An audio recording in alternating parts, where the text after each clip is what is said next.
I'm pretty sure I'm live right now.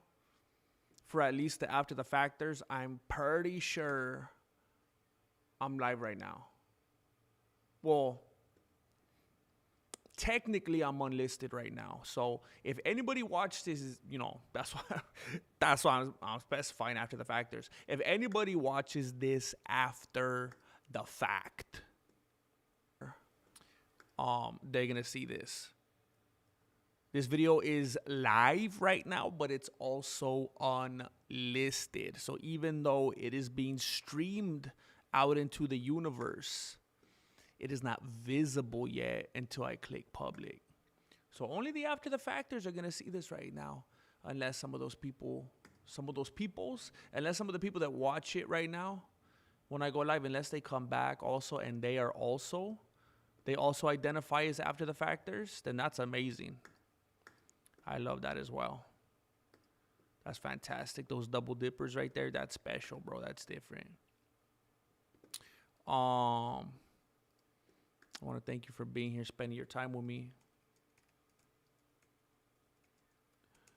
I appreciate all of you that are listening while you're on the toilet, while you're working, while you're doing some chores, running some errands, while you're avoiding your family during dinner, while you're hiding in the next room away from your spouse because you just had an argument. Some of you intentionally start arguments on purpose just to be able to go listen to this. And, that's next level dedication right there. And you're doing something that not everybody's willing to do. And I see you. And I got mad love for you. But, take care of your relationship, though. After the stream, once the stream is over, please take care of your relationship.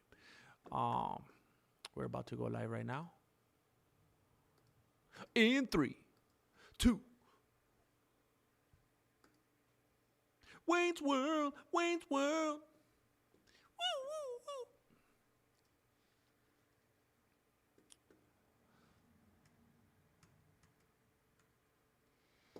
I never realized how manipulative that one song is before this very moment right now. Because I was listening to it on Pandora. It just ended. That song that goes, they don't love you like I love you. They don't love you like I love you. That's very manipulative, right? Nobody else will ever love you the way I love you. Shut up. Shut up. Nobody else is ever going to love you the way that I love you. Nobody's ever going to love you the way I love you. Be quiet. Shut up. Look what you made me do. Nobody's ever going to love you like I love you. I hope my neighbors can't hear me. They're going to call the cops. But it's kind of a manipulative song. They don't love you like I love you. I feel like girls could get away with that, But if it was a dude, imagine if it was a dude. They will never love you like I love you. Oh, wait, somebody did do that. You'll never find another love like mine. You keep searching and searching your whole life through. I'm going to get copyright claim, but it's worth it. Oh, I know it don't mean much, baby. How does it go? But there's no ifs, ands, buts. Oh, maybe. How does it go? You'll never find another love like mine. You'll keep searching and searching your whole life through. Oh, I ain't bragging on myself, baby. You're gonna miss my loving. You're gonna miss. You see, yeah, they both do it, but he did it in a very it was not an aggressive way. Imagine it, if it was like an alternative song or like a hip hop song. Like, no one will ever love you the way I do. I don't know. Maybe it's hypocritical. It's a fair sentiment, right? I feel like everybody has either said that to someone in their life or has had it said to them, right? No one will ever love you the way I do. No one, I promise you, no one, why are you doing this? Please don't do this. Please don't do this. No one's ever going to love you the way I love you. I don't care if we're in second grade. I know what love is. I remember being in love through every grade of elementary school. I told you I loved you at recess. Did you forget? Why are you playing Play-Doh with Nathan? I told you I love you by the swings.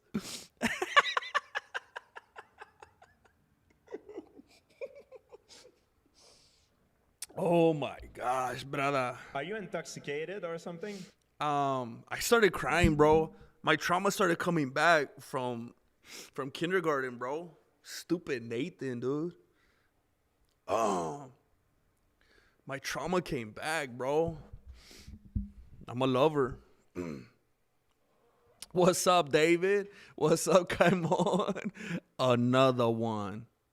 Francisco. Bruno don't want to make me late. We don't talk about Bruno. Yeah, that's what we do now. I think that's our new thing. I think and again, I have no presumptions. I have no expectations. I feel like there's something about a person that has taken it upon themselves to go live every day. I've always felt this way, at least myself. Personally, I've always felt that that's a little bit presumptuous when someone's just like a streamer and they're like, you know what? I'm just going to go live every day now. I have always felt that was a little bit presumptuous. Like, okay, bro, you think everyone's just going to show up like they got nothing to do or what? But it's kind of like the analogy that I gave the other day. You know, it's like McDonald's. They're going to be open depending on where you live. That's how they get down where I live. But, you know, they're going to be open 24 hours a day, right? Even if some of it's just a drive-through. They're going to be open 24 hours a day. They don't expect you to be there 24 hours a day. And frankly, they kind of hope that you're not there 24 hours a day. It'll get kind of weird. But whenever you want to stop by, whenever it's time for you to make your appearance, they're going to be there. That's just how the business works. So, yeah, I mean, as far as I'm confirmed, we're going live Monday through Saturdays. We're going live Monday through Saturdays now. And, you know, every once in a while, I'll rear my ugly head on Sundays. What a weird phrase, right? Rear, like it's opposites. Rear head. Something rears its ugly head. I don't understand that. I don't know if that's on purpose. Because you're talking about a back and then a front at this. I don't know. Story all about the girl who came to stay. She's the kind of girl you want so much it makes you sorry. What's up, Lord Racer? Don't regret a single day. I'm not going to get claimed again. I got claimed the other day for playing This Is the Reebok of the Nike. It was crazy, man. I had to silence that part out of the stream. It was ridiculous, man. If I remember correctly, that was the day that we streamed for over 11 hours. We streamed for over 11 hours, and YouTube was going to demonetize my entire video for a, 30, 40-second clip? A 30 or 40-second clip from an 11-hour stream. They were going to demonetize the whole video. That is wicked, bro. I will never purchase Reeboks or Nikes again. I was just browsing on my phone at the right time. Heck yeah, bro. Legendary gnome. Hey, y'all got here just in time for the mental breakdown. We're chock full of them. There's another stupid phrase, chock full of something. That's so weird. And we're copyright clean. What's up, Seven Plague? Or the Plague? Interesting. Look what you made me do. Swedish death metal. Oh, snap. They have a distinct sound? What's up? Hey, real Bruce Wayne. What's up, man? Como que presumptuous? This is the Reebok of the Nike? Thanks for your content, MMA. Watching from... This is all a bunch of stuff I've never heard of, bro. Clitheroe. That's a place, Clitheroe. That sounds like something from a Shakespeare. Clitheroe, Lancashire, UK. So where are you from, bro? You're from you're from more places than Ilia Tapoera, bro. Spoich, Clitheroe, Lancashire, UK. Dang, bro. Did you guys hear about that? That apparently, you know what? Well, first of all, I don't want to be disrespectful. Thank you, Spoich. Thank you, bro. I appreciate you. I love to hear that when it's somebody like from a different land, from far, far away lands that I'm not even entirely sure are in existence, or if you're playing with me, it makes me feel good, bro. It's good to know that the Mexican martial arts is reaching all nations, bro. Thank you. Good to see you, bro. Hey, I was corrosion. When I was saying it, I was like, oh man, I gotta be careful here. Dallas, Texas. Hey, I went to, man, I think of it fondly all the time, and it kind of makes me depressed when I think about it and when I talk about it, because every time I do, I remember how long ago it was. Dang, bro. I think by this point it was like 4 years ago now. My family and I know of all places, bro, of all places, I've had people ask us after the fact. They're like, what the heck kind of vacation was that? But we went to Dallas, Texas, because we never go anywhere, man. We don't go anywhere. And we're like, let's go somewhere. And of all places, we went to Dallas, Texas. But I thought it would be cool because I've always been fascinated by Texas. I've always liked the vibe that I get from it, and like the, kind of, we do what we want, kind of a free place, and I live in Califas, which is like the closest to like China you could get, if you're in the United States. So I wanted to go to a place that didn't feel like that, and I loved it, bro. I don't want to come back home. I went to some steakhouse. I think it was called Crazy Eights or Hard Eights or something like that. We went a couple times because it was so good. It was just like this meat buffet, bro. You just get to choose all your different kinds. It was amazing, dude. I like the atmosphere. And that place, the city that was in, it was like, oh my gosh. I was in the Fort Wayne? Fort Worth? I think Fort Worth. I was in the Fort Worth area. And then we went there, and then we went to Waco, bro. I went to the site where David Koresh was taken out by the government, by the ATF.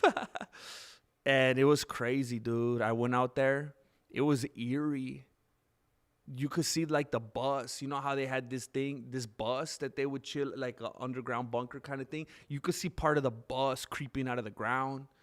And then you could kind of like look into that area where they all got gassed out or whatever down there. It was trippy, man. We went to Magnolia. We went to Frisco.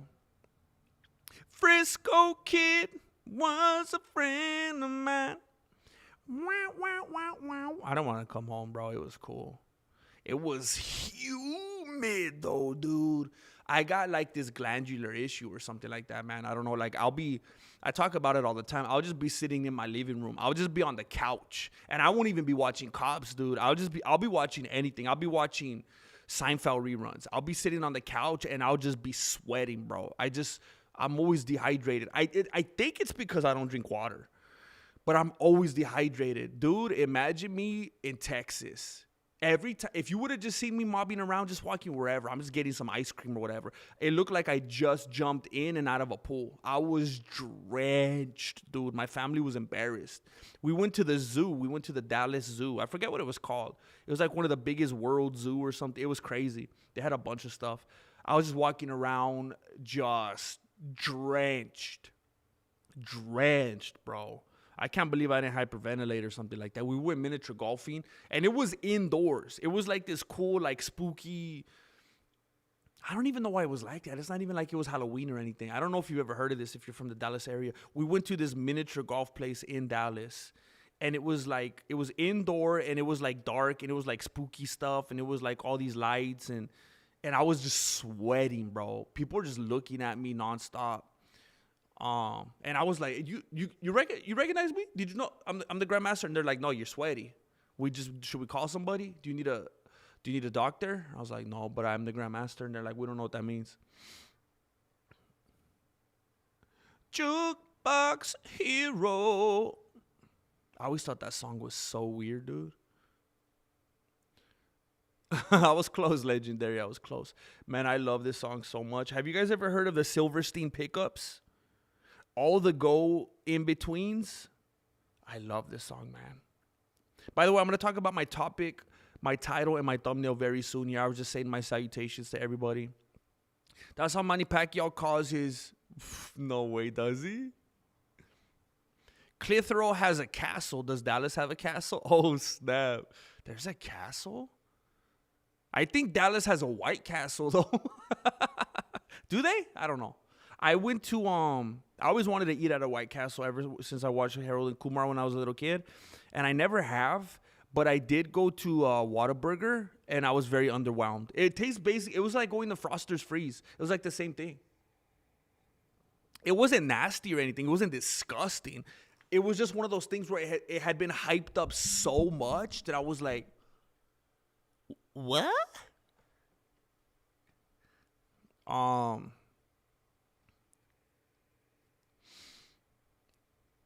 The former Mexican, how dare you? Hard 8 is pretty sweet also. You know what I'm talking about? You got hit up Terry Blacks or Hutchins. So I have some homies, home of the Texas Twinkle Jalapeno.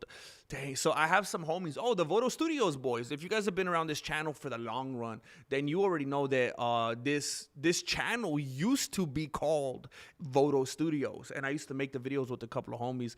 And they, a video production team, they have their own team. And they actually moved to Austin, Texas. And I always hear about Terry Blacks out there. And they always talk about it on Kill Tony. But I've never been to Austin. This might be a really ignorant question. I thought Terry Blacks was like an Austin place. Do they also have one in Dallas? Reheard news on Bones and Alex. Wait, what do you mean what happened? I'll talk about it right now. Hey, Apple ID, thank you, man. Lurkers, look, the silent majority, bro. That silent majority. Every once in a while, a lurker will rear its beautiful head and let me know that they've been there. And that means a lot. It means a lot. Look, there's... Sometimes when I struggle on YouTube and I'm like all sad about my analytics and stuff, it makes me feel guilty because I'll think about, like, I'll be watching like one of my favorite podcasts and I'll be like all down thinking about my channel. And I'm like, bro, I'm such a hypocrite. I'm listening to one of my favorite podcasts and I didn't leave a comment. I didn't have any intention to. I didn't like it. I didn't hype it. Like, it doesn't even occur to me. I'm just like a selfish consumer. And it's like, man, it doesn't occur to everybody to do all those things or to because all my favorite things, I'm a lurker. I'm not leaving comments and doing all that. Most people don't do that. So you're the silent majority, bro. And I just want to say I thank you. Even if I never see your name pop up again, I appreciate you being there, man.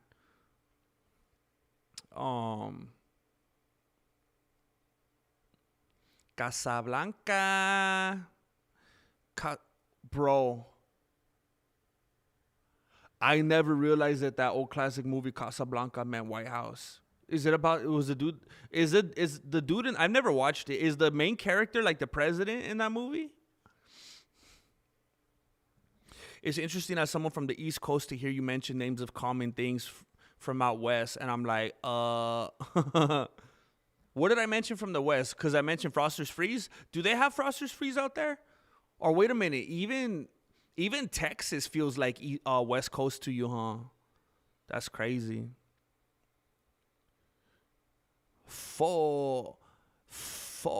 Are you for real? There's so many faux places out here where I live. One of them is like, I think it's like Faux Life. One of them is Faux, what was it?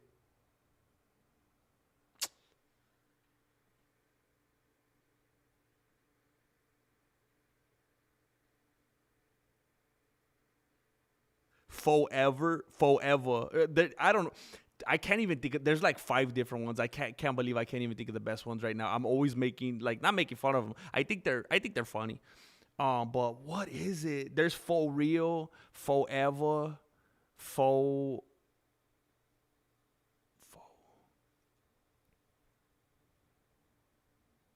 something for you, Forget about it. Imagine if it was like what is pho? Is that like Filipino or what?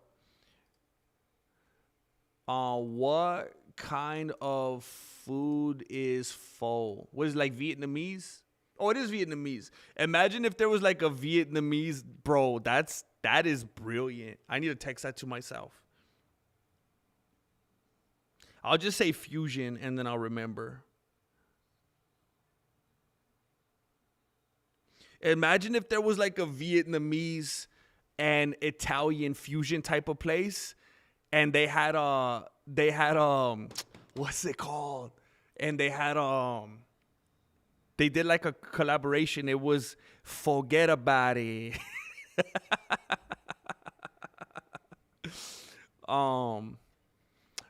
What did I eat for lunch? Yesterday, Marilena made some hamburgers, and I wasn't gonna eat. Honestly, I wasn't. Here was what my plan was today.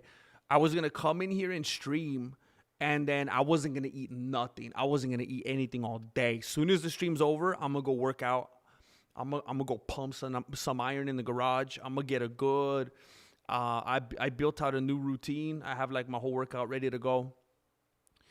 And I'm gonna do that, and then I'm gonna eat after that. But something came up, and I got all depressed, and then I had to go inside took like a almost 3-hour detour, and I had to do some stuff, and then I got all upset. So then I just ate one of the burgers from yesterday. I just like reheated a patty, and just made a little burger real quick. So I just had a little burger for lunch, and then after the stream, I want to do a crazy workout, and then I don't know what the heck I'm gonna eat after that. I really I've been making some progress with my movie script, and I've been really optimistic about it, and I really want to get in some crazy good shape. I'm gonna get in some crazy good shape. I'm gonna have some gratuitous nude scenes. You know how like Jean-Claude Van Damme shows his booty cheeks and stuff like that? I'm going to have some gratuitous scenes where like I'm going to be ripping my clothes off and stuff like that. You know, like in the old 80s flicks where they show like their six-pack and stuff. So I'm going to have a scene where like I'm eating a hot dog, and I get like ketchup on my shirt, and I'm wow, like I can't stand for this. And then I just show off all my obliques and everything. So I got to get in shape now. I got to get ripped. Dana officially stripped Chamoyev of his title. Did he strip him? Dang, that's going to be another war right there, bro. We got the Iranian war. We got the jihad now. Bro, if Dana stripped him just because this dude was like chilling at Ramadan, holy war. That's crazy, bro. Did they ever use the title Holy War when they were still naming UFC events? I don't know if they had any dudes from that region at that time. Bro, the timing is insane, bro. All this that's going on with Iran right now. And Iran. All this going on with Iran right now. And then, did you guys know that the dude that they killed is the dude that's been going death to America for like decades? I mean, and then Chamoyev, I feel like he says that every time he gets on the mic. Every time. You know what? Chamoyev has been one of my favorite fighters for a while. But yeah, I'm getting kind of like, I'm getting kind of over it, you know? I feel like at his next fight, he's probably gonna say death to America on the mic. Every single time he tweets, have you noticed? Like every single time he tweets, he like calls people like, you stupid American boy. Like, he makes everything about race. And he's always like calling people American boy, American, like if it's a slur. I'm like, dude, like, I don't know. And maybe he's okay with it, but it's like, why are you alienating all your fans that are from the United States? It's just like a slap in the face, you know? But if Dana stripped them because of Ramadan reasons, that's going to be a holy war right there, bro. And there ain't nothing holy about it. I usually leave a comment, like, and hype. Oh, heck yeah, bro. I appreciate that. Even better, bro. Even better. So there was one in Dallas. Dang, I got burned, bro. John Jones is willing to break both his hips just to have a chance to eye poke Alex.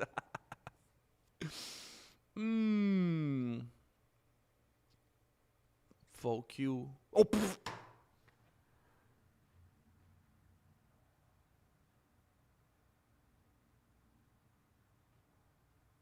I will never forgive you for that, bro. I will never forgive you for Send him that. 2-3 years Dagestan and forget. I will never forgive you for that, bro. You just did me like Michael Bisping. Oh my gosh. Well, in case some of you forgot, March of this year, 2026, marks the 10-year anniversary of the Mexican martial arts. And this is the first time you've ever heard the Grandmaster cuss. What great timing, the plague. What fantastic timing. We're talking about faux noodle restaurants, and he named one, and I said it out loud. This month, March 2026, marks the 10-year anniversary of the Mexican martial arts. I went an entire decade without any profanities until now. Thank you. Thank you, the plague. Bro.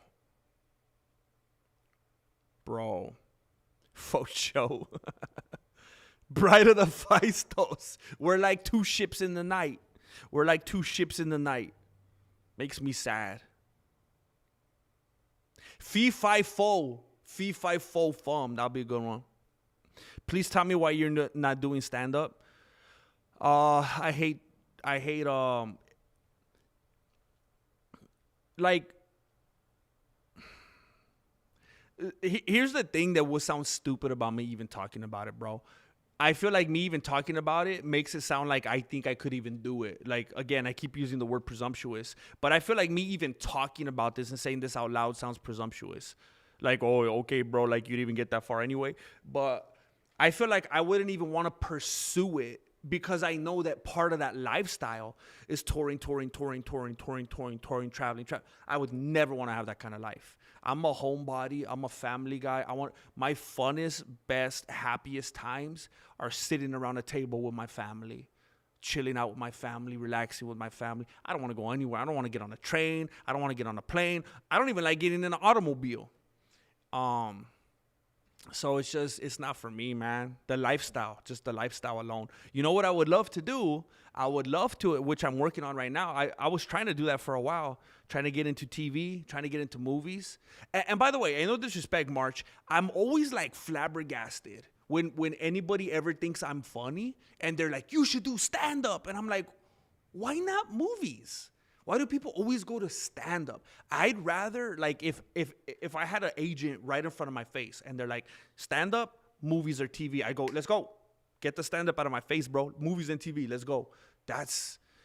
I've been around sets before. I was in a couple of little things, and oh my gosh, I loved it. I'm not really, I'm wary of you now, bro. The plague, I'm wary of you, bro. Oh, Jess Reyes, you are too kind. Your avatar looks wonderful as well. I appreciate you. I got a lot of sleep. I don't know if that has anything to do with it. I definitely overslept. What the heck? Man, you got some pretty lips. You need a brother to take care of you, bud. What do you mean? What you talking about? I look like Ilya now. Have you ever tried Maruchan? Oh, bro. Please, bro. I'm offended that you even asked me that, bro. Have I tried Maruchan? Bro, that's in my bloodstream. I grew up on Maruchan. I grew up on Maruchan like other people grew up like on water.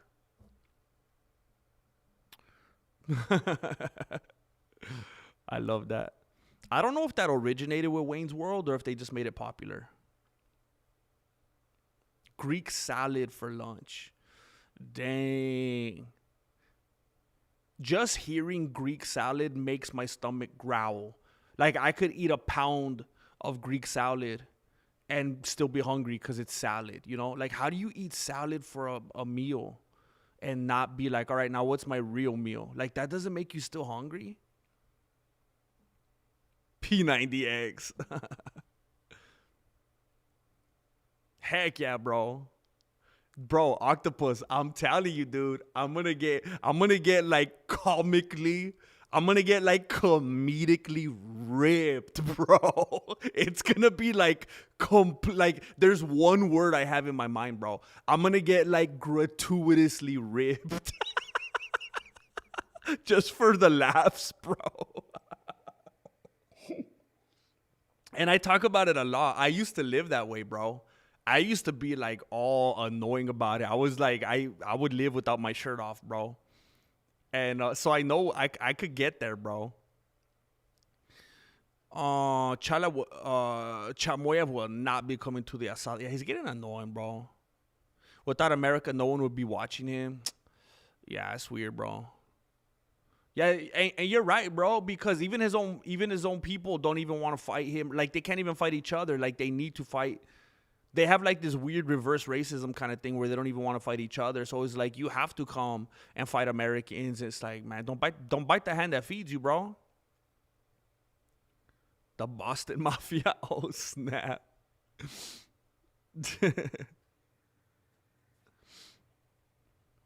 GM has to have his SAG card, right? I do not. I remember it feels like a lifetime ago, man. I was like all looking into the SAG stuff. I had a manager. I had an agent for like a few months. I was going and doing auditions. I was in a couple little things. And the more I would learn about SAG, the more I was like, I don't think I want to be in it because it seems like they try to own you and control you. And then you can't be in different things and you have to hide it and lie about it. It's super weird. But I did have a manager and I did have an agent. The problem was I lived about 4.5 hours away from LA. My agent was out of Studio City. And they'd always have me go on auditions. And I know that's how it is. I can't complain. That's what it is. I'd get emails or texts at like 9 p.m. at night. Hey, we need you in Studio City at 8 a.m. for this thing. And I had a job. And I was like, I can't, you guys can't do me like this. Let me know sooner. And, you know, they don't care. Hollywood is Hollywood. They don't care. You got to be there or you're out. And I would try to find ways to make it work. And I would go and, you know, the manager wasn't happy, but I would go.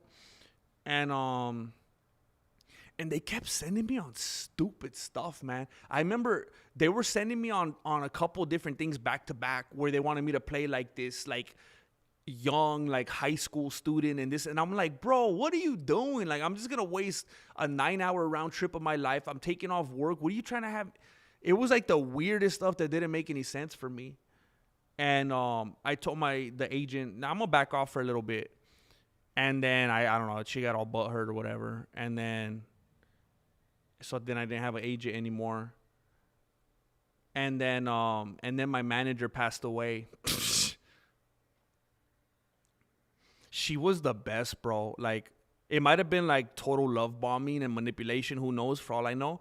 But she, bro, it made me like, maybe I'm just like, maybe I was weak-minded or whatever. But she made me feel like if I was a star, bro. She was like a nice older lady. And she spent decades upon decades in the business. She had all these pictures and things and memories with all these different actors all over the wall. And, she treated me like if I was like Tom Cruise, dude, except for like being a psychopath and all that. It gave me such confidence.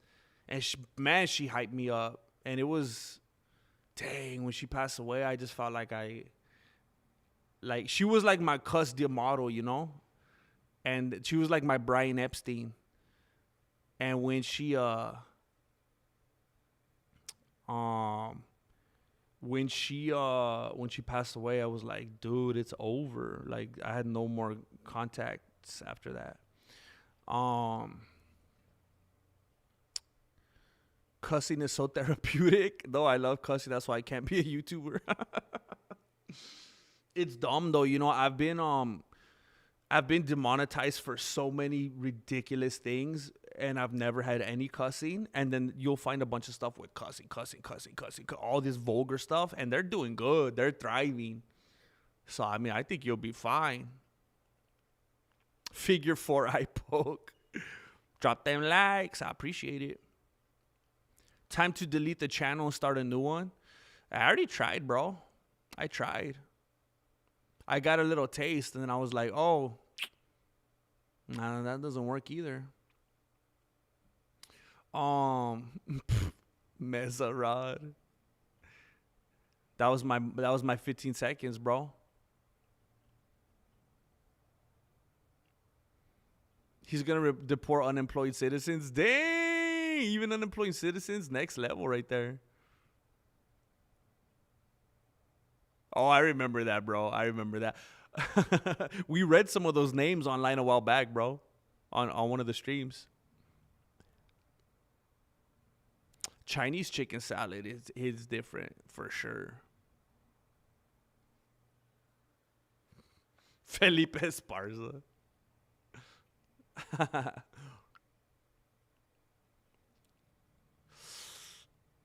Oh, olive oil? Okay, olive oil's cool, I guess. I don't like olives, though. Olives are nasty, man. Oh, I can't. Olives are disgusting, bro. But, to each their own.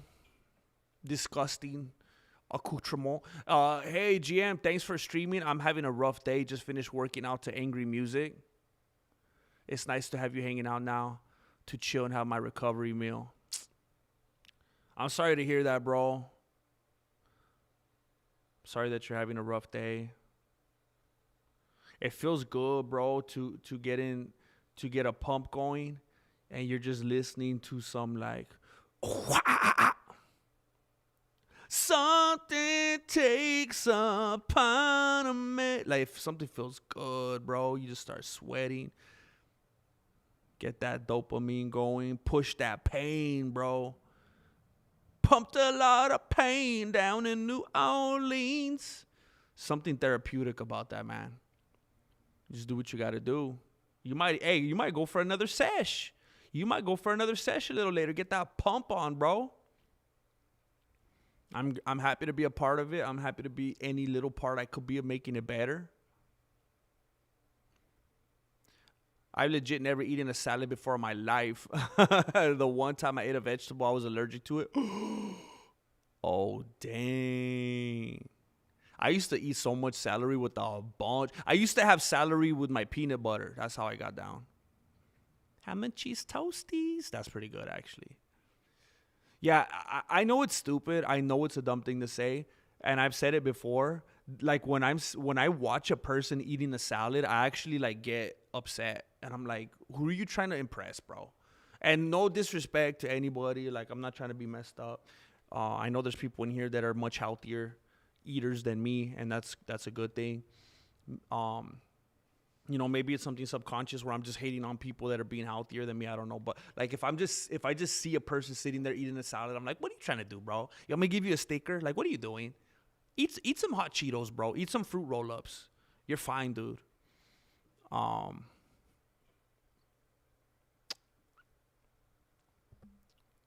That's weird. Oh, I'd be so sad if I was allergic to onions. I love onions, man. Did you see Armin attacked another dude after the wrestling match? He just beats everyone up inside. I mean, he's insatiable, bro. He's like, he has this repression because Dana White doesn't want to let him get the let out, bro. So he just has to do it whenever and wherever he can. Like I've heard about that with like people that were like, maybe they went to like, and I'm not harping on like, I'm not saying it's a bad thing, but you know how there's like the, whatchamacallit, there's like the meme or like the anecdote of like the kid that was raised like in the strict Catholic school, and then as soon as they grow up, they immediately go to OnlyFans because they had all this repression or whatever. I feel like that's what Armin Sarukian is dealing with because of Dana White. So he's just like, he's like, not sensually, but how would you say? He's like combatively repressed. So I just feel like he's just like he, you know, when they're bagging his groceries or whatever, they look at him the wrong way. And he's just like throwing hands. I think it's Dana's fault. I saw Chamoy's interview in both English and Russian, and he sounds so simple-minded. His workout routine is insane, though. Yeah, it's crazy because, like, you see him being a beast. You see him being a machine. You see him dominating, and I'm not one of these haters saying all he does is hug, hug, hug, hug. Hey, tell your favorite fighter that's supposed to be a world-class fighter to learn how to break out of a hug, then. If it's so easy and simple and boring, tell your fighter to learn how to break out of a hug, then, right? So I'm not one of those people, but, yeah, sometimes it's upsetting. Sometimes he makes it hard to be a fan and to root for him because he just says some dumb, simple-minded things, and it doesn't make any sense, man. He has the potential to be so good and likable. I don't know why he sabotages himself.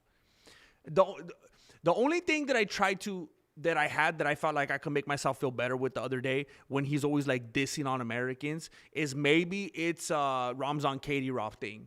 Maybe he's just trying to show immense loyalty to Kadyrov so he could get another Mercedes or something. I don't know. Maybe he got his G-Wagon scratched or something.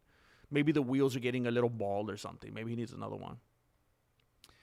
March. Simon, brother. Well, yeah. From the area. That's just, yeah. I'm also getting ripped, GM, getting back into shape, making exes jealous. Heck yeah, bro. Oh, my exes living my DMs because they're seeing my thirst traps on Instagram. That's how you got to do it, bro. That's how you got to do it. Je ne sais quoi. I don't even know what that means, bro. I've heard it in movies and stuff. I don't know what that means. Still crazy after all these years. I forgot how the melody goes. Oh, so crazy after all these years. Oh, shoot. That's going to drive me crazy. It is one of my favorite Paul Simon songs, though. It's funny because there's a moment in Curb Your Enthusiasm where he's singing it, Larry David, because he missed the concert. Still crazy after all these years. I've been working out to get ripped in the long term, smoking the hashish to get ripped in the shit. Ay, brother. Thank you, Sean Puff Daddy Combs. Heck yeah, bro. You keister the phone? Are you in the pen right now? I appreciate you. Dang. T. Nally, that's ironic because I'm in therapy right now. That's what I'm doing here. You're all good. Yeah, I just can't.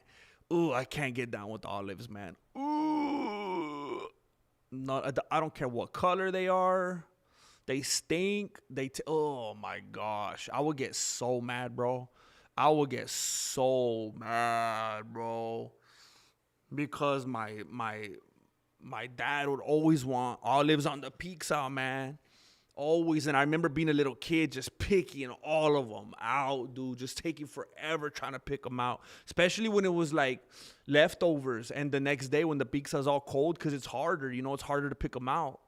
And it'll take me forever to pick them out. I'll get so mad. So it made me hate them even more, bro, because of like the labor.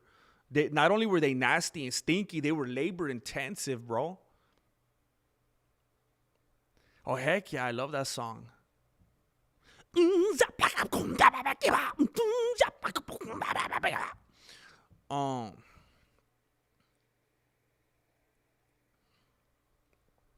A second channel for short clips would help a lot. YouTube will suggest this. I've had luck with a 3-channel strategy. Hey, bro, what was the third channel though? Look, I will say this. I have heavily been contemplating this. I have heavily been contemplating using. I have like a good little handful of other channels that I've created over the years, and I haven't ended up using. Like, some of you guys don't remember. Wow, that makes me sad. I forgot about that. So there was the Below the Beanie channel. That was just a podcast channel. Remember I would do that? It was Below the Beanie. I forgot about that. There was Below the Beanie. I had another one called Mexican Martial Arts Streams, where all I was going to do on there was stream. I had another one that was Mexican Martial. It was like a Spanish one. All it was I was going to do all my videos in Spanish. And then I had another one that was Sit Down MMA that I just made most recently. I had another one that was Mexican Martial Arts Clips. I was thinking about it recently that you know, there are things that are happening right now on this channel that are better than ever. We are thriving in certain aspects, but it's just not where it needs to be, bro. It's not where it needs to be. We're in one of those periods again. Like just this last month in February, me and Marilena were having quite a few conversations about the future and different moves we might need to make in order to be able to live. So I need to figure out something that's gonna work. I've gotten a couple of emails from legitimate sponsors. There's been a bunch of like spammy looking ones, but I've gotten a couple of emails from sponsors. I'm always a little apprehensive about that because one of my, you know, my goals is always to make things viewer first. And I want to make sure it's a good experience for you guys. But, you know, I know for the most part, this community is very cool. And they understand if I ever have to do stuff like that, getting sponsors, that, you know, it helps keep the channel alive. And, you know, if I don't do stuff like that, then we might go away, you know. I always make sure to get sponsors. Like, I've never done a sponsorship that I didn't think was a decent thing or a good thing. So I don't just do whatever, you know, doo-doo plessy kind of sponsorship. There's been a lot of stuff I said no to, like Fume or whatever, like stuff. If I don't use it or I don't like it or I don't believe in it, I'm not going to do it. Gambling stuff, I just, nah. But there's been stuff that was pretty cool, so we'll see. But I was thinking about maybe doing a clip channel, but then I was like, how's that even going to help? Because it's not even going to be monetized. And the channels that I have started, it's like they just won't get into the algorithm. I've started some channels here and there on the side that you guys didn't even know about. There was some that I made that I didn't even announce because I wanted them to be 100% organic and I want to see if anyone would find them. And they didn't, and they got no traction whatsoever. And it's like, maybe if they did, then I could redirect and tell people, hey, here's the clips. Here's how you can find the main channel. Here's how you can find the full-length streams. But even they don't get views, man. It's almost like deep into the algorithm somewhere. Somebody typed in Mexican martial arts and this dude's face right here. If you ever see this dude's face, don't let him do good. I don't know. It's like I'm cursed, bro. Cody Chapman, it's good to see your name, bro. Good to have you here. Taco salad? That's crazy, bro, because I hate salad and I hate tacos, though. So it's just hard for me. You know what sounds good? Like a Chinese food salad. Just mix up a bunch of noodles and rice and pot stickers and chicken. Just like make it like whatchamacallit? We were talking about this last time. It's like how they call prison food. What's the term they use for it when you just mix up a bunch of I can't remember. I feel like a lot of Italian foods are like that too, where you kind of just mix up. What's that term that they use when they just mix a bunch of different things?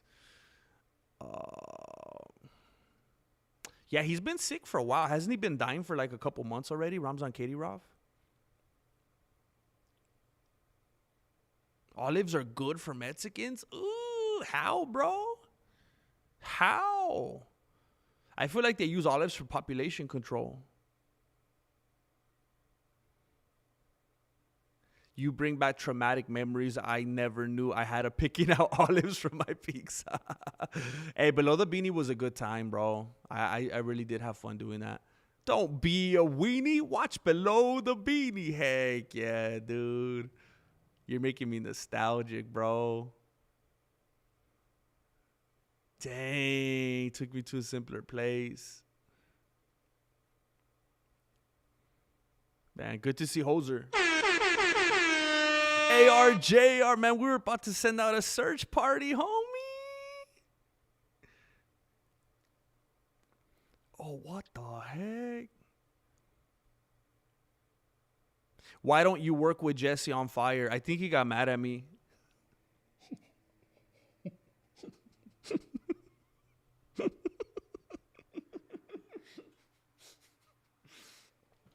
Look, I don't want to. Look, I'll say this with all love. I'll say this with all love because I have no. I got nothing but love for Jesse on Fire, but no, I don't want to. I don't know if this is. I don't want to say anything that could be considered like exposing anything or like just having a big mouth or gossiping, you know?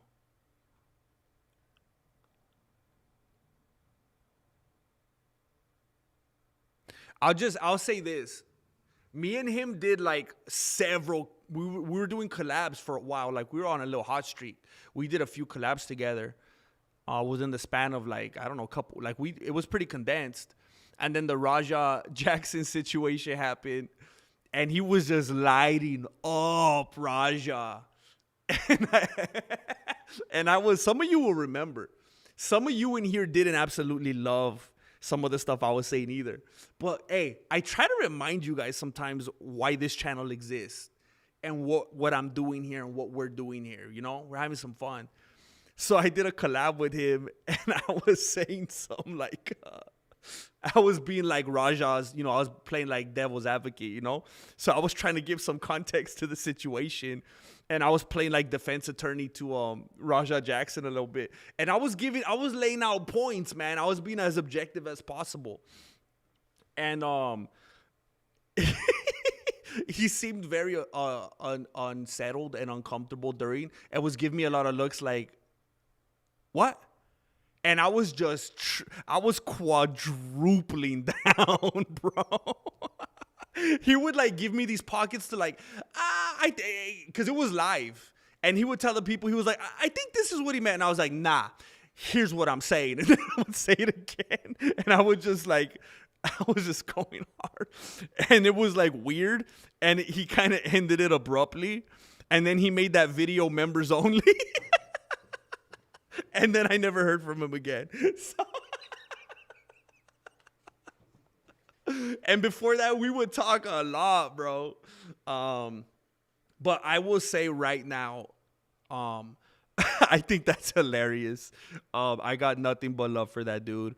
And what's the most funny thing is if I were to tell him that, there's a huge chance that he would go, huh? Oh, dude, I didn't even think about it like that. I just got busy and started doing other stuff, and I cover world news and government and politics now. I didn't even think about it like that. Who knows? Maybe it was all in my beanie. But, I mean, if you were to have seen that stream, it was wild. That was when I came on. So he was going hard on Raja, you know, burn him, burn him. And I came in with my notepad that said free Raja. He was like, what the heck? So yeah, but I think it was kind of like a MMA Guru and Mighty Mouse thing, like on a way different microscopic level, you know, where it's like I will not be leashed, you know. I'm here to have fun. I'm here to have a party. I'm here to remind people of what it was like back in the day. I'm a throwback. I'm here to remind people how to have fun, how to laugh, how to be flexible enough to reach back down around and get that real big girthy stick out of your butt. That's my place in the community. That's what I'm here for.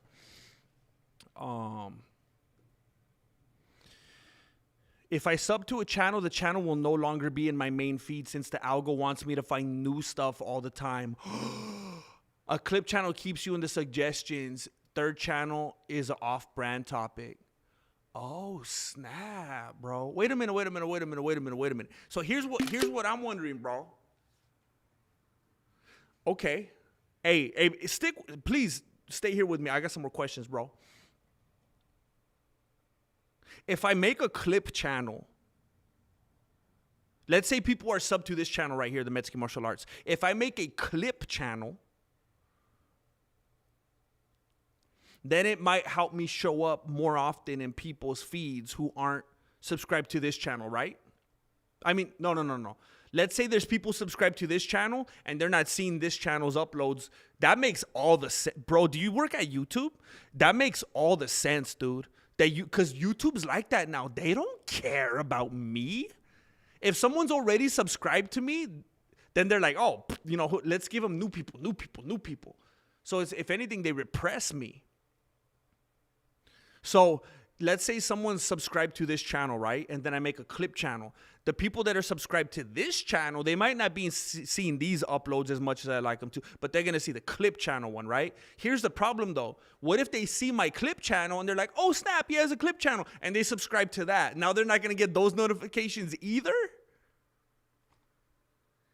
Do I just have to tell people in every video on the clip channel, hey, don't subscribe, don't subscribe, don't subscribe? That's crazy, man. So that will just help new people keep finding me that aren't already subscribed. So I just have to keep the clip channel alive to keep farming new people. And then once somebody does subscribe to me, to either channel, maybe they're not going to see them anymore, but I'll keep getting new people. That's crazy, man. You know what's messed up, though? Like, even right now, I have 300,000+ subscribers, right? How many of them watch even my VODs? Like 8,000? So it's like, it doesn't even matter. Like, once they find me, it's so weird. It's like once somebody finds me and then subscribes, they're like, okay, I'm not going to watch his videos anymore. It's like, then why'd you even subscribe? You made me think you liked it, bro. I like that, dude. Thank you for letting me know that. Dana White probably blackballed you. I mean, I said so much stupid stuff about him over the years, and I said it so well, you know? There's a lot of people that talk papas about Dana White and the UFC and stuff like that, but bro, I mean, if I may say so myself, I don't think anybody did it as solid as I did, man. Nobody did it with all the format and structure and edits and script and not even close, bro. I refuse to be humble. I'm not good at enough stuff in life. I'm so bad at everything. I'm bad at everything. It's like if I'm good at something, I'm gonna be confident about it. Chopsteak broccoli. Hey, what's up, Gizzard? Chopsteak broccoli. I'm having to read this real slow because I'm getting confused. Chopped steak. I was like, what the heck is chopsteak broccoli? It's like, you know what confuses me all the time? When I hear, what's the term I always hear? It's like, is it chicken fried? I'll hear like chicken fried steak, and I'm like, whoa, is it chicken or is it steak? And I just get so confused by the combinations like that. Chopped steak. I like chopped steak. I like broccoli. Salsa, okay. Black beans, okay. Corn, oh, heck yeah, bro. Slide me some. Slide me some of that.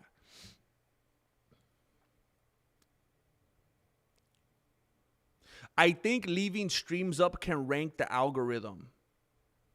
Tank the algorithm is what you meant. I know I mentioned this before, but I have a chat about it. With Jesse on Fire. He seems to know a lot about that. Yeah, you know, here's the thing. I did a lot of research.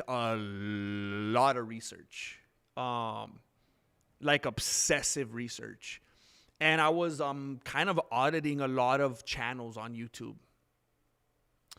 And I noticed that's what a lot of people were doing. They were making their live streams, their long streams, members only, so they could not tank their algorithm. So I did that myself for many months, and it changed nothing. It changed zero. If anything, it hurt me. Because it took a bunch of live stream views and engagement I used to have, and it basically made it like unlisted, like unseen from the platform when it went into the members lane. So so now I'm like, you know what? I had enough people over the months, people that actually like and care about this channel, say, hey, where's your streams? I want to listen to your streams. That I was like, you know what? I'm just gonna give the people what they want. Because I tried doing what I thought was the strategic thing, and it made no difference.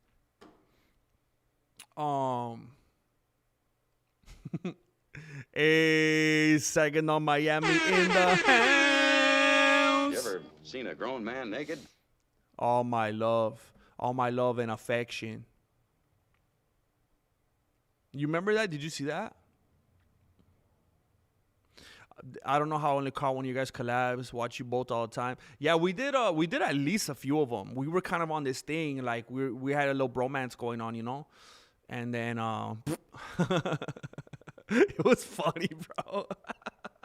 And in my beanie, I was like, bro, have you ever seen one of my videos? Like, did you think I was gonna come in here like Don Lemon or something? Like, bro, I'm here for a good time, not a long time, bro. That's why it didn't last long, you know?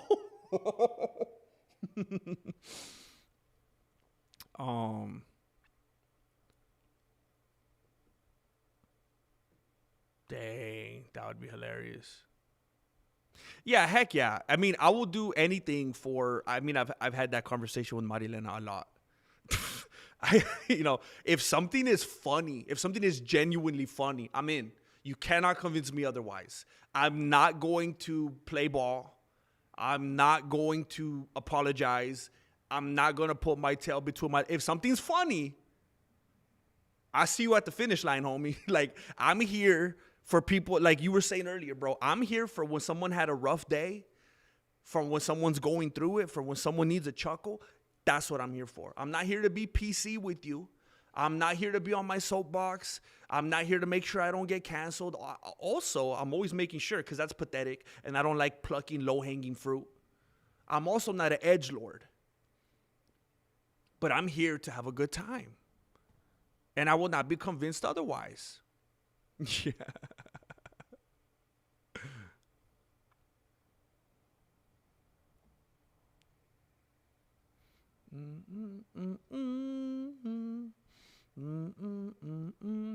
That's cute, man. A little replica YouTube award. That's cute. That'll be nice.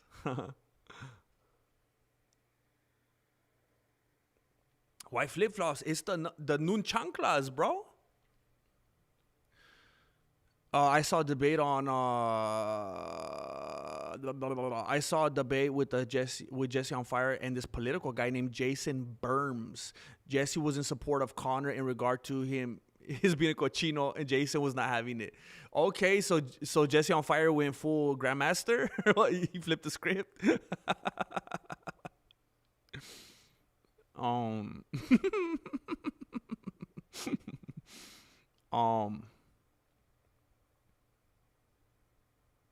Yeah, exactly, bro. MMA Dinga, I feel like a lot of people didn't, bro. Don't be a weenie. Watch below the beanie. Hey, Gizzard, I've been doing it for a decade, bro. Again, look, I'm not good at a lot of things, man. I'm not good at a lot of things. So if I find one thing on this earth that I feel like I'm good in, then I'm gonna commit to it, and I'm gonna feel confident, man. And I do, bro. I remember when I was looking, there was a time a while back where I wanted to like find, I actually did it. I forgot. I did volume 1, and then I never did another one. I was going to go through like the whole history of the Mexican martial arts on this channel. And I was going to do a bunch of volumes of like the best clips and the funniest moments. And I was watching them, and I was like, bro, I might as well upload the videos all over again. Like, I just liked every moment. And that's how I make my content. That's why it took me forever to come out with them, because I'm such a perfectionist. And if I didn't think it was funny, I wasn't going to release it. I was going to keep tweaking and rewriting. And there's so many good moments, bro. And, dude, I might need an intern or something. It's going to take a long time to cut a bunch of clips to put on there. And I'm going to be depressed, and I'm going to lose it if I make a clip channel and it's not successful. Because what else could I do at that point, bro? Pimware in the house. My flow goes deep like the ocean. It burns so hard, grab the lotion. I might hit the 3-wheel motion, cause I'm sipping on this green tea potion. Okay. And you are the best. You are the best representation of that. T Nally. Cause T Nally, I mean, I think about that often, T Nally. I'm not even gonna lie. I was in my garage doing something the other day, and I thought about you, T Nally. Because T Nally told me that she came to this channel because she saw the most random short that I clipped out of a stream where I was talking about dudes with unibrows. and how you don't want to mess with dudes with unibrows. Like, that's like even more so than like cauliflower ears. Like, you don't play around with the dude that has a unibrow. Like, he has all the power to, like, a dude that knows that he's in 2026 and he could eradicate the unibrow, and he chooses to leave it. And that's the way he's moving. That's the way he's operating his life. He knows he could get rid of it, and he leaves it. Don't mess with that dude.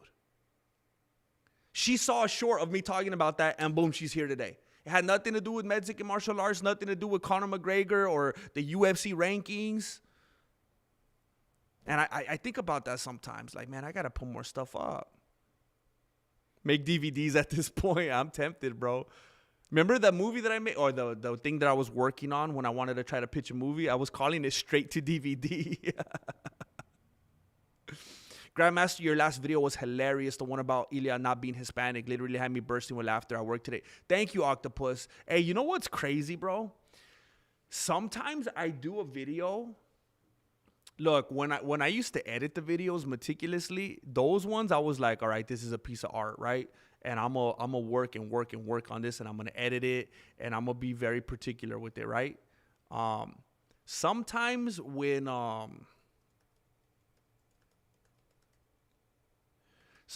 do these ones where I'm just going off the beanie and I got no script and I'm just talking, it's a little different, you know? I don't have as much control over it because there was no script. It's definitely free form. It's a stream of conscious beanie.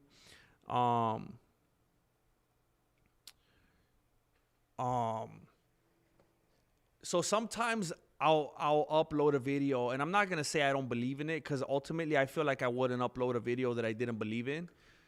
But sometimes I upload these ones lately, and I'm like, I miss how proud I was of the videos back in the day, you know. But the one that I uploaded yesterday about Ilya, I felt like that one had so many good moments, bro. So many strong moments and funny parts. And it's ranked 10 out of 10 right now on my last uploads. And it's not in the way you think. You know how normally 10 out of 10 is a good thing? It's ranked like if it was the rankings of my last 10 videos, it's all the way at the bottom. It's number 10 as far as how it's doing, how it's performing. And I was just bummed out all day yesterday, man. I almost deleted it and tried to re-upload it this morning to see if it would do better. I was super bummed out, bro. So I thank you for saying that. Because it's just, it attests to the fact that the way it performs has nothing to do with how good of a video it was, bro. It's just so unfair. Thank you, man. That was the infamous Raja Day, and those that were not with us on that day will hold their memberships cheap, for they were not there with us. I see what you did there. YouTube is on a crazy censorship run right now. I've been censored in Dougie's corner chat for saying love you, bro. What the heck? Streaming is in, podcast is out. Is that where it's at, bro? I was just saying earlier today, I was just saying a little bit ago on the stream, bro, that I stream now. That's just my new thing now. I need to make a new banner and everything. I got to let the people know. I stream every day now, Monday through Saturday, every once in a while on Sundays, but that we're just streamers now. I said it the other day in a stream. I said that I never thought I was going to be a streamer. I was repressing it for the longest time. I was denying who I was. I tried to hide it and lie to myself. I was not living my truth. And, you know, today, on the first day of March. Wait, is this the first or the second? Dang, it's already the second. On the second day of March, you know, you could package me up, put me in a plastic bag, put a barcode on me, put me on the shelf, homie. Put me on the shelf at Party City. I am a streamer.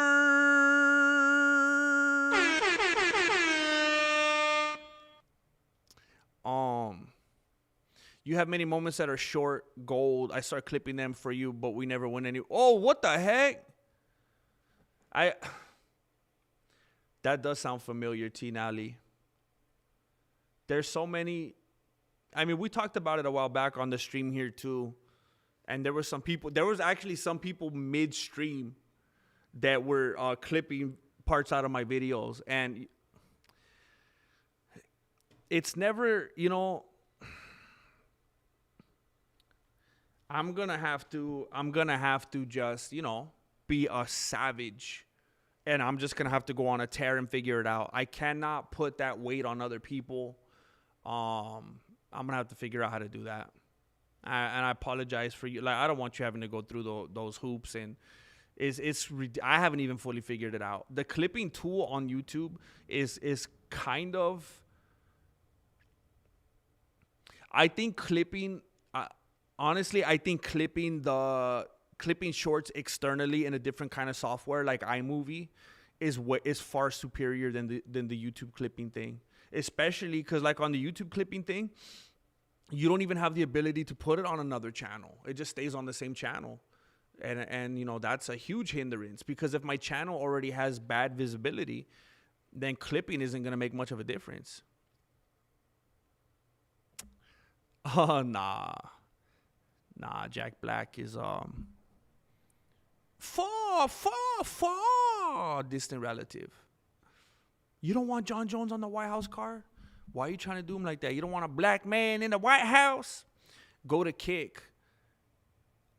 I was watching a bunch of videos last night to try to figure out how to multi-stream on OBS. I knew how to do it on Streamlabs, but that platform was very glitchy. Remember, we were always having audio issues, and you guys were always like, "Get your microphone." Oh, not you guys, but a lot of. And I was like, "No, it's not," and it was getting very frustrating. I switched to OBS, and that immediately went away. But Streamlabs was way more user-friendly as far as the interface, and it was just full of plugins. It made it so easy. OBS is a lot more old school and analog, very manual stuff on here.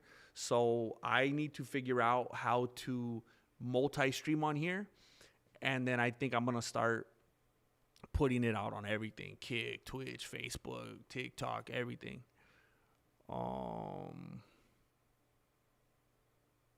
Dana White definitely Googled Dana White privilege and saw your face. Said YouTube tank all his videos.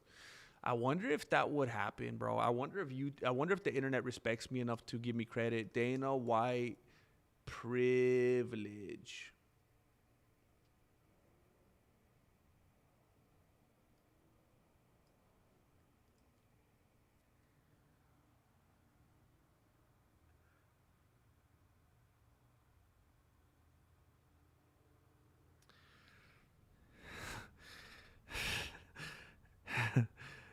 AI overview.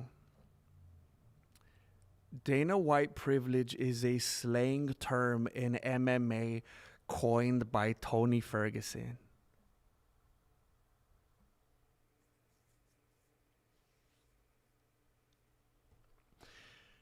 Referring to the unfair advantage certain UFC fighters receive through favor treatment by UFC CEO Dana White.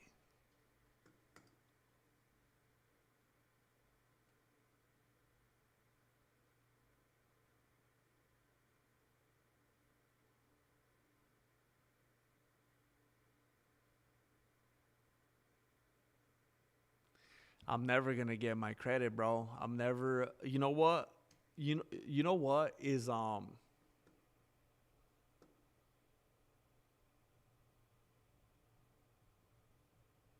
bro. There's channels making Dana White privilege tier lists. Like, this just set off a whole.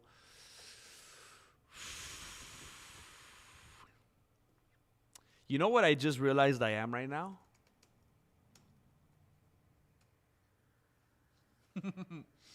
You know what I just realized I am, and I think it's time for me to embrace it.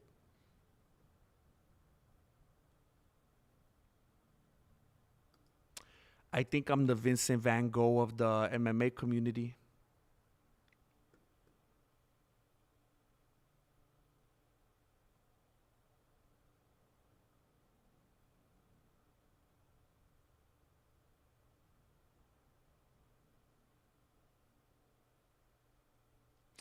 During his lifetime, only one of Van Gogh's paintings was sold.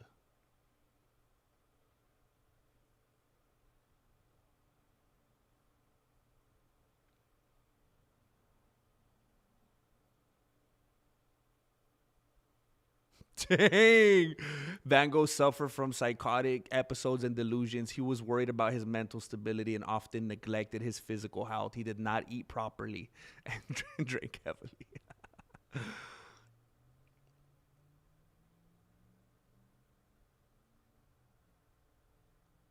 After his death, his art and life story captured public imagination as an emblem of a misunderstood genius, due in large part to the efforts of his widowed sister-in-law, Joanna Van Gogh Bonger.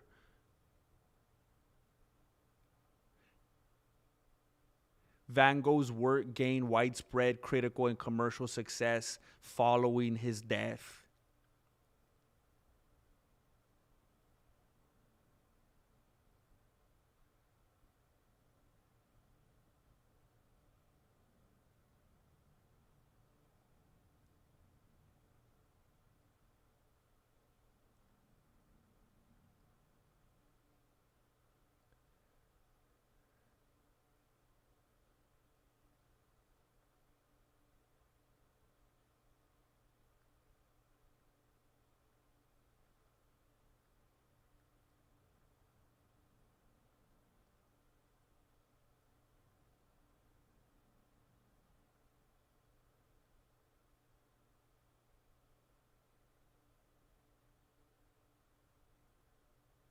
So stupid, man. Now I understand what you tried to say to me and how you suffered for your sanity and how you tried to set them free. They would not listen, they're not listening still. Perhaps they never will. Starry, starry night. Dang, bro. I accept it. After this stream, I'm gonna do a max pump session. I'm gonna get a pump on. I'm gonna go do a workout. I'm gonna have dinner, and then I'm gonna cut my ear off because I'm the Vincent Van Gogh of the Mexican martial art of the MMA community. I'm cutting my ear off. And it doesn't even affect hearing as far as I'm aware. It's just a aesthetic thing. So it's not even a big deal. It's more of a gesture. Gosh, that makes me so mad, bro. That makes me so mad. You could just build something and do something and put something out there. Someone's like, I did it. Oh. And it's not even just some throwaway. It became like a whole wave, bro. You could watch any MMA, UFC, funniest moments compilation. That is a piece of MMA history now. That's as much a piece of MMA history as Steven Seagal's front kick. It's as much as UFC and MMA history as I'm not impressed with your performance. I just got ripped off, bro.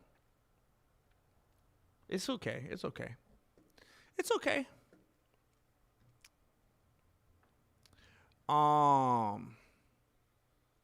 It's okay. Paint your palette blue and gray. Jeez.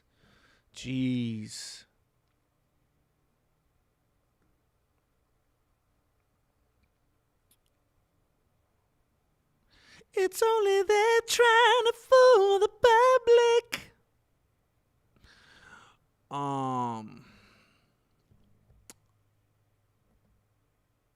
Dang, you got blocked by Submission Radio?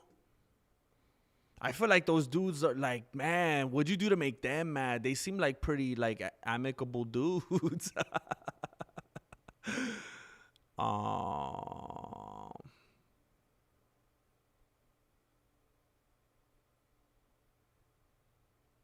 Yeah, you're right, Nigel. Yeah, because it's not just like throwaway in passing kind of stuff. I carefully structured my stuff, you know.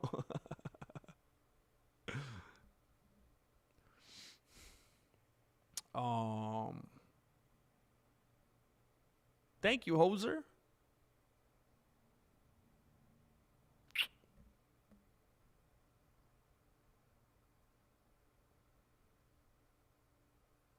I can't wait either, bro. I can't wait either, dude. The White House stream, that's gonna be crazy, dude. Thank you. It makes me feel good that you're planning on being here, bro.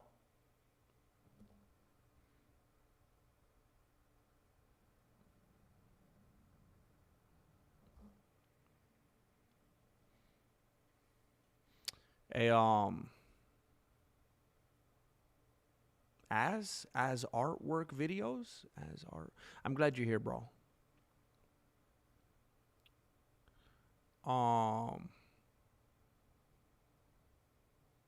Thank you, Tony Ward. Thank you, bro. Thank you, Gizzard.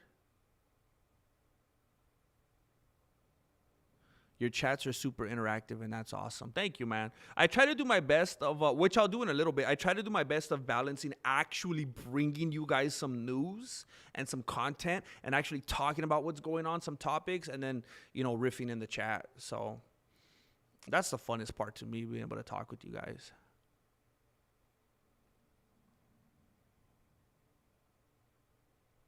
Thank you, Tinelli. I need to be reminded because I force myself to forget. I'm my harshest critic.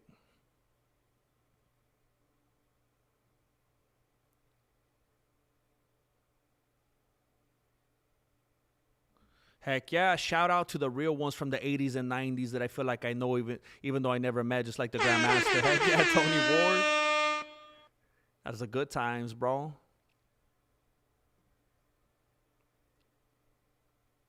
Yup.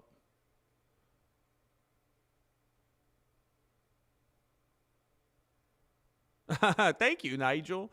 I mean, because I've just loved the martial arts forever. I was a martial arts fan, and you know, like the mechanics of fighting and body movement and just pure martial arts before I ever cared anything about the UFC. So I just felt like I already had a good knowledge of martial arts, period. And then when I did start watching UFC, then I was like, well, if I'm going to have a channel, I got to have some integrity, you know? And then I started doing a bunch of homework and watching as much as I could. So I try my best to be authentic about what I'm doing. Oh, thank you, bro. Yeah, I have to try to make everything funny. It gets exhausting to the people around me sometimes, but it's a must.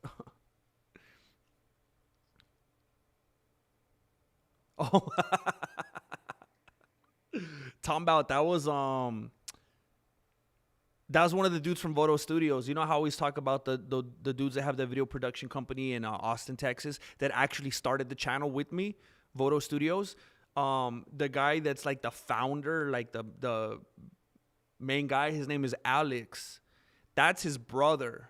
They're brothers. That's Juan Pablo. The guy that was sniffing Flaco, his name's Juan Pablo. We did so many takes of that. I'm very, very, very, very, very picky. And we kept doing line readings and trying to go for certain things in particular. And we did so many takes of that, bro.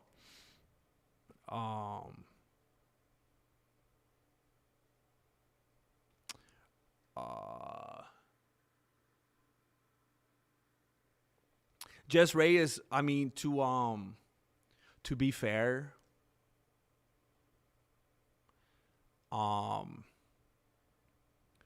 yeah, the thing, to be fair, the plaques, they're so, I mean, they're not gigantic, but they're so big that, yeah, I don't know if it's possible to do it with repurposed stuff like that, because they cover so much space. And in order for it to look consistent and all like one thing, I mean, even without having knowledge of doing that kind of stuff, it seems like it would kind of be impossible. It would just be like so discolored, and you'd see like where different things end and other things begin. You know what? And I'm not trying to put ARJR out of business or anything. I'm just saying, again, to be fair, because I don't know if that's the best of both worlds right there. You looking for something like that and it aligning with the kind of thing that ARGR would put together. That's the kind of thing I think somebody could put together like on Etsy, just made out of like something. I don't even know what you would use for that. I mean, to be fair, again, if you said 4-year-old, I don't think it has to be the most perfect thing. You could probably do it out of some, like, I don't even know my metal's good enough, but, you know.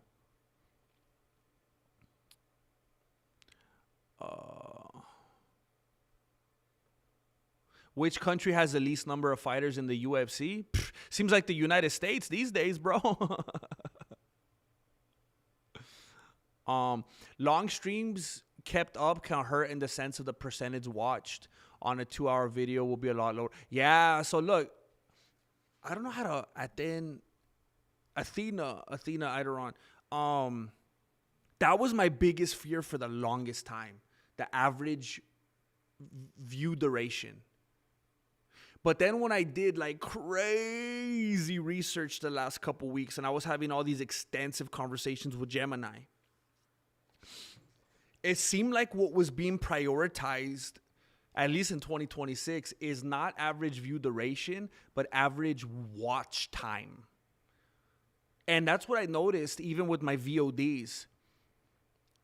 If I make a video that's 40, it's crazy. It's like a mind thing. If I made a video about Sean Strickland, I think it was like 44 minutes long, people will watch it for longer. I don't even remember off the beanie, but let's say I made a video that was 44 minutes long and the average watch time was like 29 minutes, right? If I make a 12-minute video, you would think, oh, they watched 29 minutes of the 44-minute video. Surely they'll watch the whole 12-minute video, right? Nope. If I make a 44-minute video and the average watch time was like 29 minutes, I'll make a 12-minute video and they'll watch like 4 minutes or 5 minutes. And it's like, what is wrong with people? Like, they're just determined to watch a percentage of it and not finish it. They watch 29 of the 44-minute video. Why can't they watch 12 minutes? But anyway, I've noticed if I do a 12-minute video, and the average view duration is better than the 44-minute video. And honestly, I don't know if my math made sense there. But just say hypothetically that I had a 12-minute video and a 44-minute video. And on percentage-wise, people watched the 12-minute one longer than the 44-minute one. YouTube is like very black and white. Nope, this one got watched longer. So the 44-minute one did better. And then it gets more views. They keep pushing it out. And I noticed that on the Sean Strickland one I made, it did pretty well. They kept, at least for how good I'm doing right now, they kept pushing that one out, and it cracked 10,000 pretty easy. That's kind of like my metric lately. Is it even going to crack 10,000?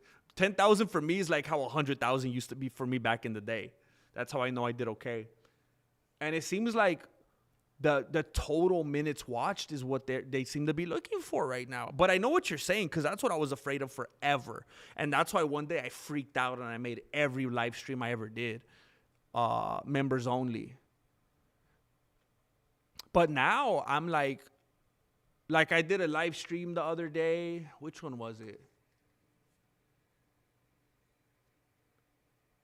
And now it's taking forever to load. I did a live stream the other day. Is it even going to show me?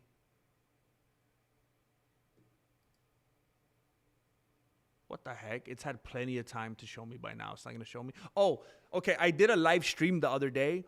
And live streams usually have horrible view durations. People don't stick around that long. They come in and out. I did a live stream the other day, and the average view duration was 22 minutes. And 23 seconds, which is pretty good. I'm hesitating to say very, very good. And you know, when I do a typical video, if I upload a 12-minute video, it gets watched what? Maybe 6 minutes. If I'm lucky, 7.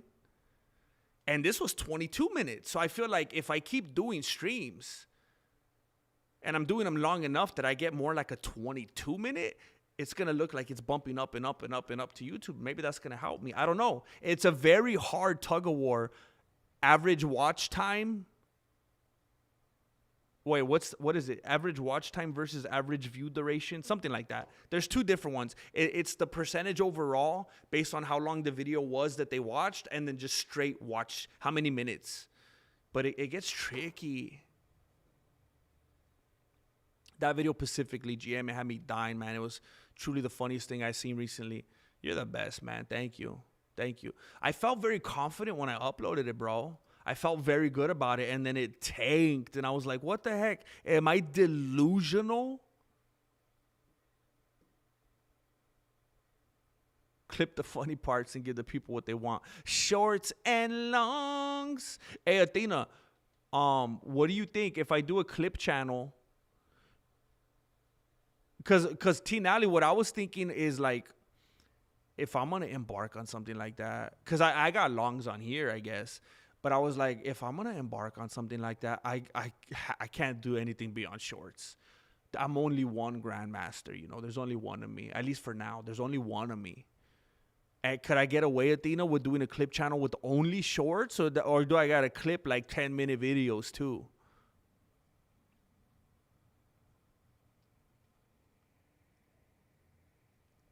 GM, I was on the channel main card minute watching their newest prop quiz. I've never heard of that. I'm going to check it out. Watching their newest prop quiz episode, and myself and someone else too suggested that you be on the show. It's a UFC trivia show. Bro, Jeopardy is one of my favorite shows of all time. I watch it. I don't think I've ever admitted that. I love that show, and I watch it all the time. And I just pat myself on the beanie and feel good about myself for all the knowledge that I have. I love Jeopardy. That'll be fun, bro. Heck yeah, I'll check it out, dude. Main card minute is run by Long Island Luke from... Oh, jeez. So it's in the Luke Thomas universe, huh?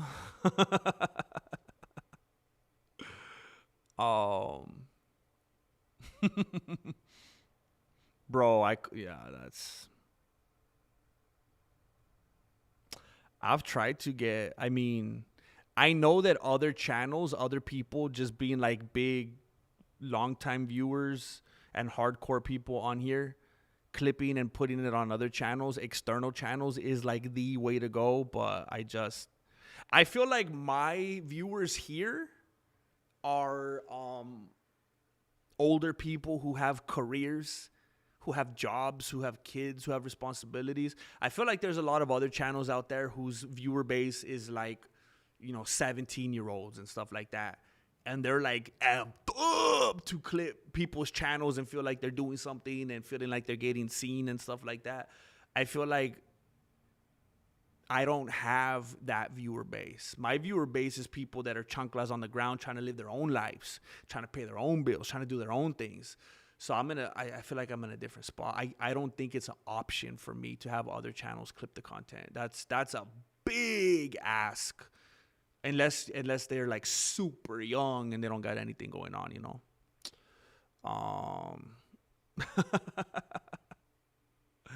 Yeah.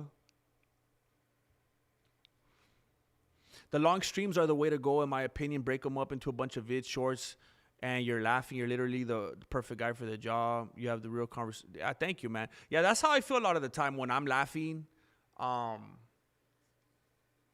It's like I only do stuff and put stuff out and create stuff that I think is funny. Because if I don't think it's funny, I don't think anybody else is gonna think it's funny. So yeah. ARJR. We are family. Cause I got ARJR with me. 7 months and counting. Let's go. Feels much longer. It does, bro. Did we meet the February need? Bro. I thought it was so funny.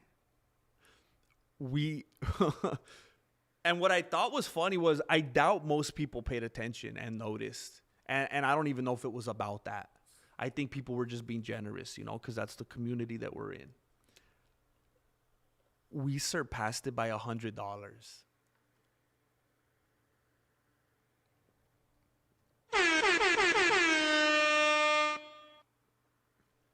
For those of you that don't know what we're talking about, I very much live, I guess normal people would say paycheck to paycheck. I very much live stream to stream. I'm not a well-off person. I have no savings account. I hate it when people say stuff like, it's very simple, just put some money into your savings. It's like, bro, if I put any money into my savings, I'd go into collections. I can't put money in savings. My money goes straight to debt. I can't. I'm sorry, Dave Ramsey. But I very much live stream to stream, and it came up a couple days ago because it was the last month of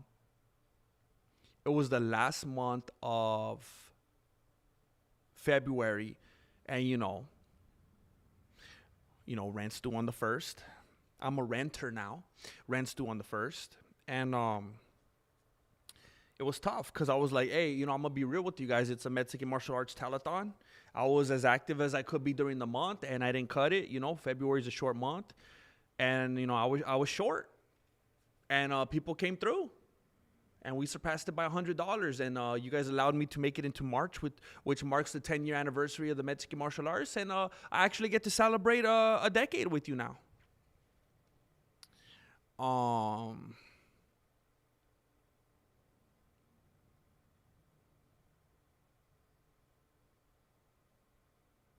Yeah, I was suffocated. It was a very bad time for me. I'd wake up to commute at I know people wake up much earlier. I'm not trying to gain any sympathy from you. I'm just telling you what my schedule was. I would wake up maybe a little before 6 every day, and then I'd commute about an hour, and then I'd work for 12 hours because it was a commission job. I don't know. I'd get home a lot of the time at midnight because I'd be working with the customer trying to make stuff work till 10, 11 o'clock at night. And then I still had to drive about an hour home. And then I'd do it all again the next day. And then I was also trying to do the channel. It was ridiculous. I was so stressed out.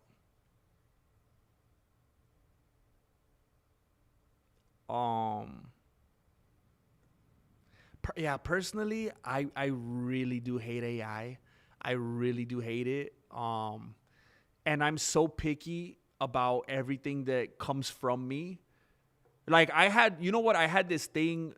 You know what YouTube does now? It allows you to auto-generate AI responses to comments, which I think is disgusting. And I actually had a person before offer to respond to all my comments to get the algorithm going and have all my comments. And I was like, heck no, that's gross, bro. If you've ever received a comment from me in any form or fashion, whether it was just a couple of emojis or a few sentences or a couple paragraphs, that was all 100% from me, always.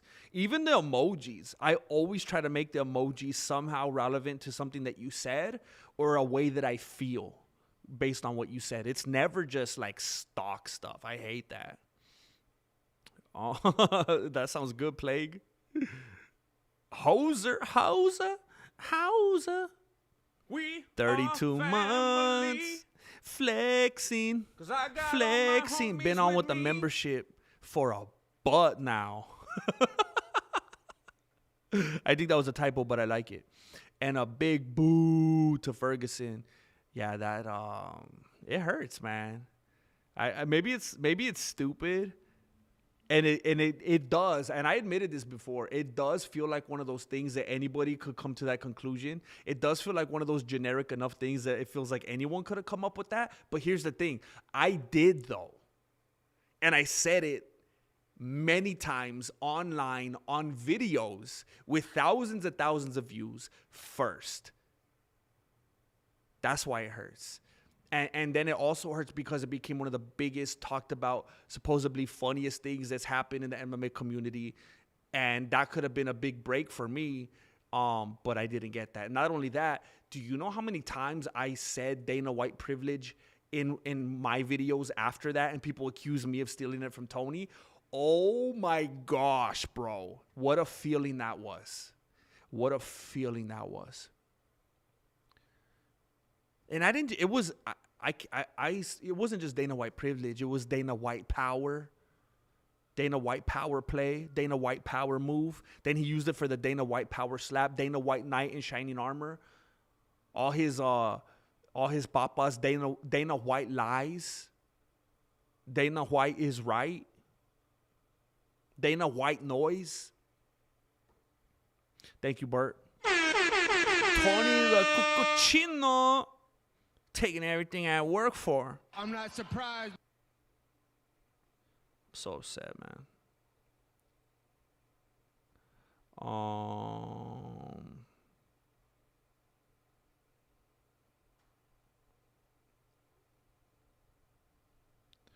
Which ear should I cut off? The right one or the left one? If you cut it off, is that the gay ear? You know how like if you get a earring on the right ear, that's like the gay ear. If you cut off your right ear, is that gay? Or is that like the ultimate not gay? Because like now you don't even have a right ear to put it on. Like that's a tough one. It's like the reverse. Is it gay to cut it off because is gay to do anything to your right ear? Or is it gay to leave it on because now potentially you could put on a right earring?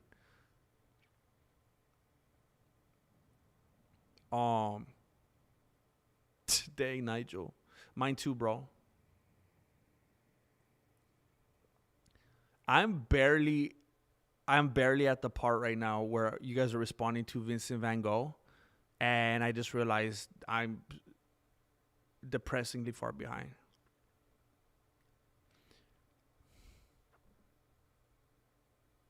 Did I see Chale's video about the UFC prankings? I did not. Did he use the word pranking so I could go kill myself right now? Did he actually say UFC prankings?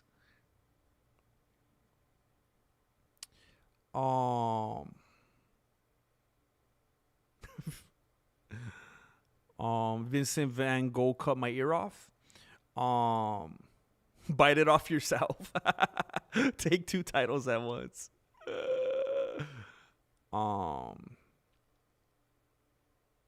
Vincent Van Vamos.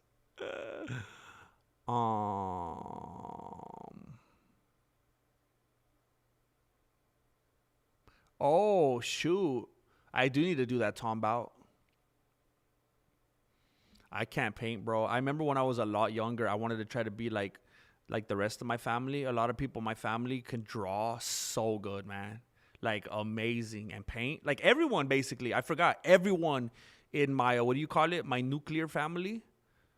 And I couldn't for nothing, bro. It was like I was an ugly duckling, bro. I could not do it, dude. Hey, heck yeah, legendary gnome. Thank you, Nigel. We need a GM Van Gogh thumbnail on the next video with that one ear. Thank you, Octopus. I know no one will be able to tell if I got the ear or not. How am I gonna gain sympathy with these headphones on? We need a Dana White privileged Mexican martial arts t-shirt so we could spread the word for real, huh? And I'll put established 2017 or something like that.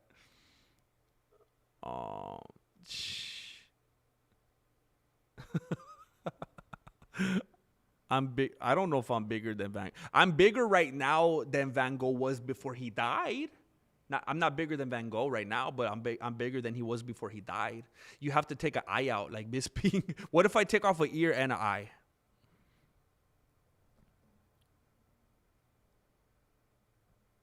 Thank you, ARJR. We are family.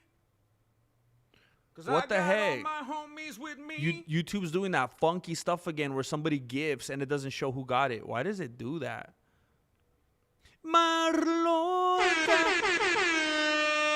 Primo, sending you a big hug and love to the Dojo Familia. I'm working, but lurking. Marloca has to work. Marloca has to work.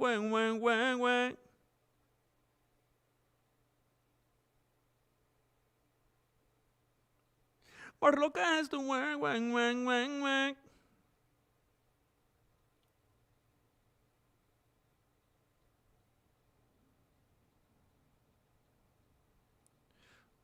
Thank you very much, Marloca.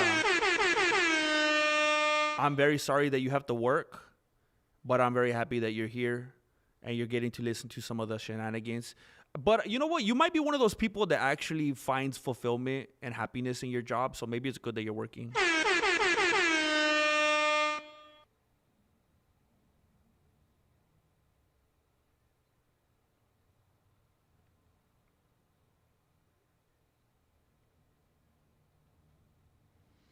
Everything I ever been is worth forever. Everything is never gonna again. Only thing I ever ask of you, and you promise not to stop when I say when.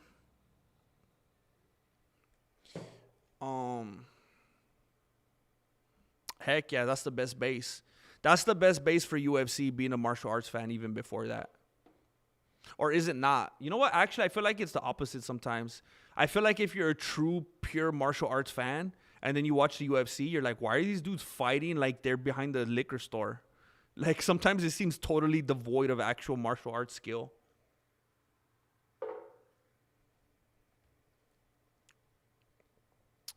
I'm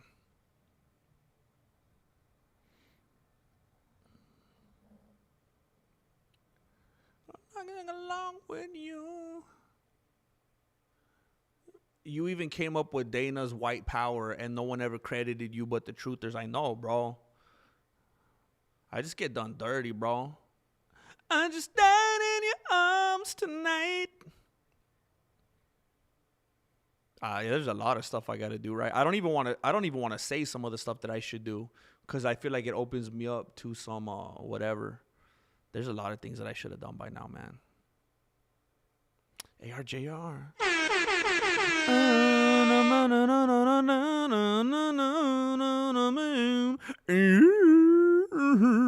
Have you ever seen Jack Black sing that song? My power, my pleasure, my pain, baby.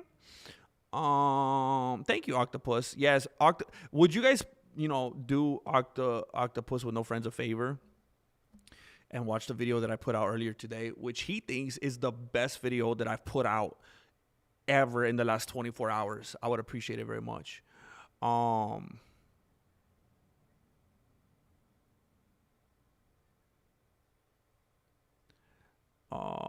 Thank you, The Plague. If I look at myself naked, isn't that gay? It depends what you're doing while you're looking at yourself. Like if you're looking at yourself naked and you're just like eating a sandwich, totally fine. But it depends on what you're doing.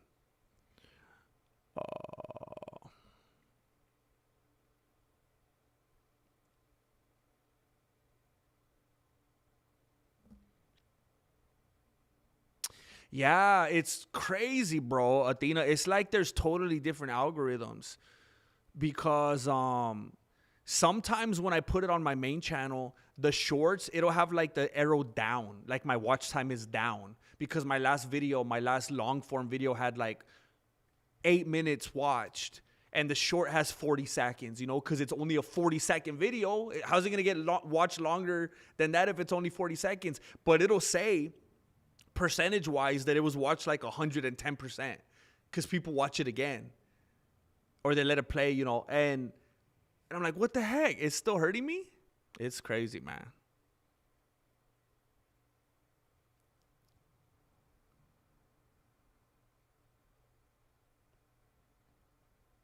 See, it just seems so counterintuitive, because YouTube's always like, make 8-minute videos at least. Make 8-minute videos so that you could put ads on them. Make 40-minute videos so that you could put a bunch of ads or whatever. And I don't even know what that's like anymore. Because when I start, I feel like you cannot be a YouTuber and not have YouTube Premium. How the ads that would slow me down with the amounts of time I spend on YouTube, it would be crazy. So I don't even see, like, they don't even exist to me anymore. So I don't even know what it's like, because I click the thing. Just so you guys know, I click the feature when I upload my videos to just let YouTube do automatic ads, because from everything I could tell, they prefer that. They put the ads where they want, and then they'll actually get your video more views than they would have otherwise if you would have just put them in manual places, because they feel like if they get to put the ads where they want, they'll perform better. So I just let YouTube choose. Try to keep them happy.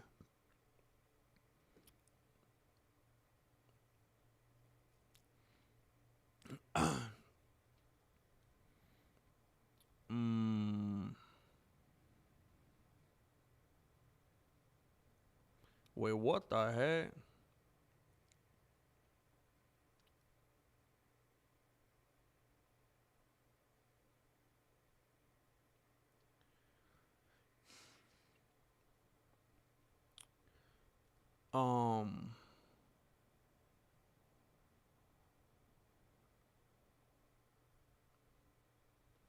I appreciate that, Octopus. I'll just have to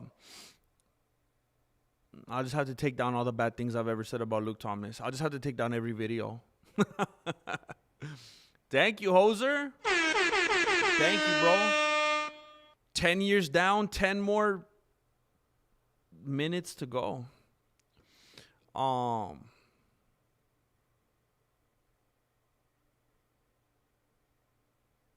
Wait, why are you getting beat up as artworks?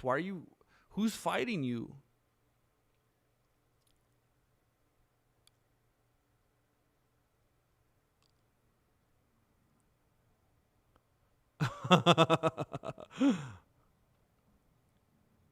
Do a poll. Keep both if you can. Being gay ain't even that gay anymore, fool.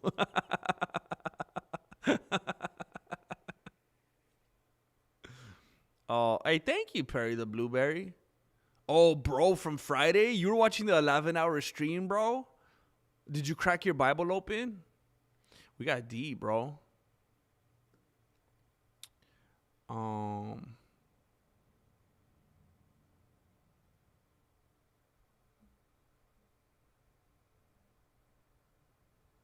Dang it. Oh! No. Dude, Rick Glassman's set was very off-putting. It was raunchy, but lacked quality substance to justify the raunch. Hashtag bummer. Dude.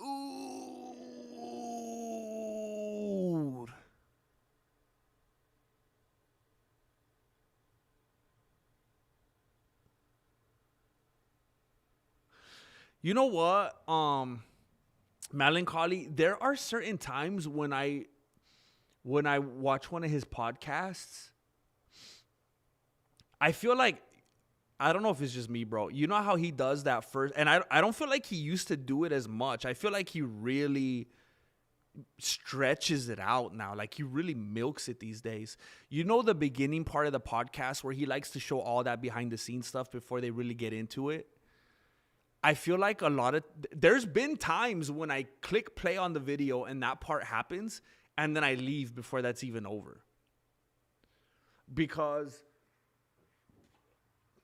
the way he's acting and some of the stuff he's talking about, especially when I've just clicked on and they haven't even sat down to talk yet. And I know this sounds kind of judgmental. I know some people will be like, oh, excuse me. But there's times when he'll be talking about how he just smoked a bunch of weed, or he's having some brownie. He just had a bunch of brownies or something. And I'm like, I don't even want to watch this one. Because I feel like when he does that, he acts weird. Like, I don't want to see a podcast of you all stoned, bro. I want to see you at your best. I want to see you sharp and witty and clever, and I don't want to see you all phased. I don't want to see you like all mellowed out and you're about to take a nap, bro. And I feel like sometimes he does that a little too much, and sometimes he does get unnecessarily raunchy without a justifiable enough payoff. It's like just for the sake of being raunchy. And that's what I mean a lot when I talk about like edgelord type of stuff. So I could see what you're talking about. There's times when I'm listening to him and I'm like, bro, there's not enough like something here to make it worth it. It almost just seems like two dudes having a conversation that I don't really need to be listening to. Like, almost like if you forgot there was someone here that you're entertaining. I don't know. I don't know if I'm articulating it well, but I as soon as I read how you worded it, I got it. Like, you know how he's always looking for the joke, and sometimes when people are doing that, there's gonna be a bunch of duds when someone's just constantly looking for the joke, because there's no one bats 1,000%. But sometimes it's just like, bro, chill out. Just like wait for a better moment. That's a bummer, man.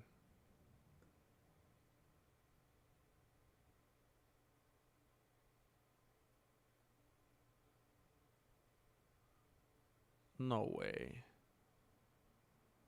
ARJR, if you make a Dana White shirt, I'll buy it. I'll probably get sued, though. I don't think you could put something like with someone's name on it. I'd have to be strategic with it. But I appreciate that. I really do need to Octopus. I really do need to mess around with some merch. I've just been very I've been a little discouraged. I just need to get my I need to get in a little bit better of a mindset so I could have like the energy to do stuff like that.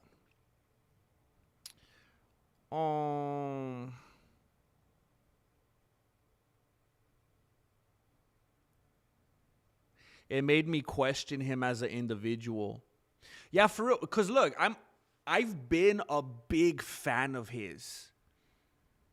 And you know what made me start questioning him as an individual? And I've mentioned it to you the other day. I've been a fan of his. But I feel like he's gone so hard with this one angle. I feel like it's gotten to the point of manipulative. It seems like he exploits his autism or whatever you want to say. It seems like he's made that like his whole identity and he exploits it. And he says a lot of like crazy things and he'll get a kick. Like he'll be very aggressive with it and he'll get a kick out of making other people feel very uncomfortable and saying crazy things and be like, haha, it's okay, I'm autistic. And I feel like he's weaponizing it. And I've just seen a bunch of clips like that he edits or someone edits, but he okays, that he publishes on his channel, that are just very, very, very, hey, I'm autistic, hey, I'm autistic heavy. And it's kind of made me question him because it just seems like he's constantly parading it around. And it's become very performative. And it's started to feel a little gross. Like, dude, you're so funny. You're so funny and quick and clever. You don't have to do that. And I just feel like he's kind of lost his way.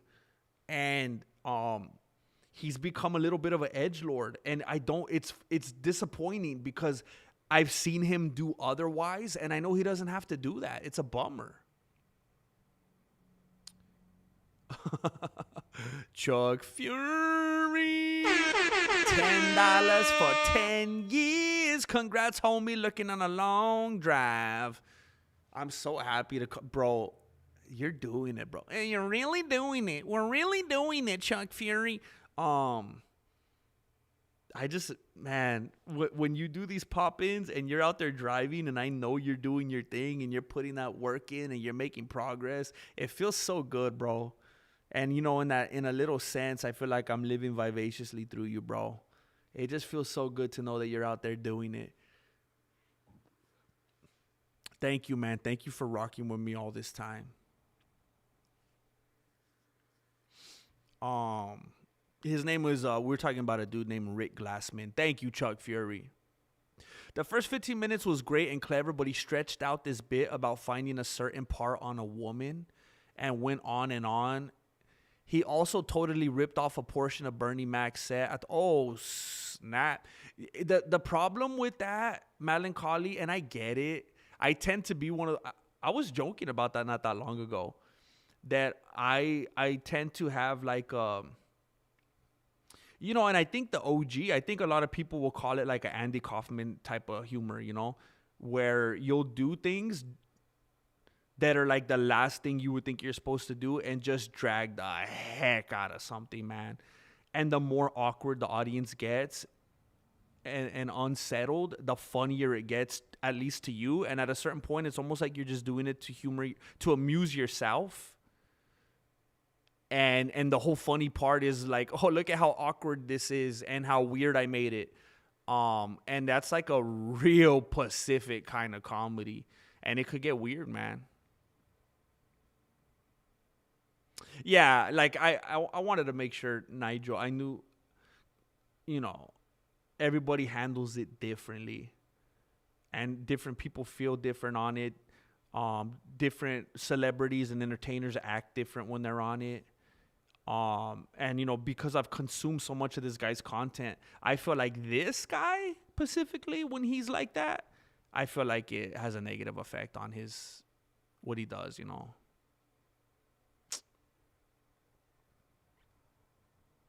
Legendary Gnome, it's a comedian. He has a podcast, which I tend to like very much. His name is Rick Glassman. The Tism has taken over. Dude absolutely seems to be playing off autism stereotype. After that said, I have a conspiracy that relates to Glassman, coffee filter, hat community, and his role in promoting degeneracy. Oh, what the heck? Oh, this is going deep, bro.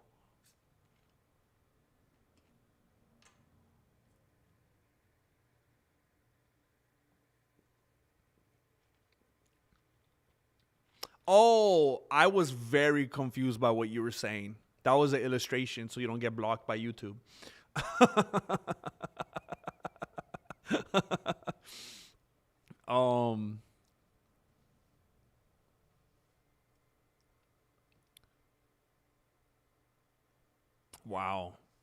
Wow. Wasn't Bernie Mac murdered? What? Was he murdered? I'm not sure, bro. I don't know enough.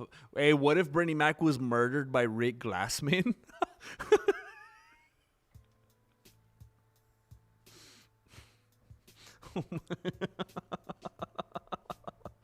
Oh my gosh, bro.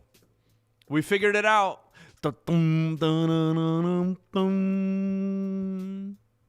We found out who killed him. It was Rick Glassman. So he could steal his jokes. Dang,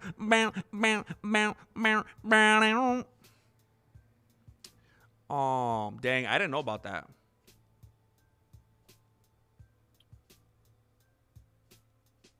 So I should at least talk about it for a little bit, right? At least a little bit.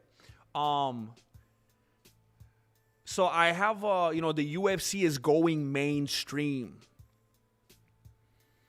And I don't know if it's just me. I really don't think it is. I feel like one of the things that we loved about the UFC is the fact that it absolutely was not mainstream. That's what we like about it. And I feel like people have heard stuff like this in jokes or like in TV shows. This actually happened to me one time. I was hanging out with a friend and they were playing something. This was back, bro. This was like from like an MP3 player. They were playing a song that I had never heard of. I couldn't place the band. I didn't know who it was. I'd never listened to this before, but I was mesmerized. I loved what I was hearing. And I asked them, hey, who is this? I want to put this on my MP3 player. And they wouldn't tell me. They refused to tell me who it was.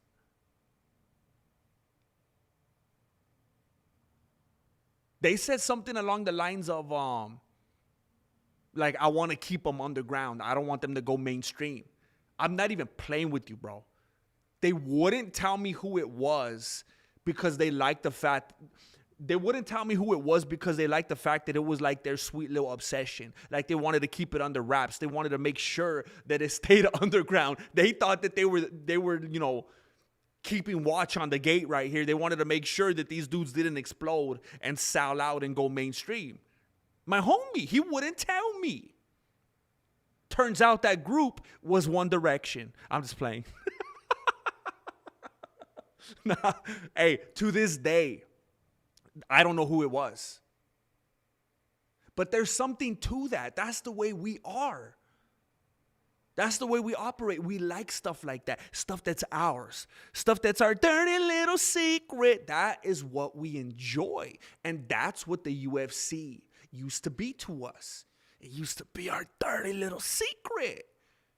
You remember back in the old days when you would go to like the local, like the mom and pop? I'm not even talking about Blockbuster. They were a little bit too mainstream even back then. I'm talking about when you went into that little mom and pop type of store and they had those entrances. You know, they had like the beads and stuff like that. Some of them, I remember where I grew up in my town, they had those little saloon doors. It had those little Western doors. You guys know what I'm talking about, right? You'd go into these little video shops. And I remember the guy would always keep an eye on me. I swear that dude had eyes in the back of his beanie. He was always like, he wanted to make sure little kids didn't go back there, probably because I know he didn't really care deep down inside. But he didn't want to get sued or arrested or anything like that. But they either had like the saloon doors or they had like the beads and stuff like that. And when you go back there, you see some stuff that you're not supposed to see. You know, that stuff for your Tío Beto and whatnot, stuff for the grown-ups. And, you know, back in the day, a lot of people don't know this. A lot of the youngins don't know this. But a lot of the youngins don't remember this today. Back in the day, UFC 1, UFC 2, UFC 3, those types on the VHS, you had to go back there. You had to go into that dark section where they had like a couple candles on back there. They had the lights a little bit dimmer. You'll be looking at like Jenna Jameson. You'll be looking at like, what is it? I don't know, bro. I didn't get down like that. It was like Jenna Jameson, Royce Gracie, UFC 1. It was see, I'm too pure. I don't even know. But there was this section there was a section they had all the VHS tapes for the cochinos, you know, hey, with all disrespect, Tío Beto. They had the section with all the cochino type videotapes, and you had to go back there to get UFC 1. You had to see some stuff, man. And I think it was that way all the way up to like UFC 32 or something like that. I'm not even sure. But that's how underground it was. And that's how we liked it. And I think that's how the pornography epidemic took off in the United States, if I don't remember. I think it was riding off the heels of the UFC. I think that's what kind of kicked off that fascination. I'm not even sure. I think one had to do with the other. You know how like I think it was how did it go? I think it was Seinfeld that was like riding off the heels of Cheers. I think that's how Seinfeld took off because they put it one night after Cheers and then it got popular. I think that's what they did with pornography. I think they had it was right off the heels of the UFC, and that's what made it take off. I think if you really boil it down, it's the UFC that is to blame for the pornography problem that we have in the culture today. But that's neither here either. That's not what we're talking about right now. You had to go back to those sketchy areas back in the day to even get your hands on one of those VHS tapes. And that's the way that we liked it. I mean, think about, isn't everything like that from the start? Everything, whether it's your sports. I mean, look at the NBA today, bro. They're having to come up with this weak, like mid-season tournament or whatever to even try to keep people excited and engaged anymore. The NFL, like everything has become so over-politicized. Everything has gotten so watered down and PC. It's just not the way it used to be anymore. That's not what people liked.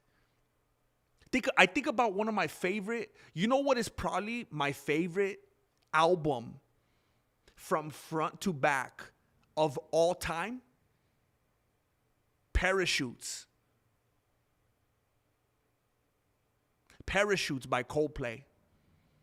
That is probably one of the most fantastic albums from front to back, from start to finish, that has ever been created. And that was their debut album. As much as I like other bands even more, that has got to be, from start to finish, as far as I'm confirmed, the cleanest album ever made, their debut album. You listen to a Coldplay album today, it's a bunch of doo-doo plessy, bro. They sold out. They're trying to act like U2. And there's another thing right there. You want to hear some good U2? Listen to their first album. I don't know why they thought they had to become like this anthemic, like, they became this kind of like,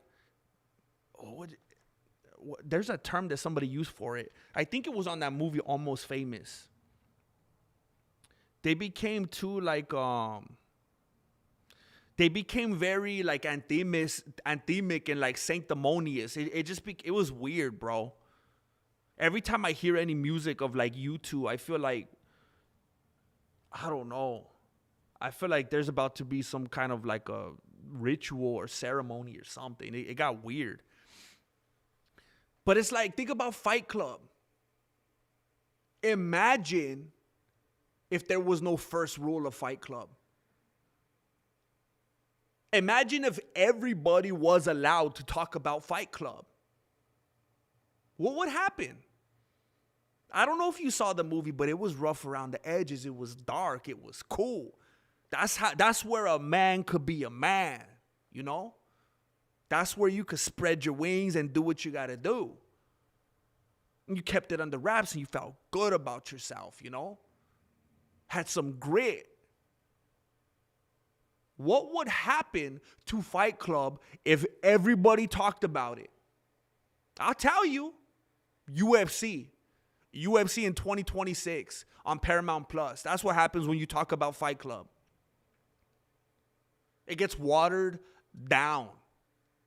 Imagine if Nate Diaz and Jorge Masvidal fought for the BMF title, for the inaugural BMF title, under wraps, underground, dark, lights flickering on and off, doors locked, in Fight Club. You think some nerdy dude would have came in and stopped it and ruined it? Nah, I don't think so. But that's what happens when you talk about Fight Club. That's what happens when you violate the first rule of Fight Club. You get the UFC today. You get the modern era. And you get us on Paramount Plus. And now I'm reading this article today. UFC's reach, and maybe some of you haven't heard about this, because look, I tell you guys all the time, I have to be a nerd.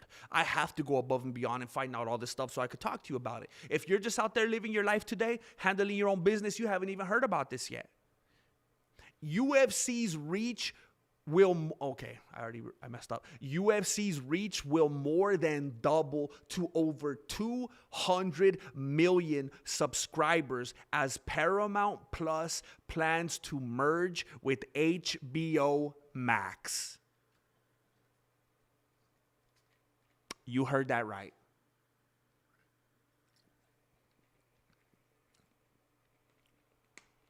HBO. How far we've come, the end all be all. HBO is the channel that my Tío Beto had to change. HBO is the TV channel, the station, the network, whatever you want to call it, that my Tío Beto would have to change because my Tía would yell at him. He would have to change it every time I entered the room. You think it's like that today? It's just as homogenized as the NFL today. Hashtag Sean Strickland. Sean Strickland won't even watch HBO. He says it's too PC.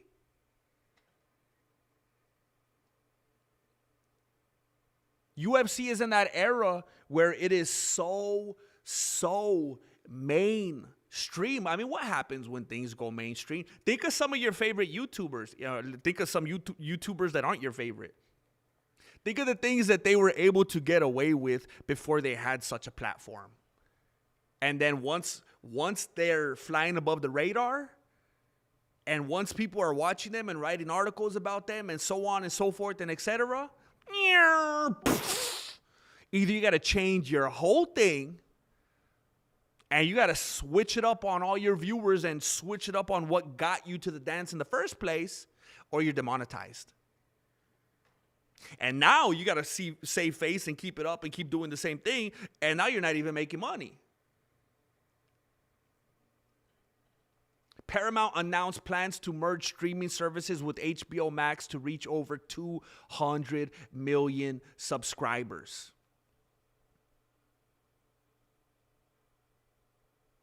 This is not a debut album, ladies and gentlemen. I was thinking about my point, and I was listening to the Coldplay album before I started this stream. I would have started this stream like a whole hour and a half sooner, but I started listening to the Coldplay album, and I found myself listening from track 1 all the way to the end. I couldn't stop myself. I couldn't. Trying to listen to Parachutes, again, if you don't know any better, trying to listen to the debut Coldplay album from track 1 and then trying to stop it somewhere in the middle is like when you're trying to stop peeing midstream. It's impossible. It stings on a metaphorical level. It's impossible. I had to listen to the whole album. But today, what is Coldplay known for today? What is Coldplay best known for today? What's this dude's name?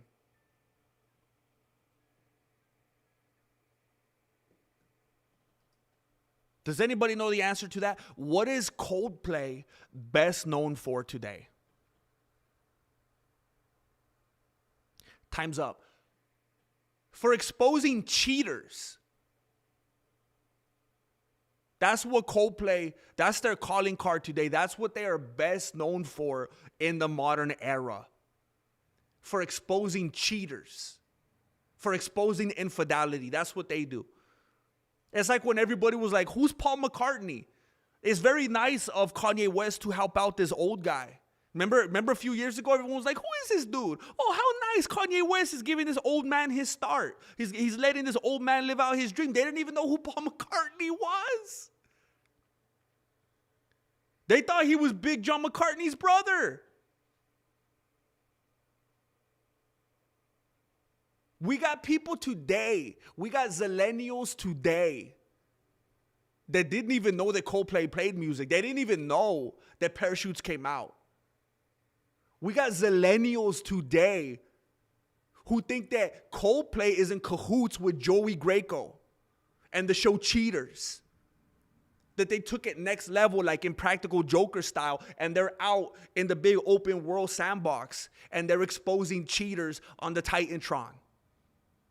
That's their reputation today. The music is a means to an end. The music is a distraction. They're exposing infidelity. And I support that. I support that. I think we should go after the infidels.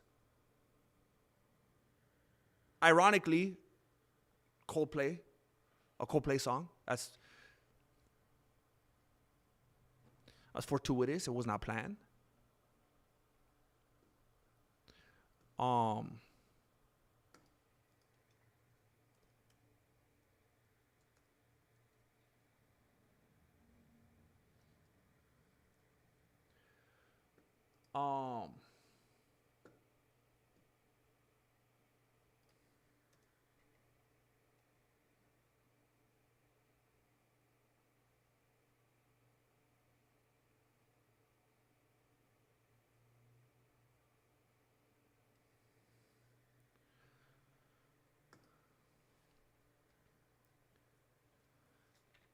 But that's where the UFC is at right now.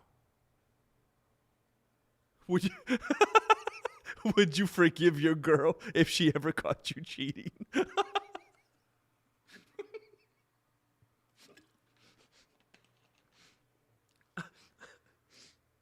Oh my gosh, bro.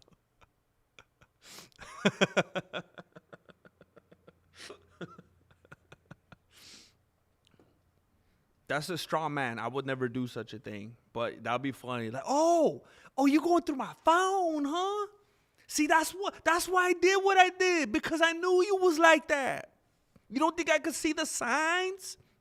ARJR. That BMF fight would have looked like the brutal beating scene. That's what I'm saying. And that's why we rented the movie, right? ARJR? That's exactly what we want to see. When I first read the article, I was excited because of what I do.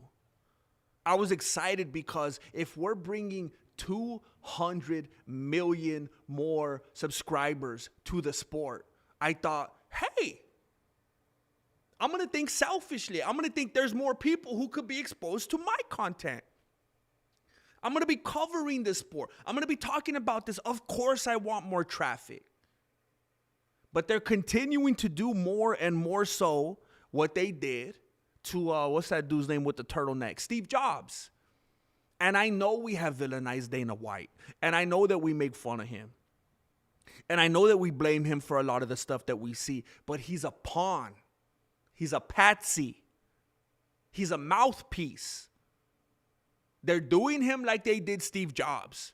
I ain't going to be surprised if I see him in the next 6 months to a year. And you know how he's always rocking that black t-shirt? I'm not going to be surprised if I see him. It's just going to go, it's going to grow north. I won't be surprised if we see him coming out in a turtleneck. I think they're doing the same thing to Dana White that they did to Steve Jobs. I think Dana White secretly loves and misses the way that the UFC was. And they're watering it down. And I think they're going to have to do that for the masses. That's what you have to do every single time. I've worked with local companies. I've done different things with work. I've done different types of work with local companies. And when you work with like a real small company, you could do whatever you want, homie. You could pull your pants down on that Instagram post. They don't care. You start to work with a company a little bit bigger. Bro, there's so much red tape. So much red tape. You try to go down to... You try to go down the street to a Michael's craft store, and there's no red tape. Michael's almost went bankrupt nationwide because they ran out of red tape because of all these organizations not letting you do anything one way or the other because of how scared they are. Obscene amounts of red tape. They're hoarding red tape like what do they call it? They're hoarding red tape like doomsday type stuff. You can't do anything, man. Now, look, I feel like there's maybe at least half the people in the stream right now, maybe at least half the people that are happy. No, you know what? I'm going to assume that most of the people in this chat, I'm going to assume that they're not happy with the fact that they cut off Sean Strickland's microphone. That's who I think I'm dealing with right here. I believe, I'm going to be confident that most of the people here are not happy that they cut off Sean Strickland's microphone, even though they might not have liked what he says. Those two things don't have to go together. I believe, because the kind of people I'm working with here in this chat, I believe that even if you don't like what he says, you don't think his mic should have been cut off. That's what I'm going to believe. I believe, though, because that did happen. It did happen, though. That's the timeline we live in. That said, a dangerous president. And I believe it's only going to continue to go in that direction. They're building like the Megazord here. Once upon a time, it was the frittatas. And it was just like, it was rough around the edges. And it was like, Spike TV, we're talking about Fox and stuff like that. And now, they're up there at the Golden Globes rubbing shoulders with heated rivalry. You got TKO, you got Endeavor, you got Paramount Plus, now you got HBO.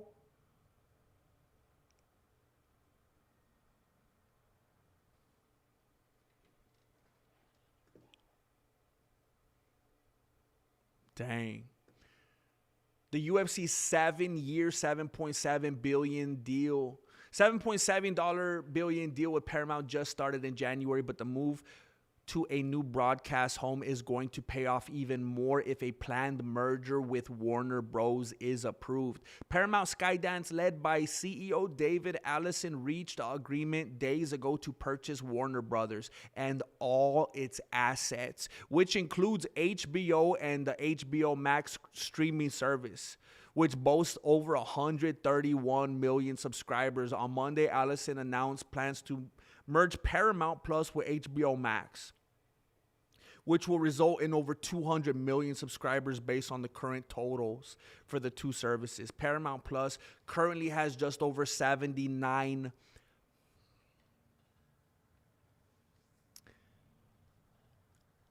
Is this a typo?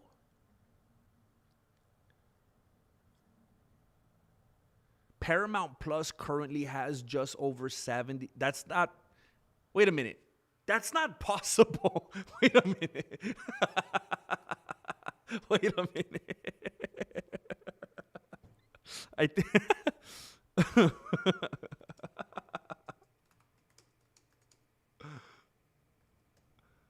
Yeah, okay. I was going to say, I think they got all those people that voted for Joe Biden to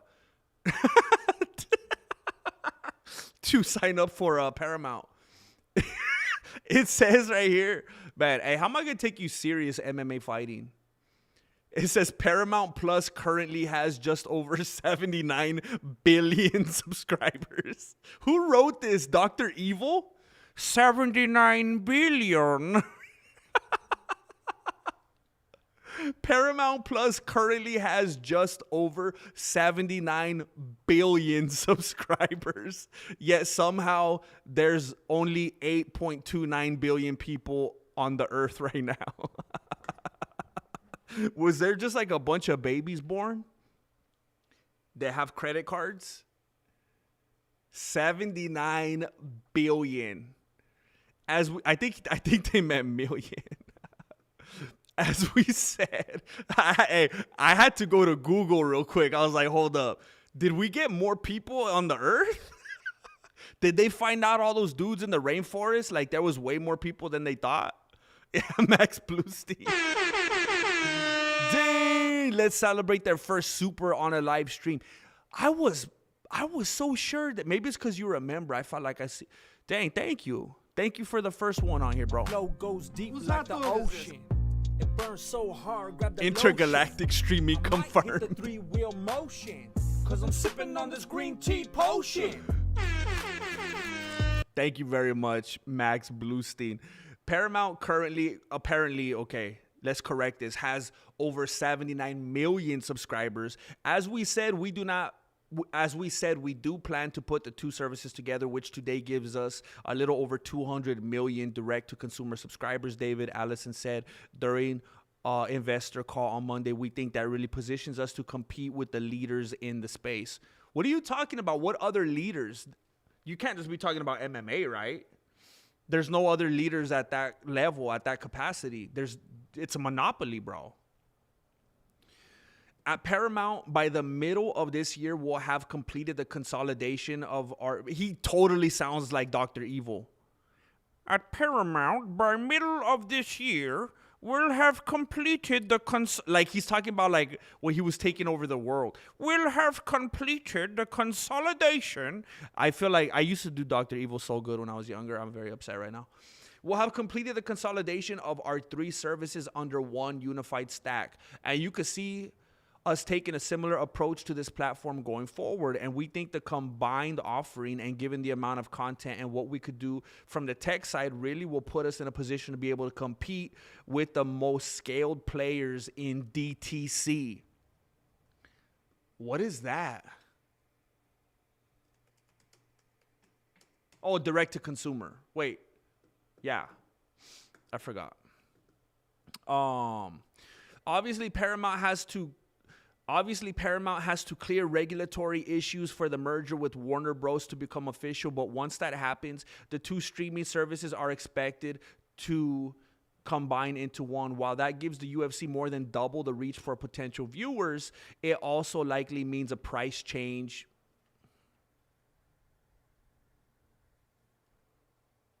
that I think about it, I hope you get violated by pig monkey men in the woods. Well, that didn't take long, did it?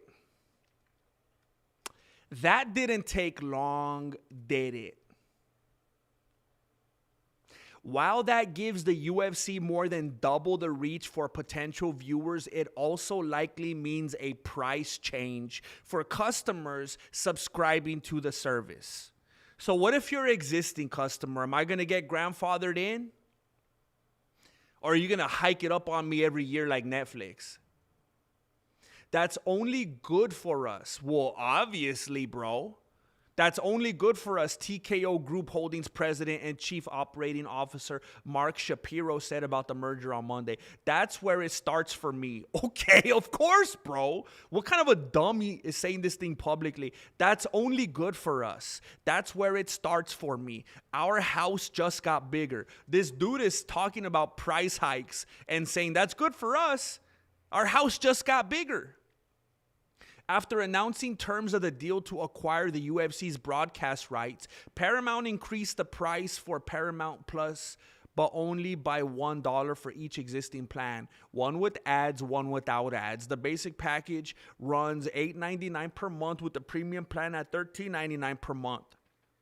HBO Max currently costs $10.99 per month with ads, $18.49 per month without ads, and $22.99 per month with included foot massage and 4K streaming. At this stage, it's too early to anticipate what the new price for the combined Paramount Plus and HBO Max streaming services will be, but we think it might be exactly the same as before, where you still have to pay $80 per numbered event.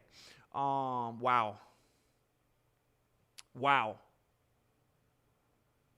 Okay. So the UFC is getting more and more watered down. It's getting more mainstream. And they're going to start charging more money for it.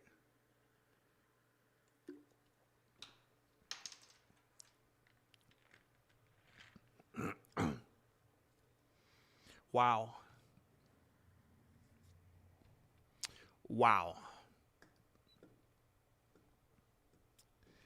That's hilarious. It does. Evil. Okay. Okay. Well, I think we can make more money if we merge with HBO Max. I feel like that would be better for us. Might be the worst thing possible. It might be the worst thing possible for the viewers. I think so. I think it would probably be the worst thing possible for both the viewers and the fighters.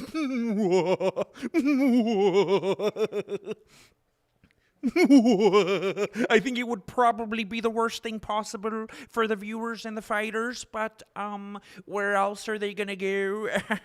I mean, there's no more Bellator. Who are they gonna watch? Who are they gonna watch in PFL? Francis Ngannou, more like Francis No Fight No. I lost the laugh. More like Francis No Fight No. More like Francis No Gonna Fight No Mo. Right. Where are they gonna go? RAF? Where are the strikers gonna go? They gonna wrestle? Are they gonna wrestle Armin Sarukian? On the whole, you remember that? You remember that one? It's crazy, man. Paige Van Zandt used the laser. Paige Van Zandt used our laser to make her entire body hairless.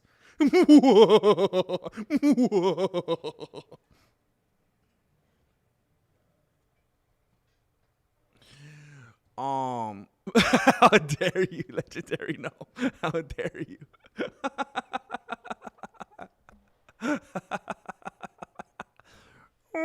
I think that maybe, now I can't do that either. I think maybe the UFC would be better if we put it on PBS. It plays more like educational content these days. Plays more like I don't know. I don't care.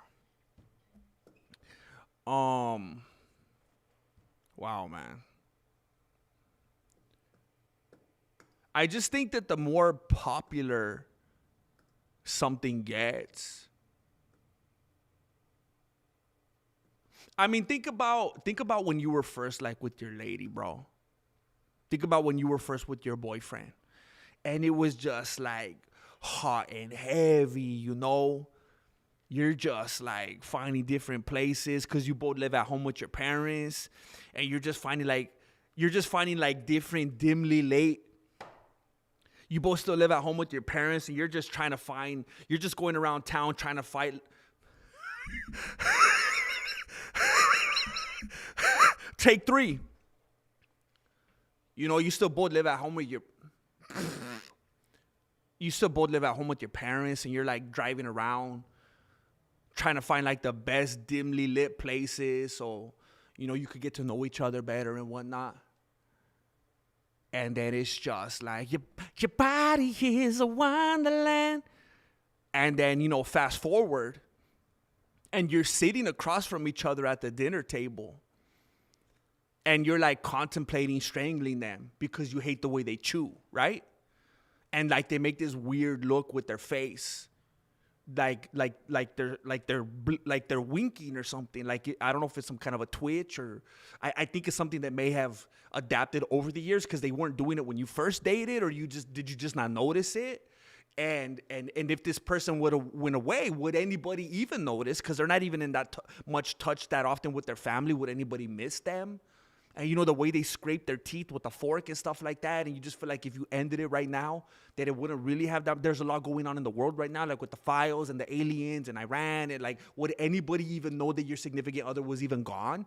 And, you know, so it's just, I think it's important to think about things like that when we're talking about what the UFC once was. And the way that we were in love with it because of just the rawness and the newness. And it was just this unadulterated thing that was very precious to us. And then so many hands got on it. You know, so many different people started putting in their $2 about how we could make more and how we could squeeze out more and how we could get 79 billion people.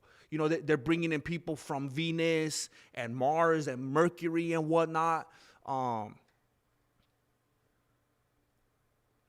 And then over time, it just kind of loses its flair, its allure, you know, and you get kind of sick of it.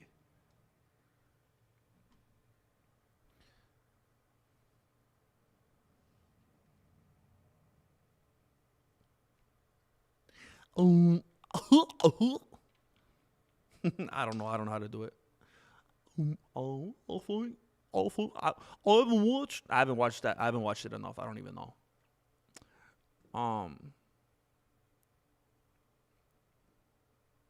You have to go back there. Faces of Death. Dang, I couldn't watch that. 2 trucks pulling a guy. That's what I'm saying, man. The UFC needs to go back. The UFC needs to go back to Faces of Death style. That's what it needs to be like. The UFC needs to have me on the edge of my seat. Like, is this going to cause me some sort of trauma if I watch this?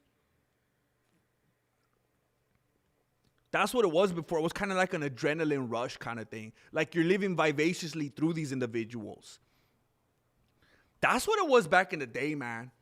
We used to be at home on the couch eating our Funyuns, eating our what's the ones we used to put on the fingers? The Edward Scissorhands? The Bugles, bro. I don't know if they had like, whatchamacallit. What's that thing like when you can't mess with old houses? I don't know if they had like asbestos in the Bugles or what. I don't know what would lead anybody in their right mind to outlaw the Bugles. Did you guys used to get down like that, sitting in front of the TV? But we used to be on the couch eating our Bugles, watching UFC, living vivaciously through these animals, just feeling that adrenaline rush, feeling like we were doing something wrong, almost feeling like we were doing something illegal. And now we watch it and we're like, I could beat up that dude. I see that sentiment all the time. I could beat up that dude. I could punk that dude. Look at him. He's got no heart. He's just doubling over. Well, he took a knee to the body. Ooh, I took a knee to the body. Oh, look at him. I could do that. We went from that to this. And it's not just in our beanies. It's because the dudes really did lose heart. It got watered down just like judo got watered down because of the Olympics. Just like wrestling and taekwondo and everything else that got watered down by the Olympics.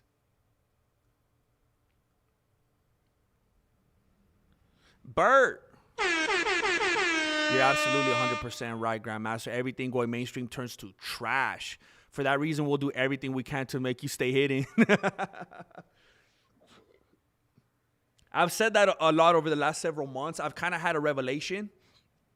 I've kind of accepted my place within the MMA community. I am the Vincent Van Gogh of the MMA community. I have, this stream has been going a little over 2 hours now. Oh no, almost 3 hours now. About an hour in, I did take off for a few minutes. I chopped off one of my ears. You can't tell because I got a beanie on and some headphones. But I am the Vincent Van Gogh of the Mexican martial arts community and of the MMA community. And I did say before, I would much, much, much rather be underrated than overrated. You know, so I am happy about that.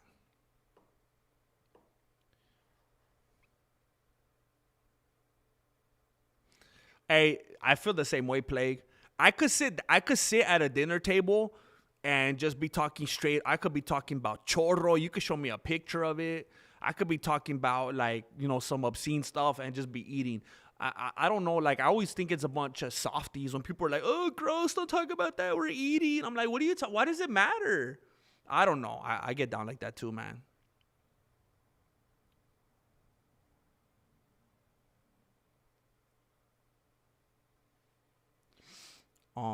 Come on. Man, today has been stressful. Good vibes, but everyone moves so dumb around me. Dang, praying for a smooth week for everyone. I feel that, bro. I feel like anytime I have to do something with people, it reminds me, oh, that's why I do this. That's why I hide in my dojo. I feel for you, bro. I got the most respect for people out there doing their thing in the real world out there with other people, man. It's rough. It's rough, man. I respect you for, maintaining and sustaining the good vibes and doing your best to stay positive, man. Much love. You know, you always got that love here. I miss the Bugles, bro. Impractical Jokers. He's the new guy instead of Joe Gatto. They still sell them? You have to find them on the dark web or what? I miss that, Kev, dog. Sometimes, because I would just get so enthusiastic about eating the Bugles because they were good. Did you ever mess up and bite your finger by accident? I will bite my finger so much, bro. I was too passionate.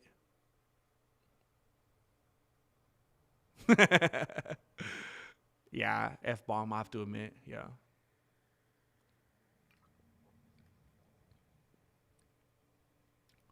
Heck yeah, one and only one.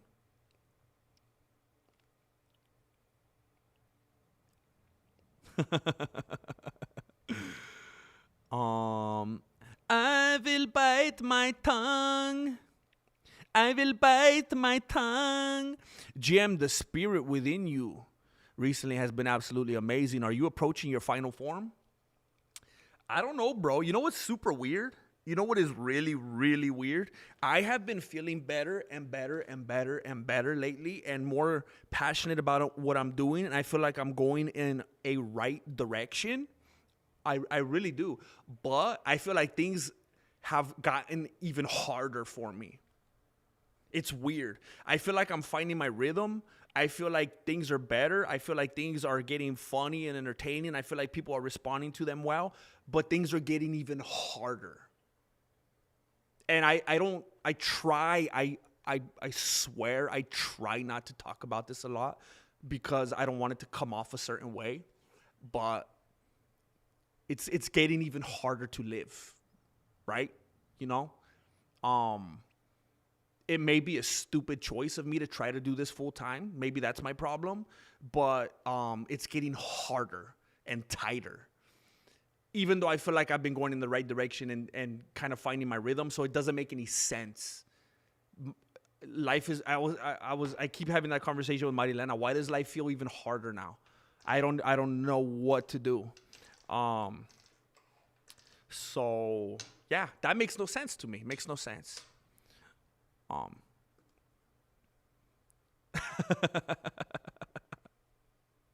Oh, Jean-Claude Van Damme did challenge Jake Paul to a fight. He did do that. I forgot about that. That was amazing. That was amazing. Yeah, man. Most people will sell their souls for 300K subs and 50 live viewers. Yeah, that's, I think it's just the unfortunate thing about the grass being greener on the other side, you know?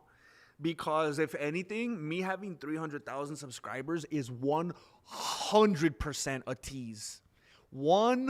It's like having and I don't even like Lamborghinis. I think they're some of the ugliest things ever made, but it's just for the point of the metaphor. It's like having a Lamborghini and there's no engine in it. And you don't even know where the keys are. That's 100% what it feels like. The 300,000 subscriber thing, to me, I hate it. I hate it. It does no good for me. I resent it. It means nothing. It means zero.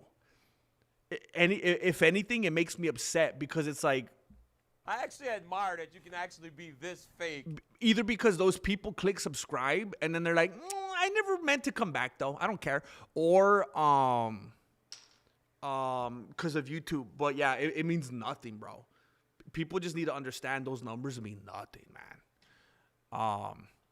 As long as you could provide food and a roof, it's all good. I couldn't. I almost couldn't last month. That's the problem.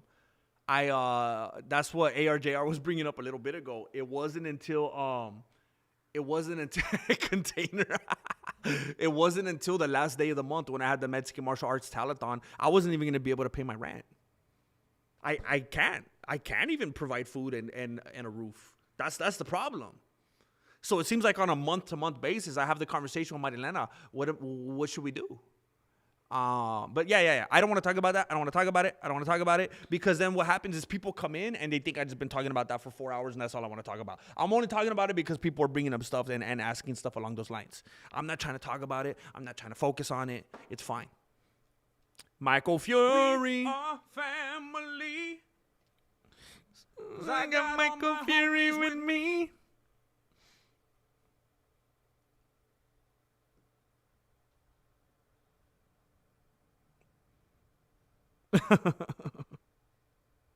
Dang, F-bomb.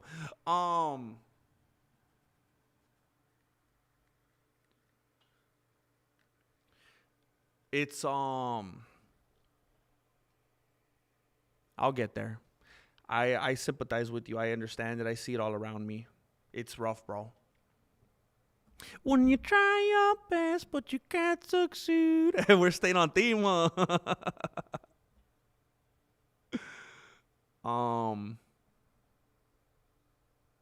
It is, bro. You're right, Nigel. That's why I try not to, act like I'm unique here. Everybody's struggling. Thinking of joining ICE. Hey, they got a good bonus.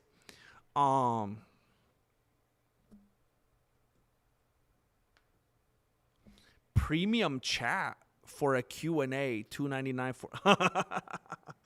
That seems so gross, man. I feel like an OnlyFans girl doing something like that. Nutra Smart. Michael Fury. You're always on time, bro. You always on time.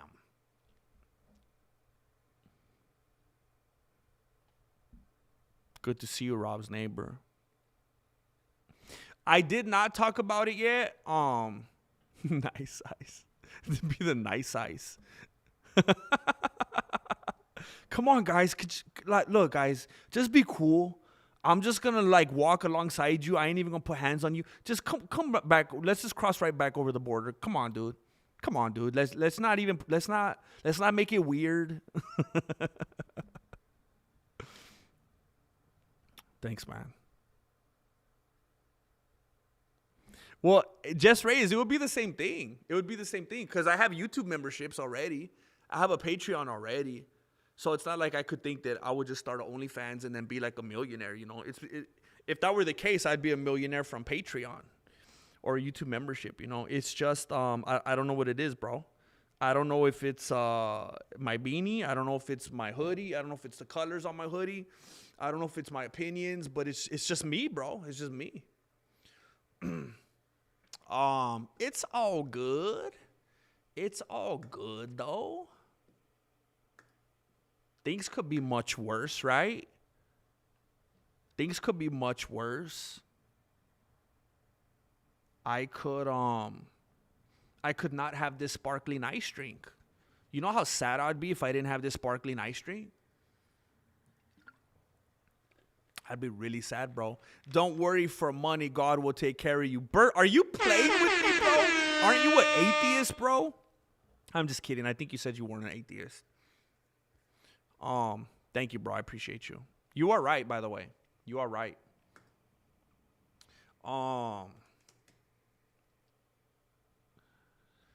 So Armin, Armin Sarukian is super upset. Okay, let's read a couple of these things right here. Armin Sarukian doubts UFC is upset with RAF 6 brawl. Armin Sarukian has no regrets about the events of his wrestling match and brawl with Giorgio Polas at RAF 6, and he feels angry. And he feels, man, I gotta blow this up. I can't see. And he feels many, including the UFC, are on his side. Sarukian won the contest 5-3 at the event on February 28th at the Mullet Arena at Tempe, Arizona. But the bigger story at hand came in the aftermath with Sarukian and Polas needing to be separated after a physical alteration following the final whistle. Though Sarukian started the post-fight kerfluffle with a shove, and a punch, bro, it was in response to dirty tactics implemented by Polas during the bout. Now, in an interview with Ariel Helwani, Sarukian opened up about the experience, feeling he was patient during the match as much as possible, but that no one could stand for what Polas did. "This is not my fault," Sarukian said. "Everybody is on my side now. I was waiting like 6 minutes. He was punching me for 6 minutes. What do you want me to wait for, bro? Bro, if someone punches you, everybody is different. What are you going to do if somebody punches you 20 times? You're not going to let them do that." Video footage from the matchup saw Polas landing punches and slaps on Sarukian, prompting cries of foul play from Sarukian's team, but no true intervention from the match's referee. Sarukian shoved Polas to the mat and appeared to be ready to employ some MMA ground and pound before the corners and officials intervened. Why are they consistently acting like he didn't land a punch on his jaw? Maybe 20 times he's trying to poke eyes, break my fingers, Sarukian said. I thought he was going to wrestle, but then he started punching. I said, okay, this guy wants to fight, and cancel the fight to do dirty wrestling. I was waiting on wrestling to be done, and at that moment, I wanted to punch him right away. I won wrestling, and I heard the whistle, and I said, okay, now it's time because I got the victory. This controversy is not the first that Sarukian has been involved in over the past couple of years, and the result has seemed to be ire from the UFC. What? My eyes are burning, bro. This controversy is not the first that Sarukian has been involved in over the past couple of years, and the result has seemed to be ire from the UFC directed at him. So Sarukian was suspended following an altercation with a fan during his walkout at UFC 300, which saw him defeat Charles Oliveira. Sarukian withdrew from a lightweight title fight with Islam Makhachev at UFC 311 just one day before the event. He then irked many in the MMA community by headbutting Dan Hooker in the ceremonial weigh-ins before their UFC Qatar headliner. Some feel that Sarukian is digging a deeper hole for himself and his UFC career with his latest spotlight, and they feel he may have solidified never getting another title opportunity. But Sarukian feels the UFC will be pleased with him not letting a wrestler, someone who was not a UFC fighter, get the better of him. It's the opposite. They're going to be happy that a UFC, this is him talking. It's the opposite.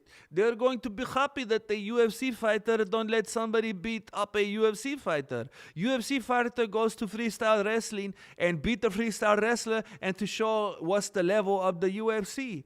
RAF officials have expressed disappointment in the brawl, but the promotion has not disciplined either man as of press time. So I've been hearing, I didn't even watch it, man, but I've been hearing, I saw the kerfluffle, but I didn't see the match itself. And I saw that dude, something Pulas, what's his name? I've seen that dude, Giorgio Pulas. He was actually talking with Colby Covington, and maybe Colby Covington was trying to be a troll, who knows. But he was doing a video with him, and he did another one with someone else. And he was basically getting them to say that Arman Sarukian only won because of foul points and weird extra stuff that shouldn't have happened. Now, I don't know if there's anybody in here that's like super schooled on amateur wrestling and amateur wrestling rules and watches RAF. What do you think? Because a lot of the people, a lot of the stuff I was seeing after the fact was, well, I'm overdoing it here. I was seeing multiple videos of Giorgio Pulas talking with people and basically getting them to say, yeah, you would have won, you should have won. But because of foul points and whatnot and whatever shenanigans, that's why Sarukian won. Does anybody have an opinion on that? But apparently this dude was fighting dirty, slapping him, throwing little punches and stuff, and that's why Arman defended himself, frankly. I think that's what it was. He was defending himself. Arman Sarukian shares details on how a recent meeting with the UFC officials went. Arman Sarukian is our final guest of the day, going into detail about his explosive grappling match and brawl at RAF 6, opponent Giorgio Pulas' dirty tactics. UFC offering him a title fight in September. September, bro? Linking up with Jake Paul and more. Oh, so they're trying to make me watch a video, right? There's not even anything else right here. I think it's trying to make me watch the video. Is there a transcript so I could read it?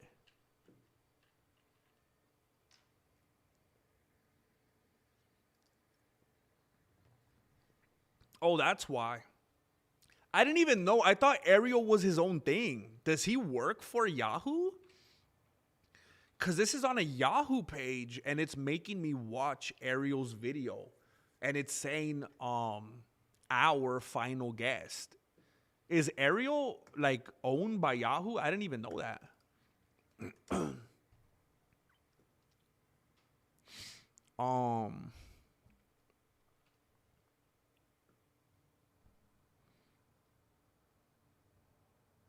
That makes me so angry, bro. That makes me so angry. Pepsi is so much better than Coke. Oh my gosh, that makes me angry to read that.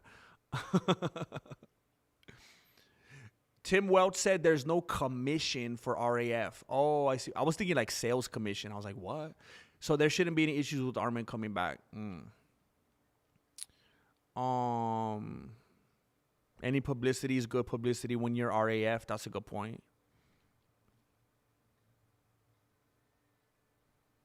Yeah. Arman's little spat is going to be good for the company, having drawn in so many more eyes.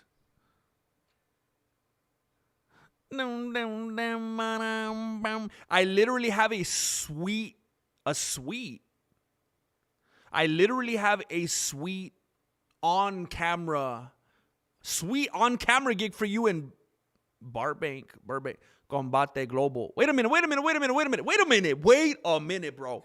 Wait a minute. Chris Martinez, is this the homie from Instagram? Are you the dude that I've been homies with for years? Are you like, you're my Power Ranger homie, right? Is that the Chris Martinez I'm thinking about? Because if it's some other rando Chris Martinez, then my radar is going crazy. But if this is the homie Chris Martinez that I've been knowing for about a decade now, is that you, bro?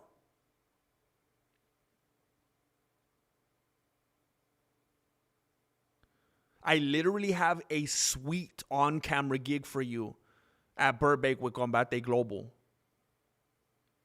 I'm there, bro. Yup, years. And now I want to plug you into show I'm working. All right, I'll see you guys later. It was fun while it lasted. My flow goes deep like the ocean. It burns so hard, grab the lotion. I might hit the 3-wheel motion, cause I'm sipping on this green tea potion. No, I'm just playing. I would never leave you nor forsake you.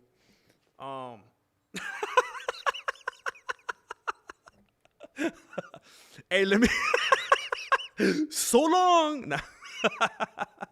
Hey, let me tell you guys this. In case you don't know. In case any of you are like, bro, you're gonna get killed. This is like some dude from Craigslist. I'm not gonna give everything away and like dox and expose or anything like that, but this dude, Chris Martinez, is somebody that I've known and have gone back and forth with on Instagram for years. Like a real dude that I know exists. Not like an AI looking dude or anything like that.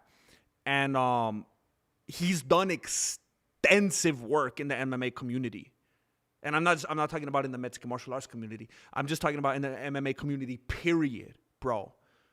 And he's worked with a lot of fighters and done a lot of very legit stuff. And to hear him say this, I'm like, dang, that's cool, man. That's super cool. I really appreciate that. I appreciate that, bro. I'll be on the lookout for that, dude. Thank you. So this is our last stream. I'm just kidding. I really am amped up to see you in here, bro. And I really appreciate you even considering me, bro, and thinking about me for anything. Thank you.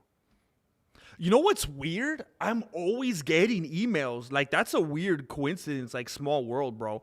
I'm always getting emails from, and I don't even know why or how. I'm always getting emails from somebody. Hey, do you know who this dude is? I'm always getting emails from someone named Michael Afromowitz. Michael Afromowitz. And it's about Combate Global. And they look like stock emails. It's always, he sends press releases like a couple times a month. And I'm always like, why the heck am I getting press releases from this dude about Combate Global? I don't even know. Like, do they think I'm some kind of like journalist or I don't know why, but that's a crazy small world. I'm always like, why do I get these? And I never knew what to do with them. They just look like they kind of sent them out like copy pasta kind of stuff. Armin wasn't dominating or anything. Oh, snap. So it was close? Armageddon and drama might get him back in Dana's good graces and Nina dramas. Hey, isn't he married or what? I know it doesn't matter to a lot of people these days, but apparently he's like really, I mean, he's after Nina drama, bro. He was getting all mad when she was over there cooking with Rob. He's like, why don't you cook for me? It's getting kind of weird. There's no way. I mean, unless he has like a Solomon kind of situation and she's letting him have like 11 wives or something like that. It's like the Real Housewives of Armin Sarukian. Ariel's show ain't even his show. That's crazy, man. At least this is mine, right? I mean, even if it's worth nothing and it just like I'm all depressed and everything, at least it's mine. At least I could talk about Free Raja on here as often as I want to.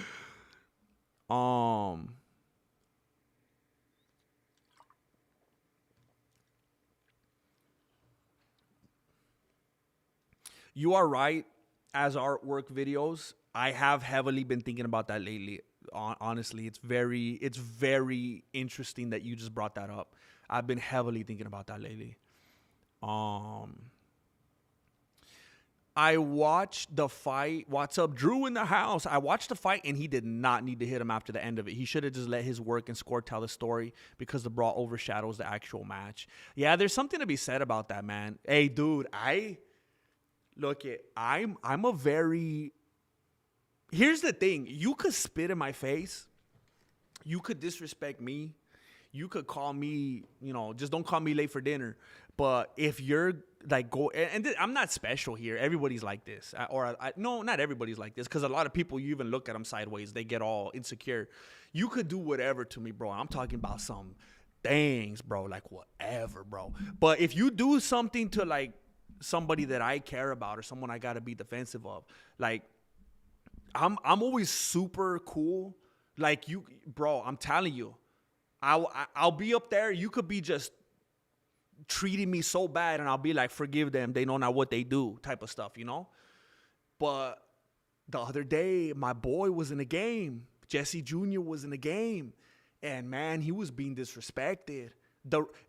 Before the game, Marilena told me, she's like, look, before the game, the referee was over there chilling with some parents from the other team, like if they go way back, bro, like if they were about to have lunch together after the game. Then he starts playing and doing stuff, not like that, but like he was playing with some of the little kids from the other team. And he was like joking around with them. So I'm like, what the heck? And then he starts chopping it up with the coach from the other team. And from the start, I'm like, oh, heck no. So I'm paying attention. And Jesse Jr., bro, they were treating him like Shaquille O'Neal, bro. They were like basically hanging off of him. Like if he was an attraction at a theme park. Like they're just dangling off of my boy, right? And this referee isn't calling anything. He ain't calling anything. This referee was on hush mode. This referee was calling the game like if his boss told him, hey, you got 3 calls this whole game. You only got 3 calls. Use them wisely. This dude was harboring onto his calls. Wait, what the heck is this? What the heck am I looking at right here? Oh, that was very confusing to me. Oh my gosh, I was about to freak out right now. This dude was harboring calls as if Iran responded with the attack and we were in doomsday mode. Like he was harboring calls in his bunker. And we hadn't even killed that United States hater yet. I don't know why I said we. I had nothing to do with it. I read the same articles you did. But anyway, oh snap.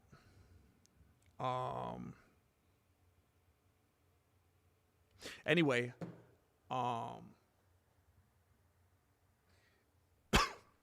the way, before I forget, write this down. Have you ever heard a song called The Lengths by the Black Keys? It's one of the most fantastic songs I've ever heard in my life. Hold on.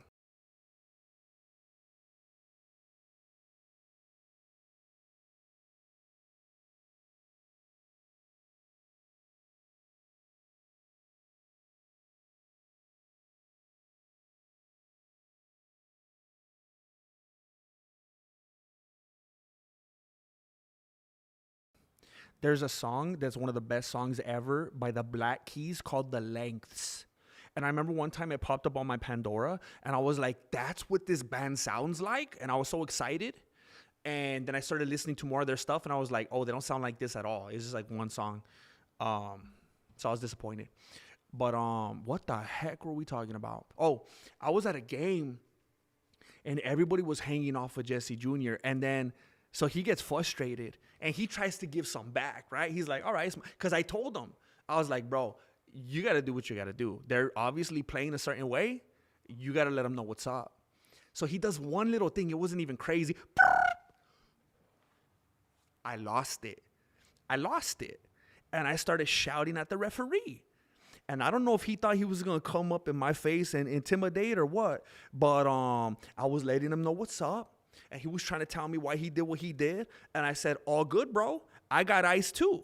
But I think that you should have eyes for both teams. You know, I think you're looking at my boy and his team like, I only have have eyes for you. I think, you don't have to be in a monotonous relationship with my boy and his team, It's okay.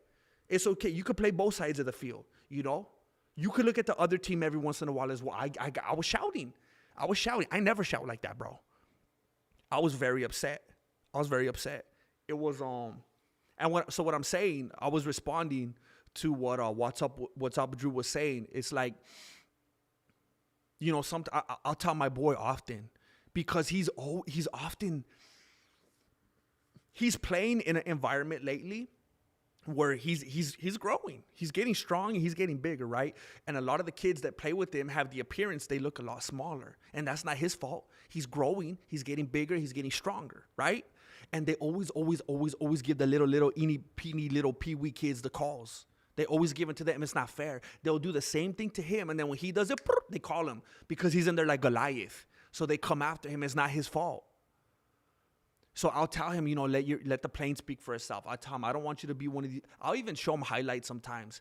Because, like NBA or whatever, they'll get crazy. You'll have dudes in there like Draymond Green. They're always trying to like throw elbow sopa and trying to let people know what's up. At times, you got to be like Kobe, bro. You got to stand like this. You got to just like let the game speak for itself. I tell him it looks cool when you're humble like that.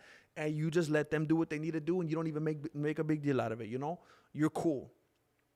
But that day, because you don't want it to overshadow anything. You want to just let the talent speak for itself. But that day, I shouted it to him because all the parents from the other team were on this side, and it's like they're just seeing their kids over and over try to brutalize my son, and they're like, yeah. And I shouted to him. I said, hey, I told him, hey, you might as well body slam these kids because the ref forgot his whistle.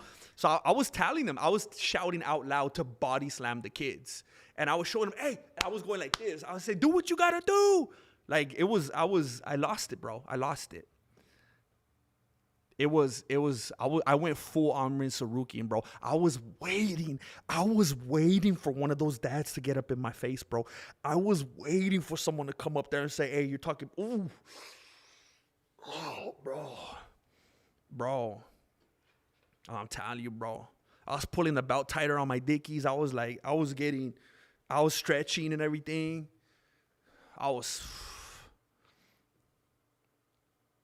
MMA dinga. Thank you for paying my my therapist fund. If he asks you to lay down on his couch, don't do it. Only if it's face up. Why did I say that? Are you intoxicated or something? I need a cough button.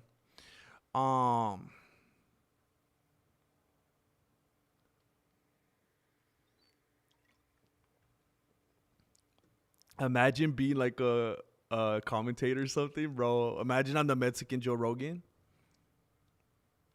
He's hurt. Dang, Armin is married with 2 kids. Dang, bro. D'Lo Brown.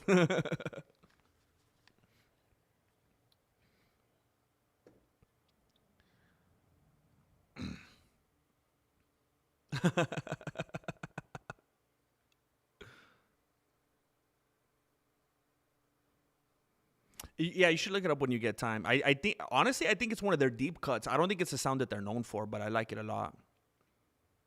Oh, yeah, I was angry, bro. I was angry, bro. Hey, you know my soundboard already, huh? Don't let him bully you, son. I was in there like Kamaru Usman. Dude, hey, I felt weird, bro. I felt weird because I never raised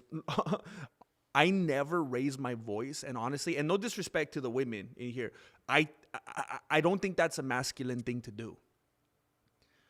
I feel like the moment you raise your voice, you've lost control. The moment you raise your voice, everyone around you is like, oh, this dude's a little bit out of it. He doesn't have control of his own self and his temperament. He's too emotional. I'm not a yowler. Most of the time when I get angry, I'm silent. I'm very quiet and I'm waiting for what needs to happen. I don't do any talking. I don't do any yelling. So it was very uncharacteristic of me. And I felt a little bad after because I really yelled at the dude. And he was raising his voice with me too, and that's why even more so I felt, okay, we're doing this. And I half thought of going and apologizing to him because I was like, you know what? I don't know if this was very Christ-like, you know? And somehow I didn't end up doing it because I just kept thinking about how he's the one standing there in the middle of the game, looking right at my son, just disrespecting him, let him get the heck beat out of him for the whole game. I'm like, I can't wrap my beanie around that.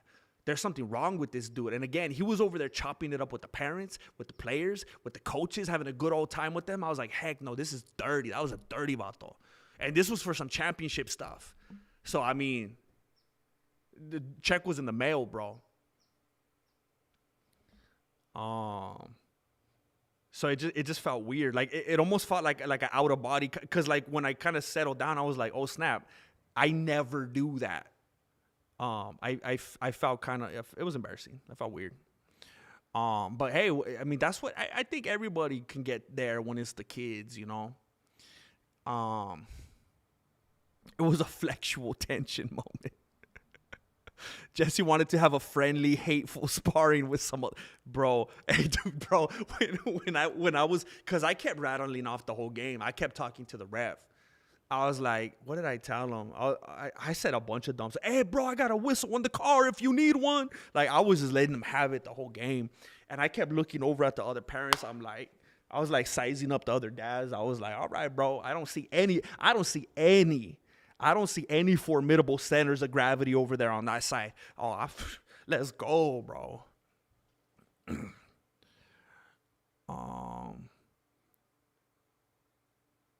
I've never been impressed by or intimidated by height. I'm gonna be honest with you. It's just I feel like it's very easy to throw tall dudes off balance and manipulate their limbs, you know. It's dudes with the formidable low center of gravity. That's what you gotta respect, bro. Low center of gravity all day, homie. That's the best base for MMA.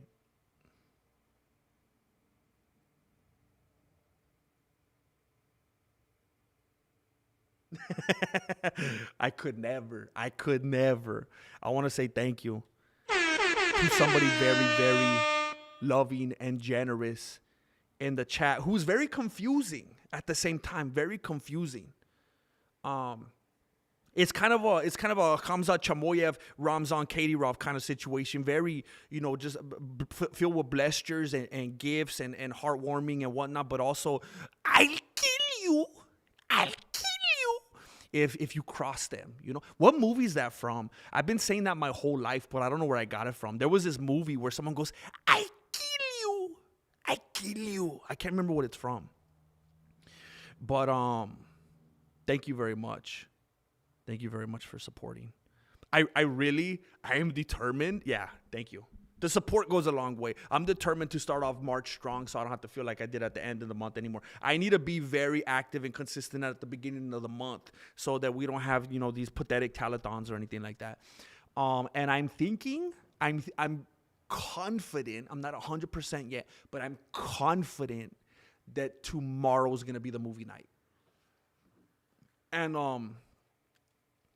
sometime before the month is over, because I know a lot of people have been anticipating it, sometime before the month is over, we're going to watch Blood In, Blood Out. Bound by Honor. Blood In, Blood Out. It's like a 3-hour-long movie, homie. But this week, because Jessica, there she is. As soon as I said it, as soon as I was bringing it up, Jessica asked for Airplane. And, you know, she has a good track record. So I obliged.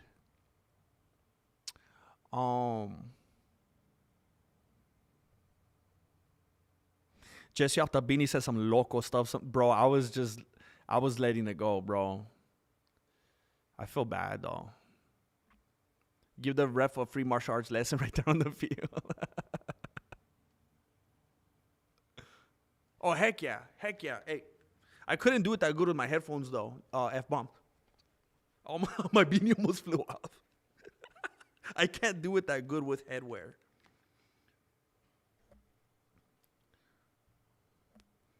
Always amazing to see you here. That's a true OG right here. F-bomb. Thank you, bro. I'll tell him, hey, ref, what are you doing? What are you doing, ref? I don't know. I hate yelling and arguing. Every girlfriend I've ever had knows there's zero tolerance. Oh, yeah. I mean, just no. I mean, and look, again, no disrespect, because I believe that men and women were designed differently. And if you're a woman, you should not be offended by me saying this, because there's nothing bad about it. Women tend to be more emotional. They're designed to be more emotional, which I think is a beautiful thing. And I think a lot of men should be more emotional. There's a lot of men out there that think that that's a sign of weakness, and they end up acting like an irredeemable idiot because they have no emotion. But they could tend to get louder in certain situations. And I've had the conversation before with Marilena. I'll say, we'll be having a conversation, and she's not screaming at me or anything, but she'll raise her voice, and I'll say, hey, and I'll do this. I'm not being funny right now. I'll say, hey, did someone give you the impression that when you get louder, it makes you more correct and accurate? Because what you're saying is still stupid. And I'll be like, if I get louder, are you going to agree with my point of view? Is that how your brain works? Should I get louder? And then you'll say, oh, now I see. No, it doesn't work like that, huh? So let's be cool and let's knock it off. Yeah, disco golf. It was, jeez, bro. Jeez. It's hard to watch him in there just taking that, and it's terrible, man. Yeah, like kicking and screaming, bro. When asking what would Jesus do, remember that flipping over tables and beating people with the 3-stranded cord is not outside the realm of possibility. I'm out there on the sidelines. Hey, remember, fool, even Jesus beat some fool. Even Jesus flipped a few tables and whipped on some fools. And I ain't above it. I ain't above it, homie. Oh my! What I would give in South to be a fly on the wall that day. I haven't even asked Marilena. Like, I wonder if it was weird. It was because in the moment I felt like everything was entirely justified. But just her sitting there, and again, never having seen me like that in her life, I wonder what it felt like. We didn't even talk about it. See, that's what I'm saying. One of my mates looks like a barrel, round and short, never lost a fight. That's what I'm saying, dude. If I had a couple dudes that were threatening me, and one of them was like a 6'4", sinewy looking dude, and the other dude he's like 5'6", and he's just like girthy, bro. I'm like, oh snap. So shoot. Let me just try to like throw this Gumby off balance real quick, and then I'm gonna have like this guy's gonna be a handful. What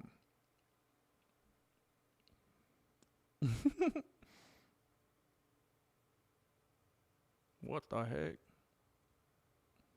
I'm glad to hear that it was a good Monday. I'm glad today was a good Monday. I think you're the few and the proud in here. I think a lot of people had a rough day.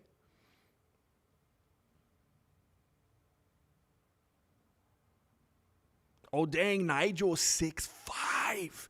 As a 6'5" guy, I'll tell you, height isn't all it's cracked up to be. I think being average height is probably the best. Yeah, you heard it. You heard it from the man himself. You heard it from Goliath. You heard it from the Leviathan, from the behemoth.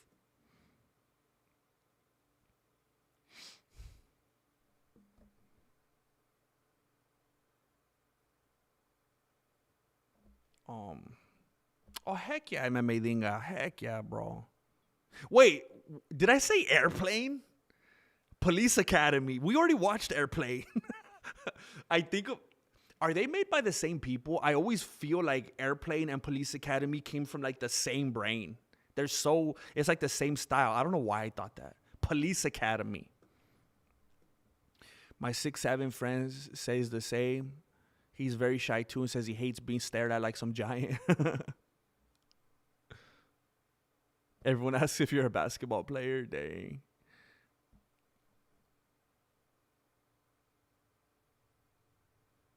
Just be like, nah, I'm a horse jockey. I'm a terrible horse jockey. Just be like, nah, I'm a horse jockey that's looking for a job. There was someone that I went to school with. I thought it was hilarious. I remember, and she was a girl too. She was not a boy. She was a girl. It was Halloween, and she was wearing a sign, and on the sign it said "nudist on strike," and I thought it was the funniest thing I had ever seen in my life.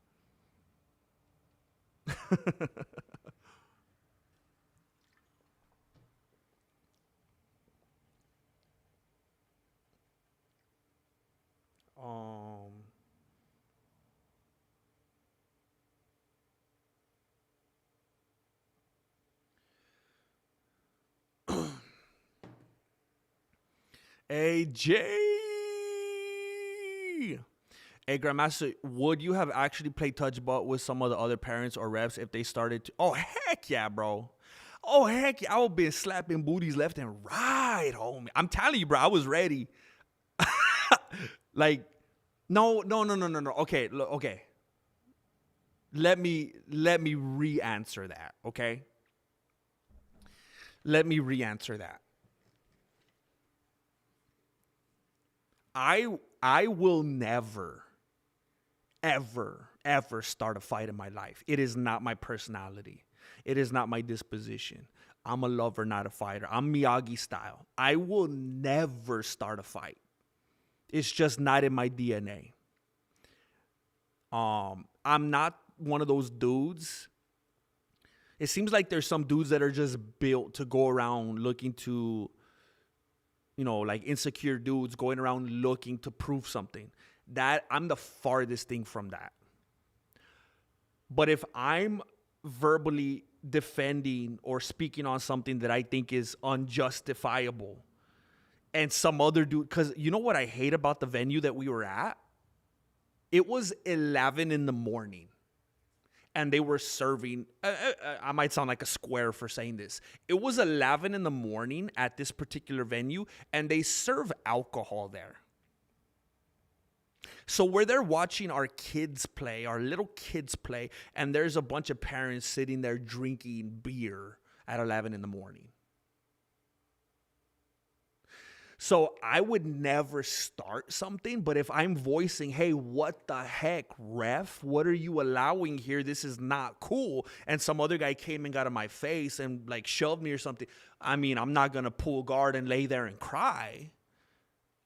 I am more than happy to defend myself. So in that case, yes. But I would never and I will never initiate. I don't believe in that.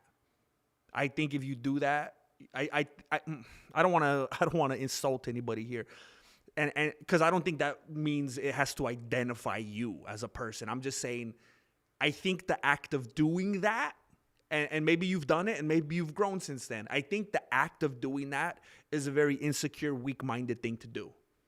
I don't think people should be starting fights. I think you got to get your emotions in order if you're initiating going around and pushing and punching people. That's crazy. That's what I'm saying, Nigel. You just got to flip it on them, man. You got to freak them out. Just be like, yeah, man, I'm an unemployed horse jockey, man. I just can't. They just won't give me a chance.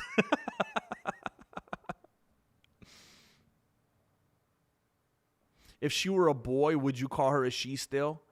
If God made her a boy, yes. I mean, if God made her a girl. Oh, my gosh. Ay, ay, ay.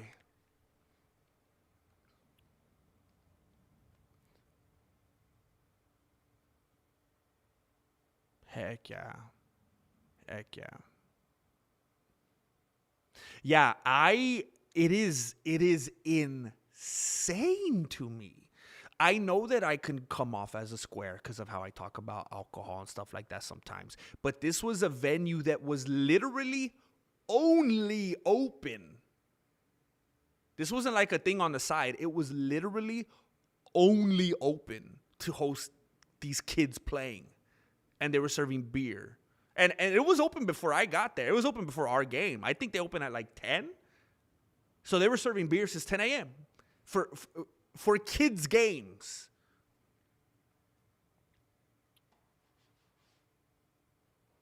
Dang.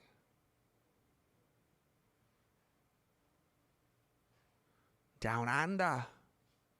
I'd be scared to go over there, bro. It seems crazy. It seems like the Wild Wild West over there, bro.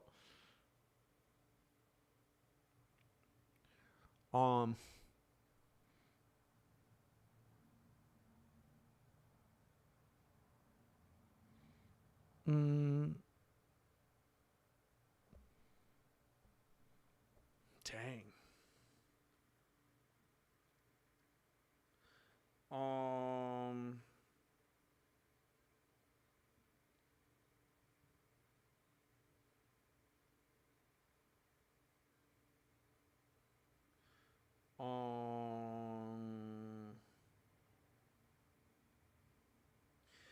Your mother is ignoring me.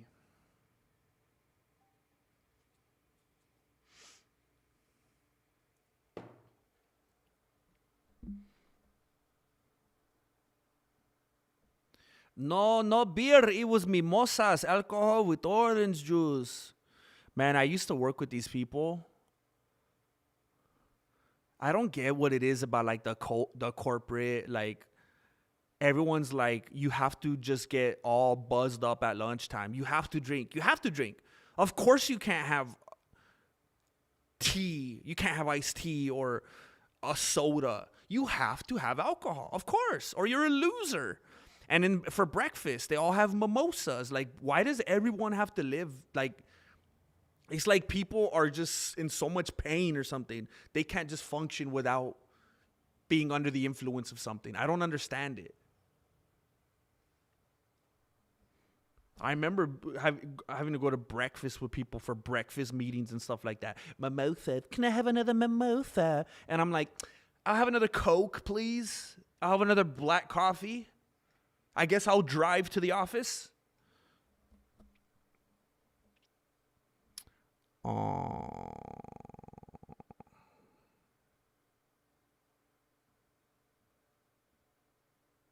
And we say that about you guys, both too wild for each other. Really? Australia thinks the U.S. is wild? I would think that Australia would think the U.S. is like all soft and like emasculated and weird.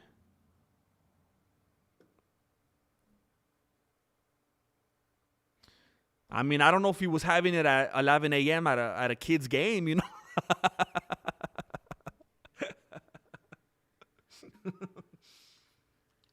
I guess for some people, man. In Japan, it's a sick culture. You have to drink with your boss till you pass out.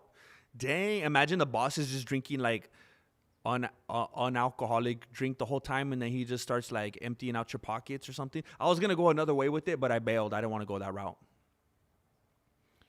He's about to go through your jacket, and he's like... Are you intoxicated or something? He wants to make sure you're out. GM, do you understand you just hit the nail on the head? People are in pain trying to numb it. I get it. You know what? I tend to be... I'm not even going to hide it. I tend to be very, very judgmental with people that do stuff like...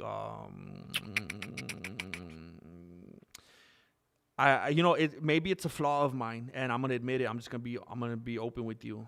I tend to be judgmental with people doing stuff like that sometimes because now if I was like a super happy person and I always felt like I have no problems, everything's great, and I'm just so jovial, then I feel like that would make me look terrible, and I'm just like a judgmental, narrow-minded person that's out of touch. But I'm always like super struggling and always like, you know, borderline depressed, and you know, and I feel like, hey, I don't do it. So don't tell me how sad you are and how difficult it is to blah, blah, blah, blah, blah, blah, blah. How do you think I feel right now, homie? And maybe I'll numb with the cheeseburger, but I'm not gonna lose my sensibilities. I'm not gonna kill somebody on the road. I'm not gonna say something awful to somebody and I don't know. I get it, though. I know that that's why people do it, but I'm always like, hey, bro, do you think I'm on top of the world? I don't know. I don't get it. You know, I'd work with these people and have meetings with these people and deal with these people, and they're all, hey, what's up? And then I'm like, oh, cool. You know, I have to still be sober and deal with how stupid all of this is, but at least you're having a good time. Yeah, bro.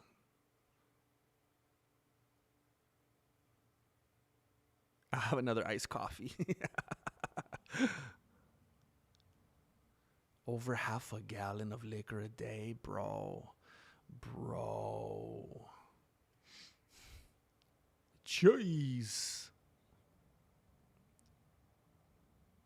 7 a.m. Dang.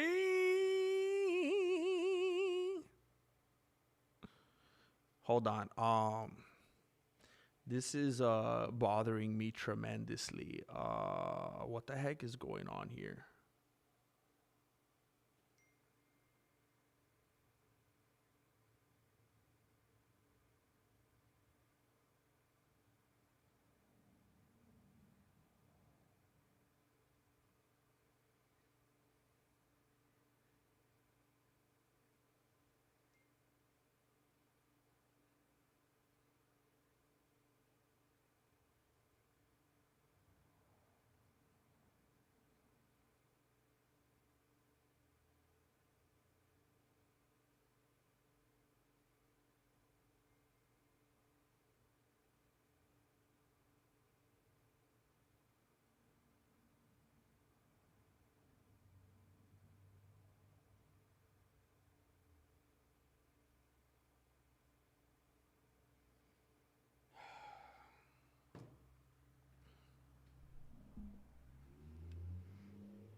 I think I'm gonna have to dip in like 25, 30 minutes. Anything you want to get off your beanies in the meantime? Is Jesse Jr. the Shaq of his age group? Not really, bro. Not really, because when he's around like most of his friends, he's like he's definitely not the tallest, and there's always like several kids around that are taller, but he definitely doesn't look short. He's definitely like, oh, he's the short one. Not at all. So he's like in the middle, closer to being one of the taller ones. But when he ends up on teams, it always seems like he gets bunched with little kids. Even if they're the same age, they just always happen to be shorter.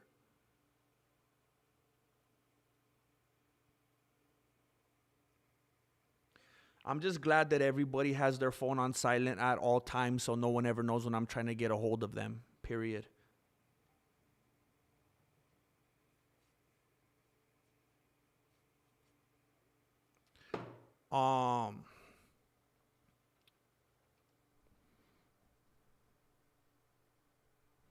Again, only one TV. I'm just speaking from a totally ignorant place, and I know I come off as super judgmental because I've never even had that feeling.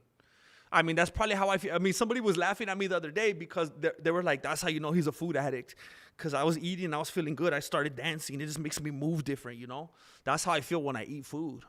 That's my addiction, you know? So I can't be that judgmental. I got my own problems. I just hate it because bro, I could eat 2 whole pizzas, right? And maybe that's an individual sin. Maybe that's a problem with me that I struggle with my gluttony. But I'm never going to eat 2 pizzas and go and fight a stranger in line at Walmart.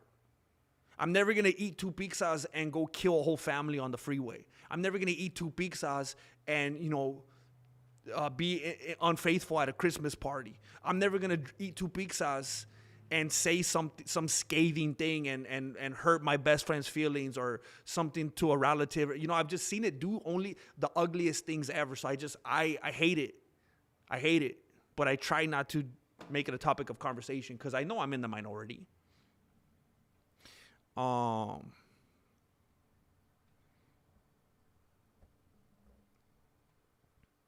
It's become rare for people to be 100% sober most of their life. It's a treasure, though.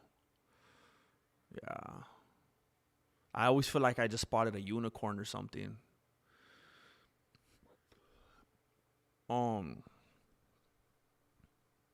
Yeah, I get it, Nigel. Ever read the book Stranger in a Strange Land? I have not, but it sounds intriguing. Let me screenshot it. This is what I do. I screenshot everything all the time that I want to. Like, I have a crazy library of stuff I've screenshotted from all you guys. Angel Pod, yeah, we've been waiting for you. I've been waiting for you to get here so I can say goodbye. I gotta dip in like 20 minutes probably, but I'm glad that you were able to show your face here. Gee, so many people murder their loved ones while they're drunk and they have zero memory of why or how it happened. That's what I'm saying, bro. I would never eat a cheeseburger and then be like, oh, I killed someone and I don't remember how.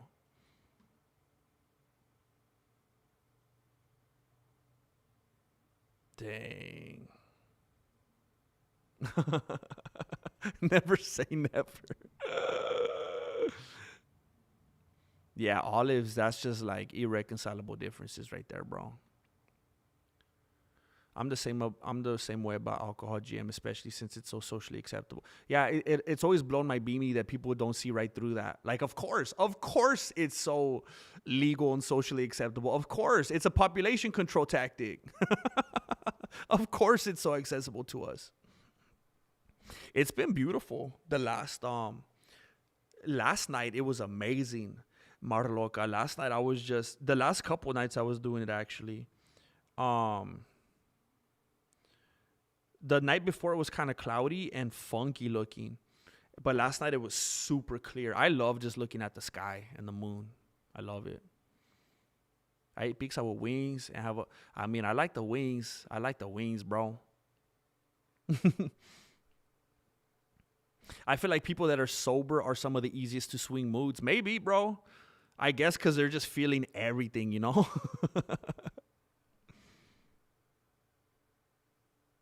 My friend Dan, wait, really, bro? My friend Dan had a little more than usual the other night. He fell asleep and didn't wake up to his gag reflex. Sadly, he passed away.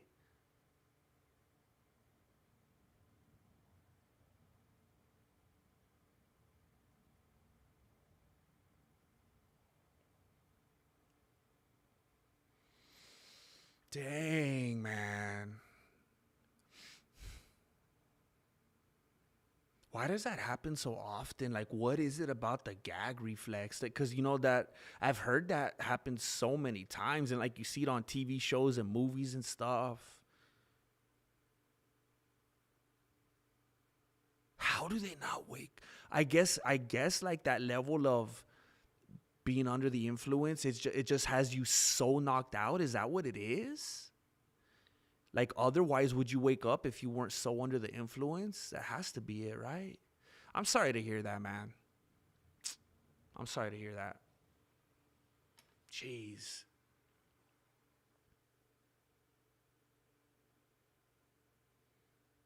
I'm sorry, man.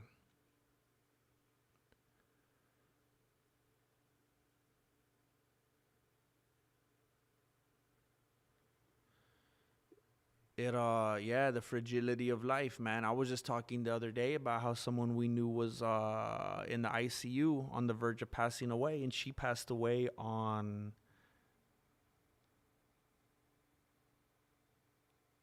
when was that?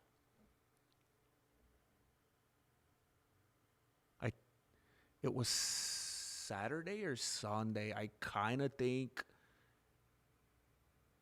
it was Saturday.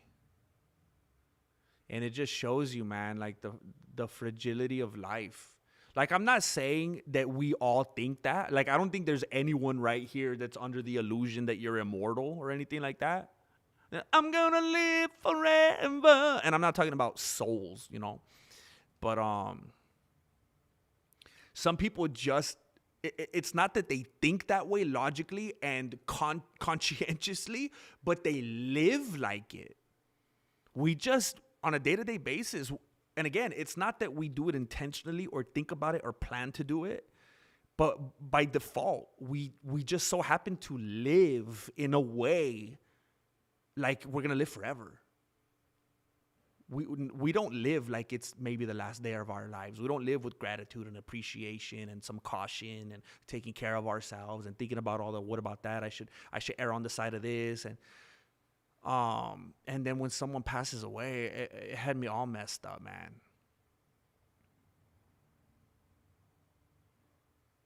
It's so weird. And I'm not gonna pretend that I was super close to this lady. But she was in our lives for many years. And I saw her a lot. And she worked closely with our kids and stuff. And because she worked in education, she was on staff. And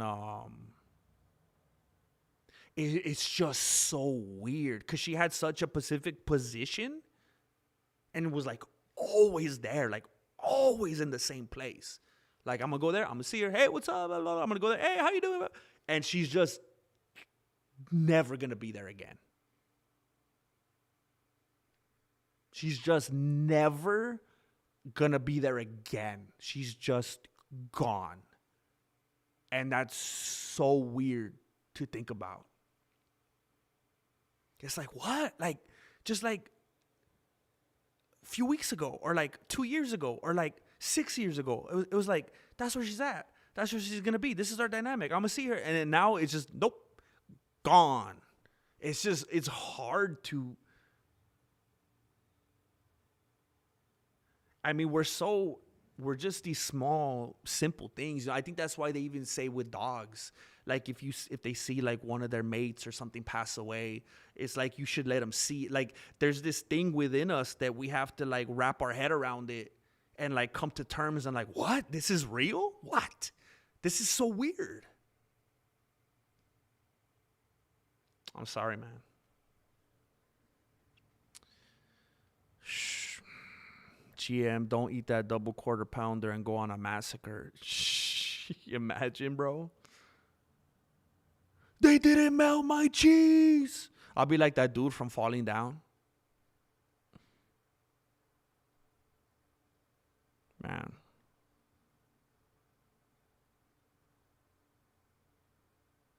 Yeah, the spectrum of life and death. It is wild, bro.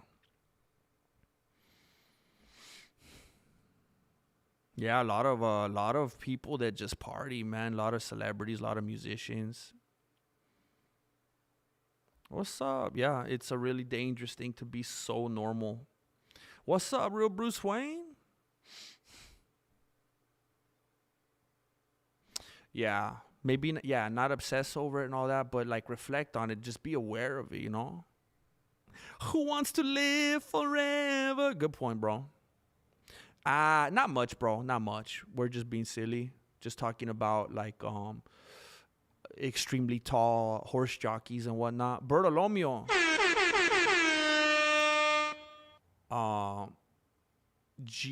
Grandmaster, would you think less of Jesus if he drank?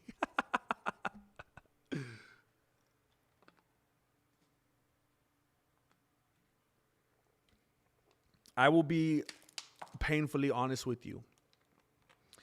As stupid as it might sound, that is something that I've struggled with maybe more than anything because of personal convictions.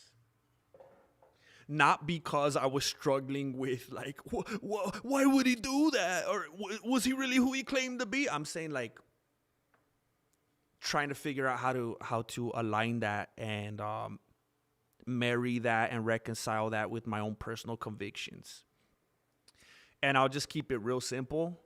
I don't want to sound ignorant, but I've done as much research as I possibly can on this because it has been one of the biggest things for me, for real. And I try to have integrity with every rabbit hole I go down, and I try not to seek out echo chambers. I really want to be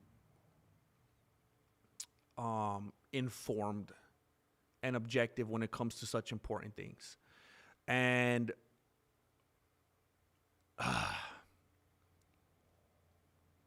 it might not give me the easiest black and white answer that just makes it all neatly packaged for me. But from everything that I can possibly gather and understand and take from that time with all context in mind. And I'm not trying to make the ignorant claim that it would have been impossible for anybody to get drunk and it wasn't alcohol. What I'm saying is my understanding is that what they had at that time was not what we have today. It's kind of like when people try to talk about slavery in the Bible and they try to equate it to like black slavery in, early US history. It was not the same thing. There were slaves in that time who sold themselves as slaves, and people who were referred to as slaves anytime they were in debt. I mean, therefore, I'm a slave today. I'm a slave to debt. They were people who were working off debts. They were people who were employed as slaves. Anyway, verbiage changes over history and depending on the context, depending on the culture and who you're talking to and all that, who it was written by. There's so many different things to consider. And my understanding is that what he was drinking is not what someone's going to go buy at the 7-Eleven right now and drink. And they used, a lot of it was symbolic as well. They had dirty water. They used alcoholic properties to cleanse their water. And, a lot of different things to consider. So it's not like I have to imagine Jesus sitting there having a Corona, So there's some stuff I've had to do to try to educate myself to find peace with certain things.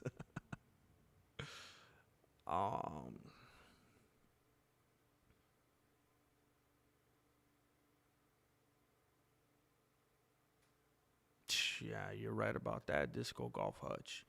People are primed all of a sudden, huh?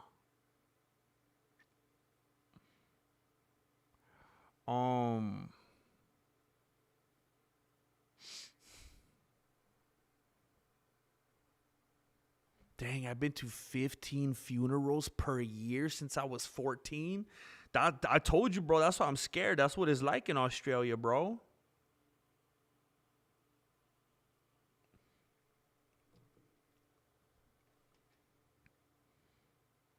I got people sending me clips of how weird Erica Kirk is.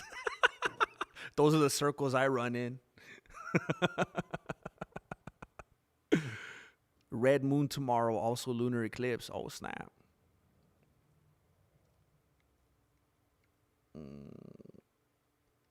What the heck? Money gonna lose sometime.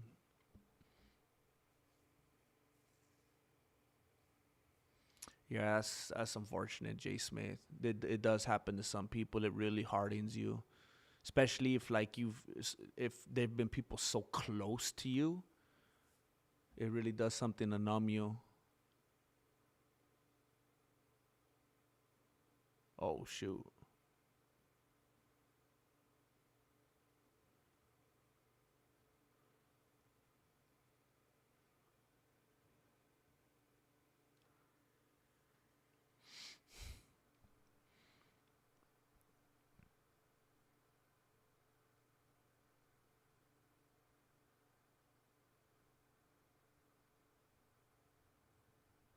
Jay Smith. Jay Smith.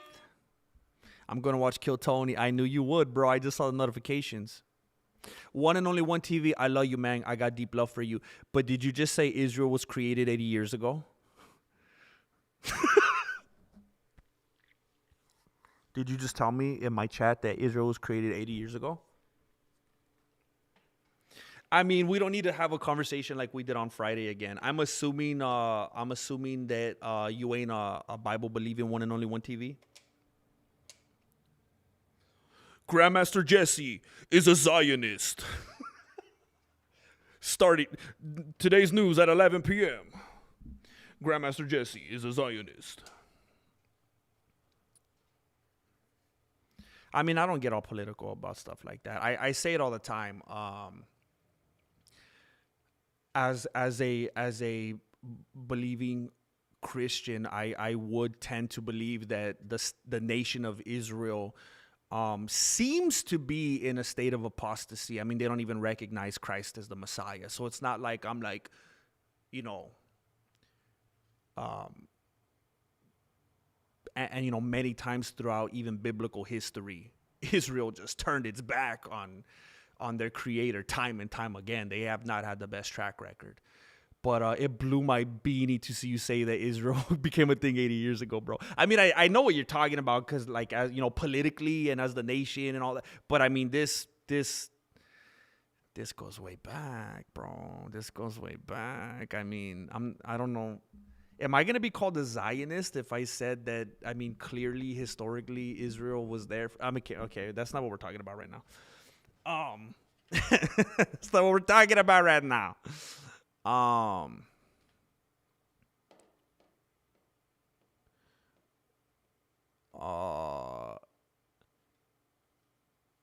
Would you think less of Jesus Christ if he was drinking a Corona?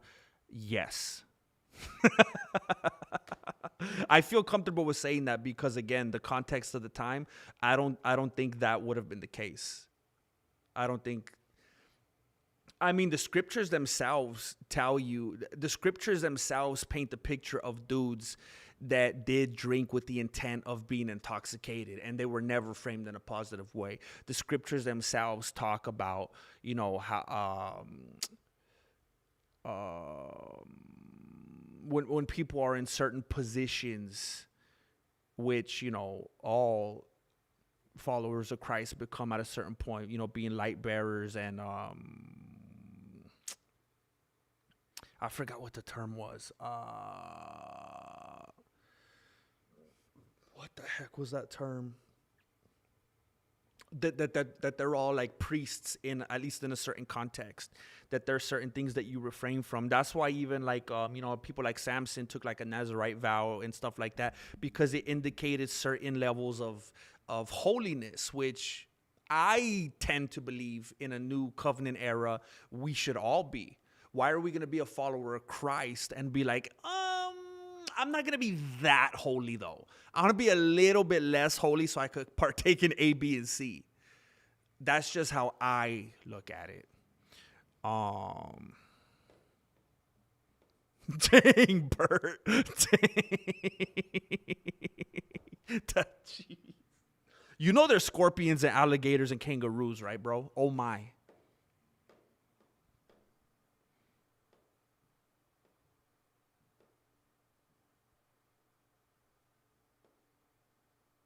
Wine was mixed with water in a 3-to-1 ratio. Yeah, again, a lot of it had to do with cleanliness and bacteria and the way they just got down and had to live in that society. And it was more the fact of what he did. I mean, it seems like people make more.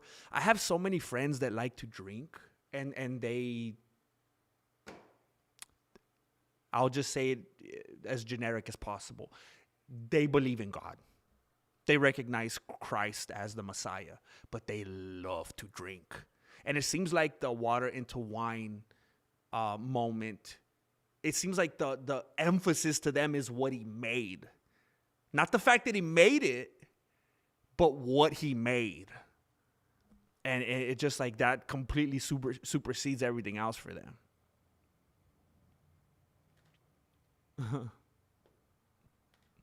Yeah, that's why I was like, okay, we got a biblical scholar in here. Disco Golf Hutch. This guy goes back, you know. There's no politics, and then there's killing babies systematically. Oh, we're talking about Planned Parenthood? Oh! Send him 2-3 years Dagestan and forget. You ever seen a grown man naked? Do you understand the words that are coming out of my mouth? You're killing me, Smalls. Do you guys know that Planned Parenthood was like literally like they don't even hide it? Like you could look it up. You don't have to listen to me. You could look it up. It was like population control and super racist, and they wanted to kill all the black babies, and like you guys know this, right? It was 100% eugenics. The lady didn't even try to hide that.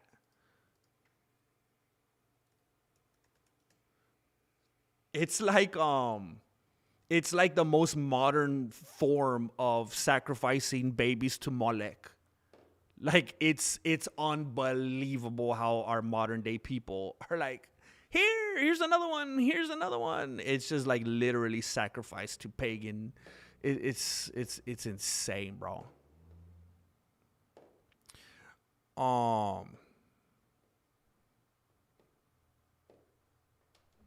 Oh yeah, I mean, I don't think I disagree with you, Nigel.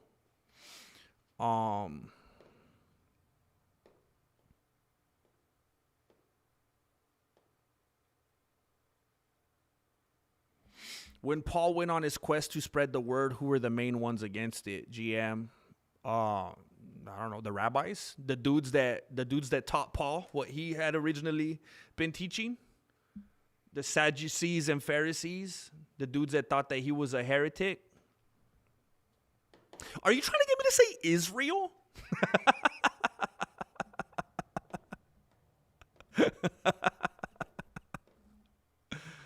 If you could choose one ethnic food for life, it's Middle Eastern food, Mediterranean. If I could choose one ethnic food, dang, I don't know if I've had Mediterranean food. I had what's it called? I think it was Persian. I hate it, man.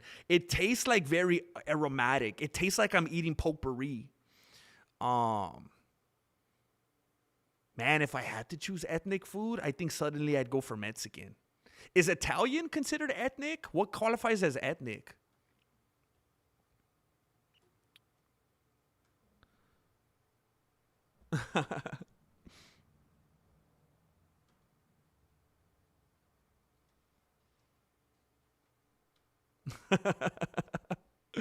The playback room, I bet you have those. You know how when you could click on your emojis, the ones that are most used? I bet you have that juice box right at the top, bro.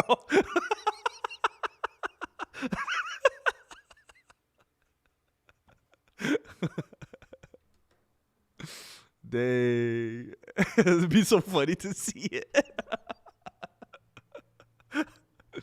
Oh my gosh. Mexican food and Italian food are goated. I mean, I guess I'd be liking food a lot if I had to eat like some other stuff. Yeah, when I worked at a place, they'd always get like, I think I'm almost positive it was Persian. And it literally tasted like I was eating like something that I was supposed to light on fire and just like make the room smell better. Ironically, that food made the room smell a lot worse after like 45 minutes. You know what I'm saying?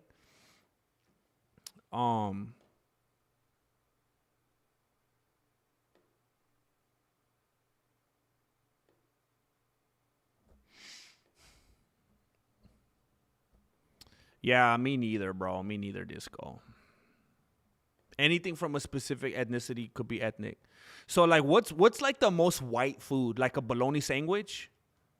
So, technically, a bologna sandwich is ethnic. It's from the Caucasus Mountains, right?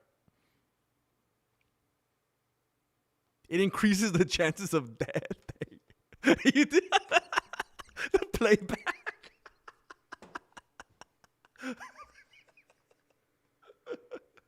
Oh my gosh, bro. Oh my gosh.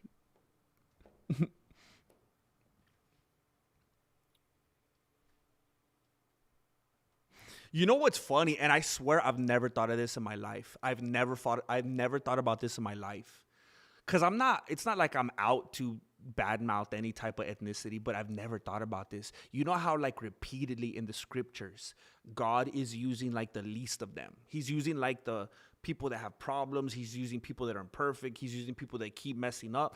It'd be funny because somebody just made the point. Hey, what were the apostles? What was Jesus? It's funny that God is like, let me use these people that are constantly gonna mess up. These feeble people, these people that don't have like the most athletic abilities. These people, you know, and like he specifically chose them, like these people that were constantly gonna have all these issues. That like he made his own apostles. You know, even the manifestation of human Jesus as that's kind of fascinating. Actually, I've never thought of that before. Spaghetti and meatballs smells amazing, man. Whose hot dog is this? Oh.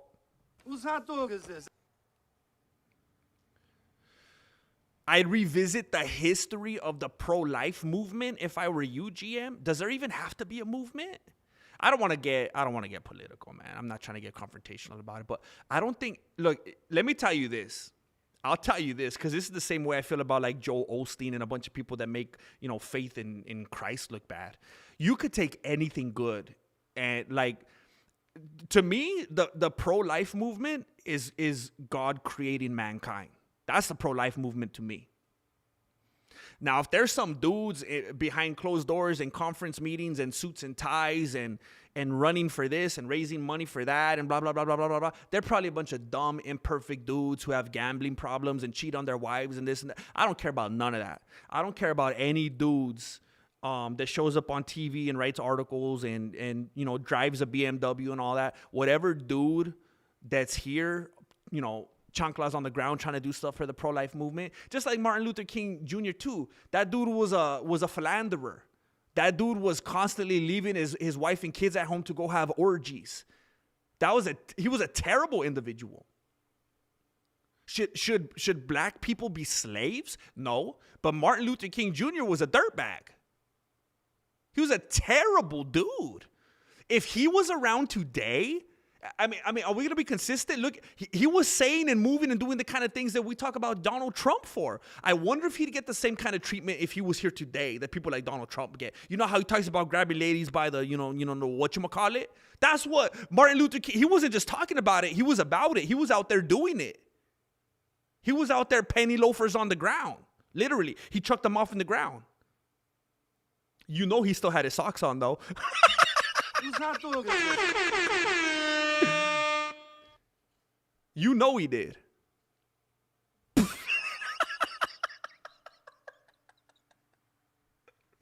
But what I'm saying is, do you know what the pro-life movement started with? With God the Creator saying, I'm giving life, and it's mine to give.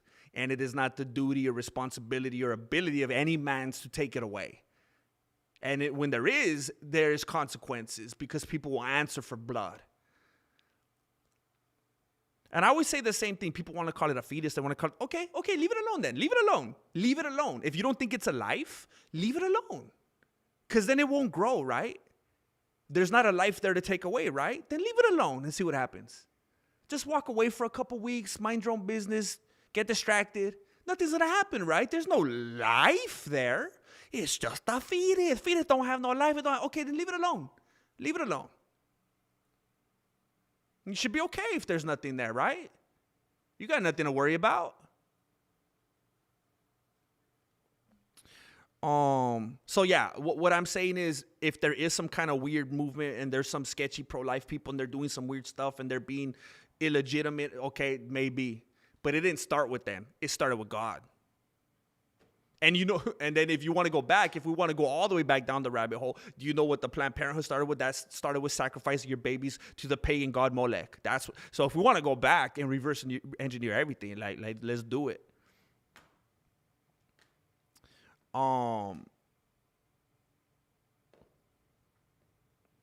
Yeah. It's exhausting, bro. It's funny because I think everything comes back to God. I think everything comes back to Christ. Like the way I look at things, the way I look at the world, the way I look at topics, I know I say I don't like to get political. I don't have to. Because my beliefs and everything about me isn't rooted in politics like it is for a lot of people. It's rooted in my faith in God, in my faith in Christ. It's funny, if your worldview revolves around that, objectivity, you don't even need to talk about politics. Politics looks so petty and small compared to that in the grand scheme of things. That, if you have a moral objectivity, that supersedes any kind of politics. That will show you everything. Just don't take my tax dollars for it. I mean, real Bruce Wayne, they'd have to be, gosh, bro. They'd have to be, I guess anything's possible. I mean, we could say anything then.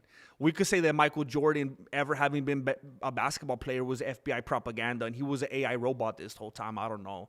I mean, I'm not trying to be, I get it. I guess anything's possible, but bro, like, they would have really had to go through some. It's just, as I was saying that, they would have really had to go through some hoops. Then I was like, well, they could have. They've definitely gone through hoops before. So maybe, man, who knows? Put a Mexican flag in the middle. He crawled so R. Kelly and Bill could walk. Dang. Send recipe.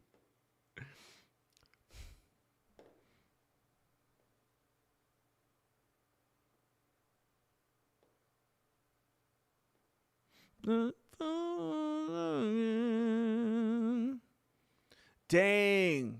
Actually, the best argument I've ever heard. Dang it. Who are you referring to? What did they say? I want to know what the, or was it something I said? Who said it? I want to know, if we're talking about these contentious topics, I want to know what's a good argument so I can regurgitate it next time it comes up.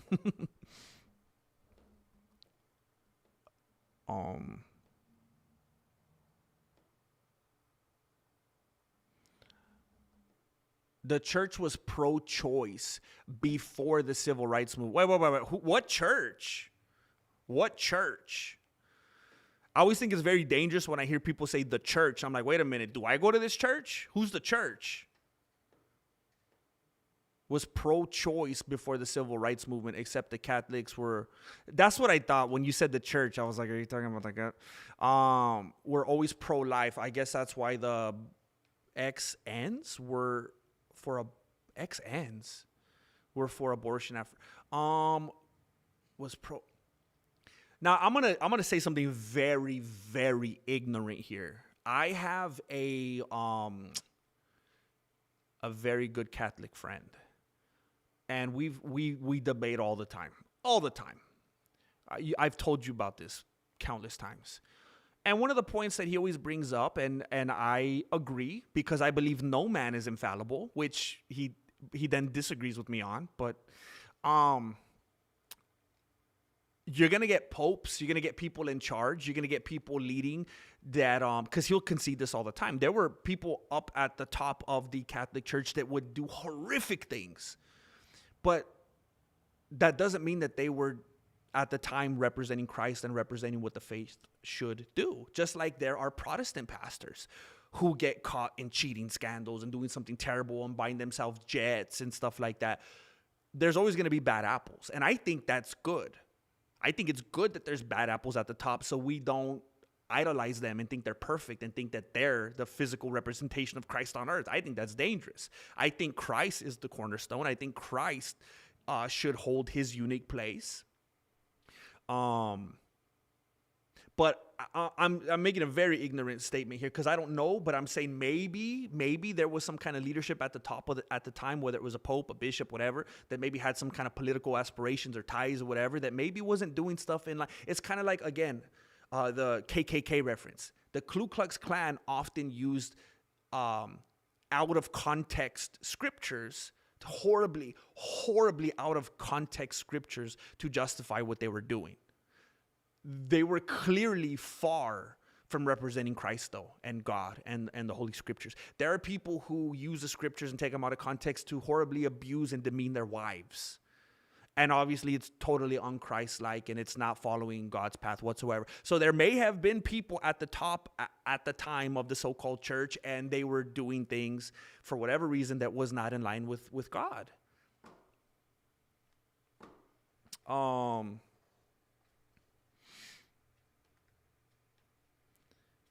Diego, I love you, man, but wow, bro. My position is to let the mom decide. The dad's just a bunch of doodoo plessy, right? Here's the problem that I have with that. It's the mom's body. Who is it even more the body of? The thing inside her, right? You're just going to kill a whole body? Because this body that wanted to get her freak on was like, I'm feeling it now. I'm feeling it. I got career aspirations. I just wanted to have some fun, and it's my body. Well, so then exterminate the other. Do you believe in bodies or not? Let's be consistent here. You believe in bodies? It's your own body? Cool. Then let the body inside of you decide what to do with their body too then, right? It has no consistency whatsoever. It's completely illogical and hypocritical for the girl to say it's my body. Well, then it's that thing's body too, right? Whether it's a boy, girl, twins, it's their bodies too. That's crazy, man. It's so relativistic too. It's not even just letting her do that, as if it's not a union, a coming together of the two, no pun intended. But then her God, well, her God looks like it. Let's call her God Molech. I don't even know that reference, bro. Do you know the types of books the painter was burning? I don't even know the reference, bro. I'll look it up later. Remember, if you can't identify the weirdo is you. After this and Dougie's stream, I'm going to listen to the 11-hour stream. Oh, my gosh. MMA Dingo, I love you, man. I love you, man. Much love, ARJR. I'm about to head out right now, too. I got to go have dinner. I know they're inside waiting for me. How dare you, SRT? That's my tío Beto. Yeah, I think that's like a gross cop-out. I know that our society and our culture has been conditioned to just villainize a man if we say anything opposite about a woman and her body, but it is so grossly manipulative to just extract a man out of something that 100% has something to do with the two coming together as one. It's wild. It's wild how that manipulation has completely infiltrated the culture and just empowered people to just absolutely make a monster out of a man if he even dares to open up his mouth. It's crazy, man. Oh, snap. I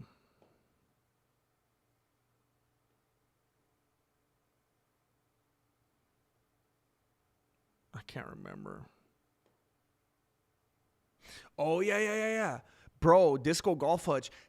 It blows me away that people make it more complicated than it needs to be. It's no life. It's not. Then leave it. Because if there's no life somewhere, you don't got to worry about anything, right? Leave it alone then. Walk away from it. If it's not a precious life, then what are we talking about here? Just go on with your day. And then if something sprouts up, I guess you were wrong.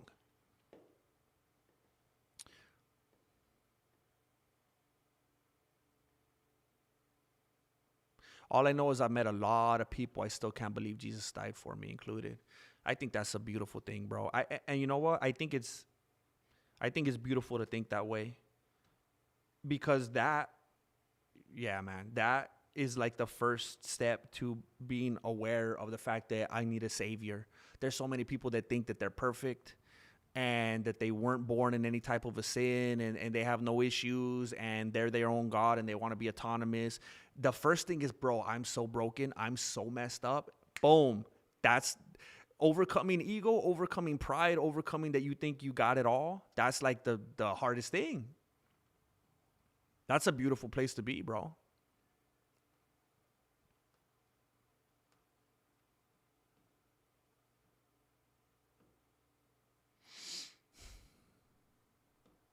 We can't agree on when sacred life begins, so ultimately everyone is deciding for themselves. I feel like it's kind of like what I was talking about a little bit ago, Diego, though. We can't decide when it begins. Well, then why do people start acting all crazy and taking the day after pill? Why do they go get an abortion? I think they know when it began. When they decided to have some fun, especially if they didn't use something. They know. They know. Oh, I didn't expect that to happen. I'm sorry. Oh, how come you did that? Oh, they know. That's why they get nervous. That's why they have a stomach ache. That's why they panic. They know when it starts.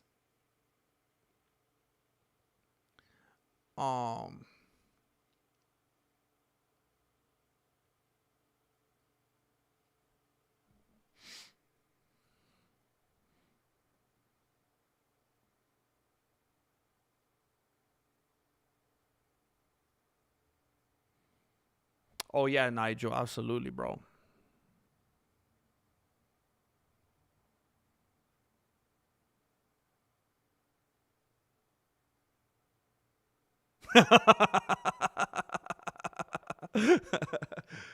Yeah, yeah. I thought that sounds familiar, Moises. I forgot her name. Um, Sola Scriptura. It's the same. Oh man, it hurts my stomach when like my homie says that like it's a bad thing. I'm like, bro, you want to bring all your homies and all your Nah, I'm not even gonna.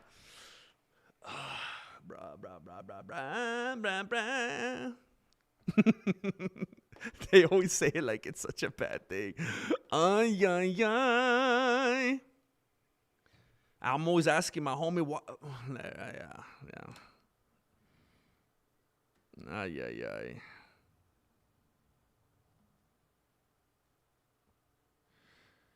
Ay, ay, ay, ay, ay, ay, ay.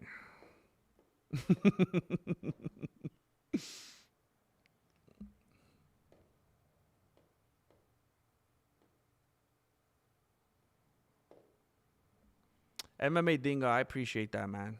And it makes me feel good to know that I could do something like that. It's an honor, bro. Dang, Leon, I'm about to take off and have dinner, bro. Dang, bro.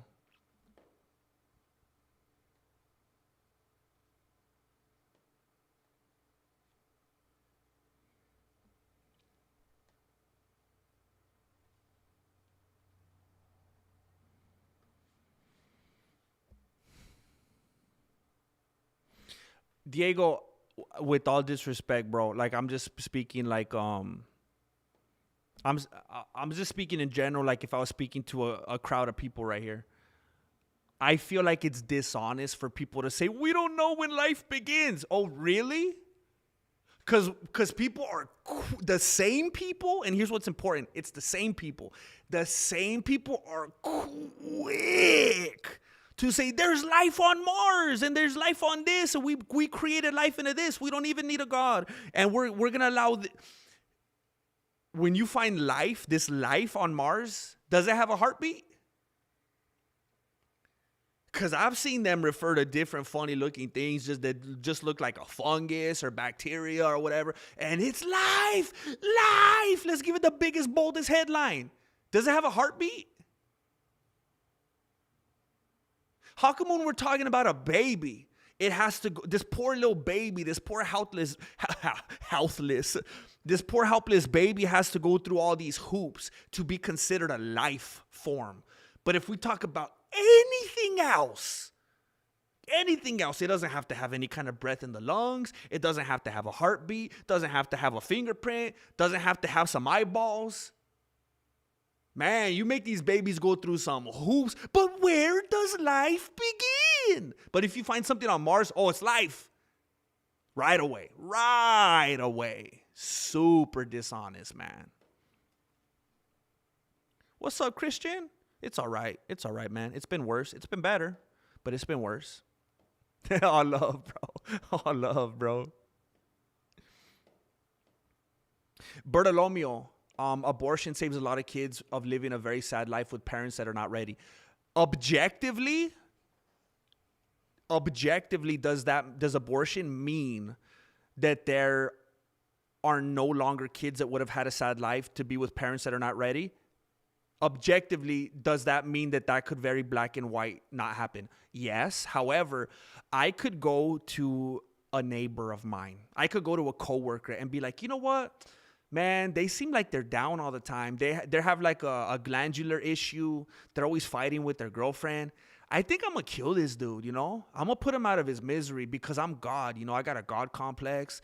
And I feel like he's not living his best life. He has a low quality of life. He's not in shape. He's got to have diabetes. I'm going to kill him, you know? That's the best thing for him. It's the same thing, bro. We can't play God like that. We could assume and yeah, there's a lot of assumptions that we could make. And it's simply not our place to do so. It's just not our place.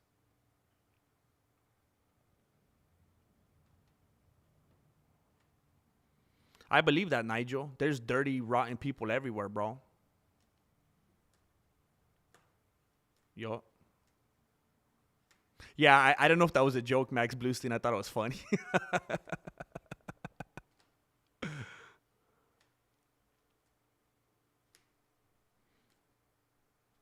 Yeah.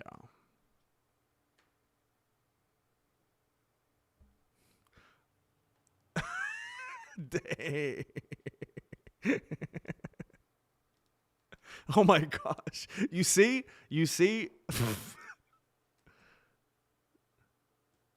Angel Padilla is here today because of the pro-life movement. I don't know, bro. I don't know. Whose hot dog is this? Oh my gosh. Thank you. Hey, I really should go. Either they are having dinner without me or they're waiting for me, and either one is not great. Thank you for spending time here with me today. I'm gonna go be a family person right now, and then I'm gonna come back tomorrow and continue these shenanigans.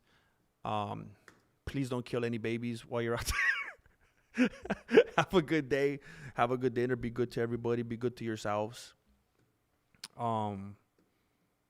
What are we talking about? Is it God's plan or not? Is what God's plan?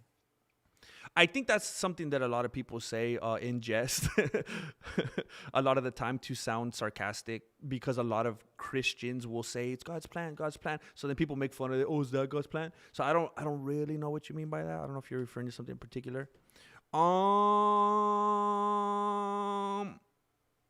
I see what you're saying. No, that's a totally different thing, bro. I would say maybe lay off and don't do it so much, because you might have negative impact on your intimate life. But I wouldn't say that, bro. Everybody be safe out there. My stomach hurts, my head hurts. I'm gonna get some food. Please go have a good day.